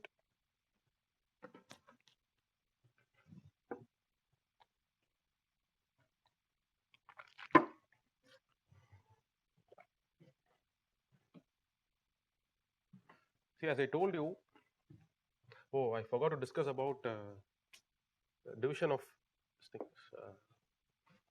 List 1, list 2, list 3. We have legislative functions, executive functions, normally done by parliament, state legislature, parliament and state legislature, union, state executive. 356, what is the change that you find?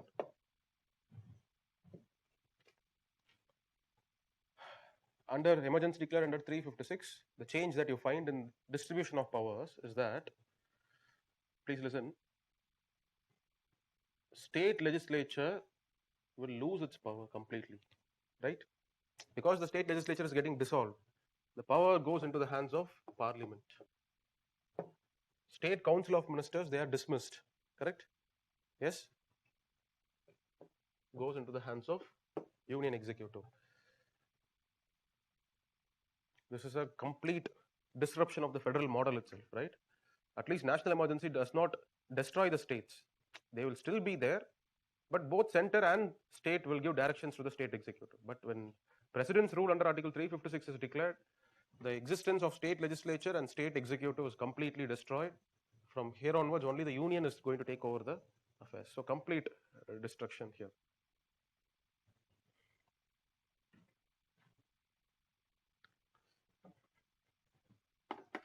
Okay, national security also depends on financial stability of the country. That's very correct. Basically, the purpose is to ensure strong financial health of the country. Okay, that's one interpretation. But if you look at the Constituent Assembly debates,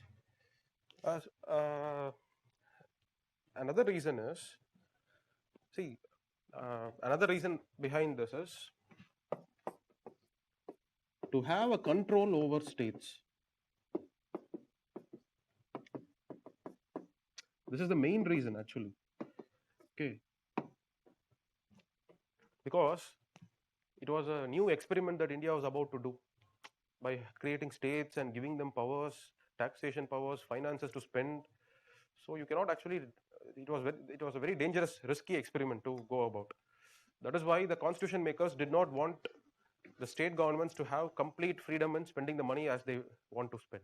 They actually wanted the central government to have a control over states in case of any unnecessary expenditure being done by the states.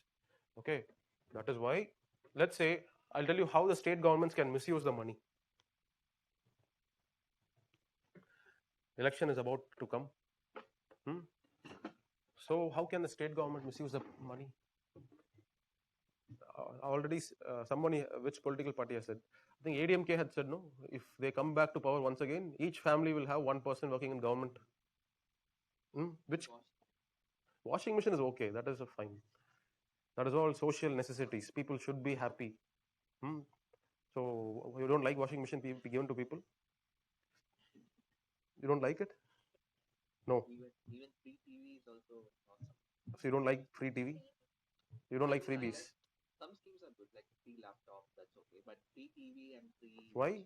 If free laptop is okay, then what is wrong with free TV? Laptop is education. That means it necessitates the function of study. Whereas TV is just for... Education. That is also education for some. Yeah. Why not? Why you...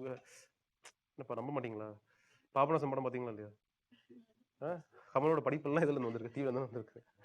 So, okay, now that you guys have exposed something about yourself to me, let me ask you something. What is your take on freebies?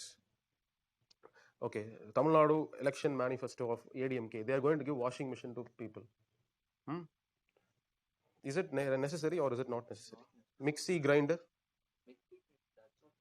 Not necessary. Okay, fine. What is your opinion, online students?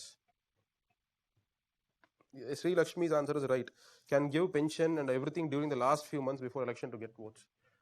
So Tamil Nadu government is announcing. So how can the state government misuse the powers, misuse its finances? Tamil Nadu government is making an office order. All state government employees, their salary is increasing by 20%. Okay, such a huge burden for the state government. But it does not care. It wants to spend money just to vote, win elections. Okay. Yeah. So first, let me address my question that I have asked. Not necessary, but not wrong. Many do not have pipe water connection, then only they shall use that machine.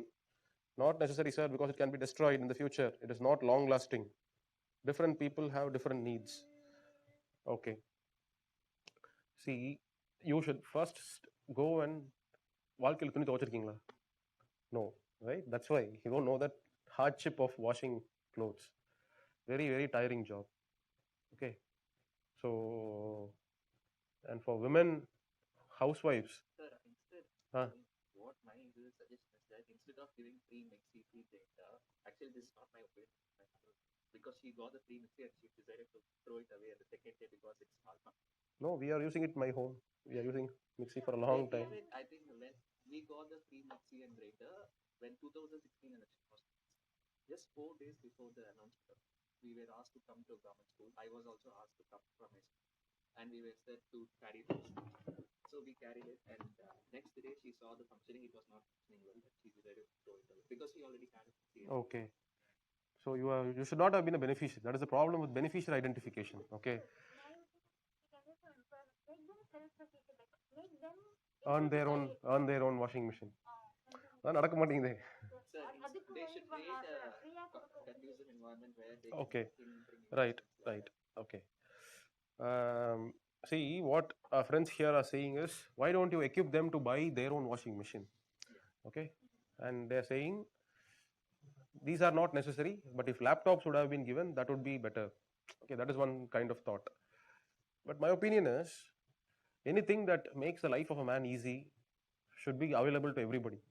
Okay, when leisure is the most precious thing for a human life. Okay, we are not born to slog and keep on working and working and working till we die. We are not like, even animals don't do that. Correct? Animals, at least they work only wherever it is necessary.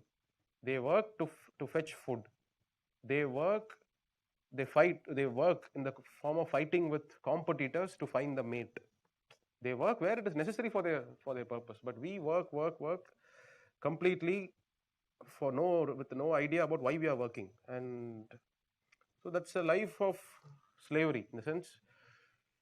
Our ancestors' life were even much better. Okay, they had free time for themselves. But since the world has become industrialized and everybody's life, so we are all so connected with each other. So your life is no longer in your control. Basically, your life is controlled by the entire global forces that are at work. Correct?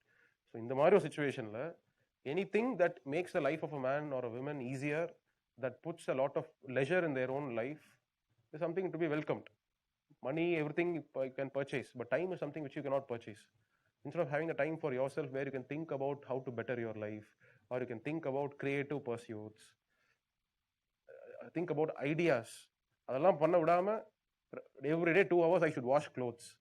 Why should I do that? I put it in a machine, let the machine do it for me. Correct?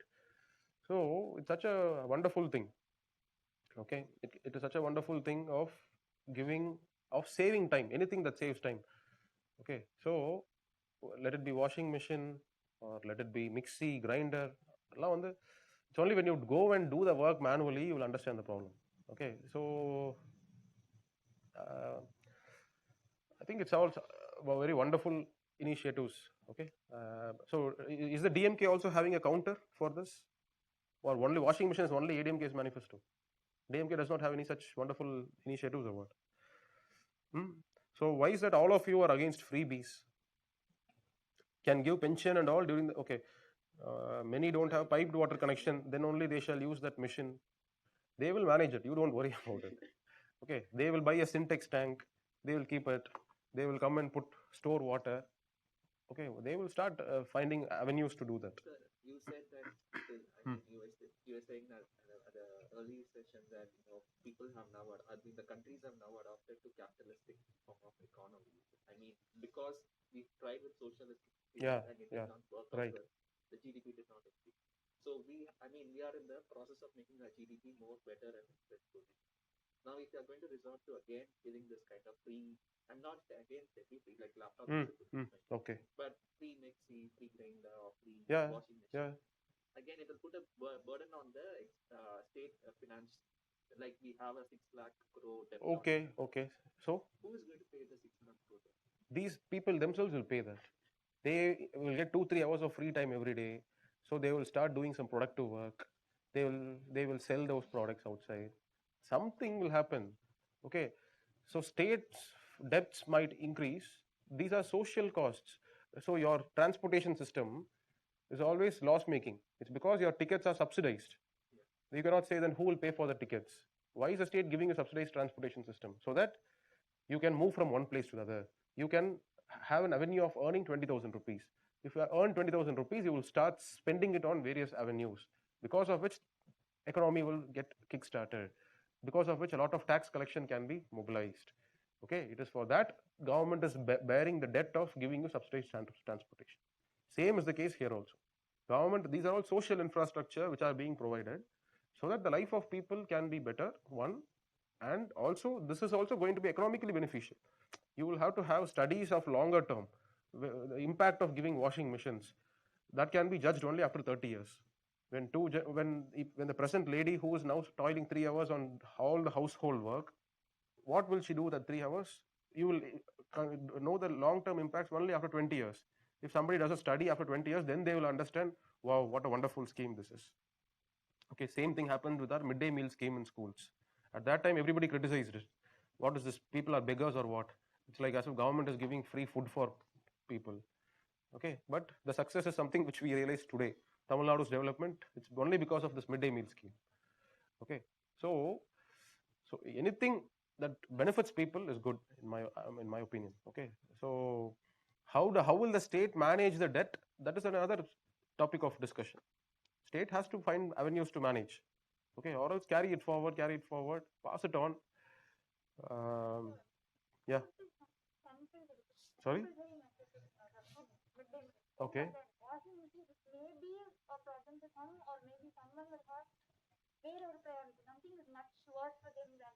Okay. எம்ப்ளாய்மெண்ட்டா கிடைக்க மாட்டேங்குதே. அவ்வளோ employment எங்க இருக்கு முதல்ல உங்களுக்கு? There is opportunities and by You cannot create employments just like that. Okay, so reforming the education system. reforms. We have been trying reforms. Okay, we will reform everything, and we are reforming a lot of things, but it will take its own time. So you guys should not have a very negative opinion over freebies. Okay, and moreover, these are areas which are usually asked in personality test about freebies. A lot of counter questions will also be asked. So you should have a very clear understanding, social understanding of and the utility of freebies. Okay, I have seen many people, because of these free in many houses, they have access to these things. Of course, these are big aspirations, because see, you guys paying the Shankar Academy fees and coming here, it means that you are all in the top cream of the society. That's the reality, because you have not seen the poorest of the poor. You would have only heard about them. You would not have lived their lives. I'll tell you what poverty means. Poverty means not knowing how you will manage tomorrow's food. That is the poverty, which at least 30% of Indians are still in that stage. Okay, another 30-40%, anytime they can slip back to the stage. So you are already in the top 40%. And if you are able to pay this fees, and if you're already going to college and all, I'm very sure you're in the top 20% of Indian society itself. You may find it surprising, because you are only comparing it with your own peers, with ones who you are looking at, but you don't know the huge mass of Indian population. Okay, so that way, these are all huge aspirations. Okay, 6,000 rupees washing machine. 6,000 rupees, you cannot buy a branded washing machine. You need to spend at least 15,000 rupees. 15,000 is like 2 months salary of your mother or of that householder or that lady. So how you should calculate is, you compare your father's or mother's salary, multiply it into 2 months salary. Okay, so can you buy some product with that, just like that? It is still a struggle for many middle class families, right? Your mother or father's 2 months salary is a huge amount. With that, if you would want immediate investments, not possible. So in that case, for these families, a washing machine is a great thing. Okay, everything is beneficial about it. Labor, efforts, the happiness which the women will feel in the family. It will even sort out a lot of family marital issues also. Okay, I'm serious. The women, the families, because of doing this work, they get a lot of stressed, just like how a woman taking care of the child gets stressed. Okay, so a lot of productive benefits are going to come because of these kind of freebies. Anyway, so the reason why provisions of financial emergency have been kept in the constitution is because the constitution makers wanted the center to have a strong leash on the spending potential of the states, because they were scared that the states, because of their expenditure, might bankrupt the entire country. Okay, because let's say Tamil Nadu government today announces, I have so much of money in my hand, everything is going to be given as Pongal gift. Okay, already my debt is 6 lakh crores, but right now I have some 2 lakh crores or something in my hand, and everything I'm going to give to all, but 50,000 rupees per person, bank account, DBT, I'll do, but vote for me. Can the government do this or not? It can't do that. But will it be allowed to do it? It should not be allowed to do it. That is why. And if Tamil Nadu government does it, no, and tomorrow then what will happen? Again, Tamil Nadu government will go begging before the central government. Do you think the central government can say, I cannot give you money? 6 crore people of Tamil Nadu will be against in arms fighting against the center. So that is why you may it might be theoretically easy to say that center will refuse money if central state government exceeds the limits of borrowing. In reality, it is not possible for the center. That is why everything has to be controlled before the damage actually happens. That is why we have these provisions in the constitution. So if the state government, if the center knows that a state government is going to do any of these mischief, it will immediately declare financial emergency in these states. Okay, then what will happen? The consequences, any bill, any money bill for the purpose of expenditure. So if the government wants to spend money, it has to first pass it in the legislative assembly. When it passes in the legislative assembly, it becomes an act. After that, the state can take money and it can spend for its purpose. But before it becomes an act, did I discuss in parliament? Bill passes through Lok Sabha, Rajya Sabha, goes to the president, then it becomes an act. Similarly, in state legislatures, legislative assembly, it goes to the governor, governor gives his assent, then it becomes an act. So if financial emergency is declared in a state, the governor will not give his assent. The governor will reserve the bills for president. So president will decide whether the money bill should be given permission or not. Do you understand now how the central government is now going to have control over the state's finances, right? This is the reason why financial emergency provisions were kept in the constitution. Another reason why financial emergency provisions have been kept in the constitution is it is to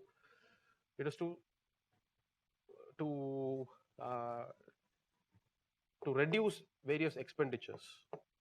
What kind of expenditures? Constitution in many places, it says, say for example, did I discuss judiciary with you? Yes? Yeah. Did I tell you the different ways of how constitution ensures the independence of the judges? Did I tell you that their salaries cannot be reduced? Yes? Constitution says salary of judges cannot be reduced. But the country is in a state of emergency. Country itself, there is no money left. So at that time also, can the judges alone say that, no, my salary cannot be reduced? All have to take the burden equally, right? That is why we have these provisions where during financial emergency, even such authorities whose salaries cannot be reduced, that can also be brought down. The salaries of judges, everything can be reduced. Okay. It is for these purposes we have the financial emergency provisions in the constitution. So who declares it? Again, president declares it. After declaration, it has to be approved by Lok Sabha, Rajya Sabha. And what is the strength required to approve financial emergency declaration under Article 360? It is simple majority. And there is no maximum time limit. It can just go for indefinite period of time. Okay. Till date, we have never used financial emergency. Okay. So situations have never been that bad in India till date. That is what it indicates. Even during COVID-19 or even during 1991 balance of payment crisis, even then also we did not use financial emergency. So as I told you, it is not a procedure to be used whenever there is a financial problem in India. It is mainly kept in the constitution for the center to have a greater control over the state's expenditures. But till date, states have also not behaved in such a brash manner in spending money. So there was no reason to make use of financial emergency provisions on the states until now. Okay. So this is all about financial emergency provisions of the constitution. Financial emergency, it has nothing to do with impacting the federalism.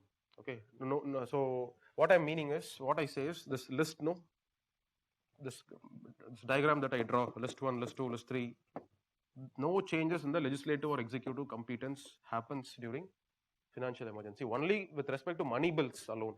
Money bill matters alone will be reserved for president's consideration. Other than that, no greater damage to federalism, no impact on fundamental rights of the citizens. Right?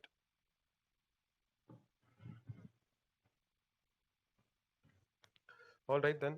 So I think we'll stop here. We're done with emergency. So go through your textbooks, and we'll start with the rest of the discussion on center-state relations in the next class.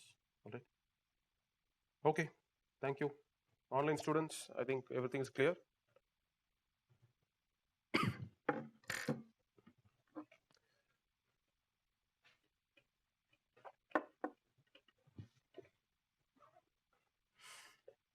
So shall we wind up then?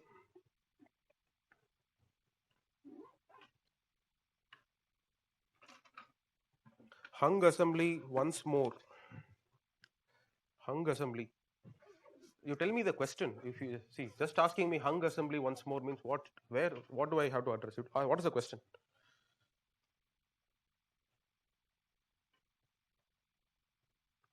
Your opinion on recently passed National Capital Territory of Delhi bill. Well, I have not read it actually. I'm yet to go through it. I just know broadly what has happened. I'll get myself well informed and we can have a discussion when we discuss about union territories. Okay, at that time I'll discuss. Hung assembly means can't understand. Okay. Tamil Nadu Legislative Assembly size is 234. So to form a government, you should get at least 50%, 117 seats. The outcome of upcoming election is going to be like this: DMK 100 seats, ADMK 90 seats, and M&M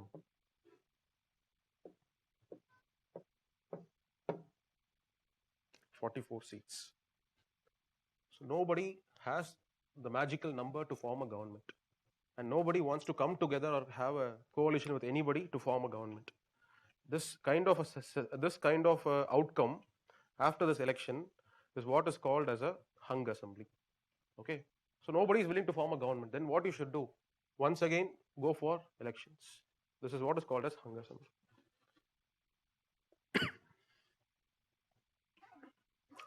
Okay, so we'll stop here.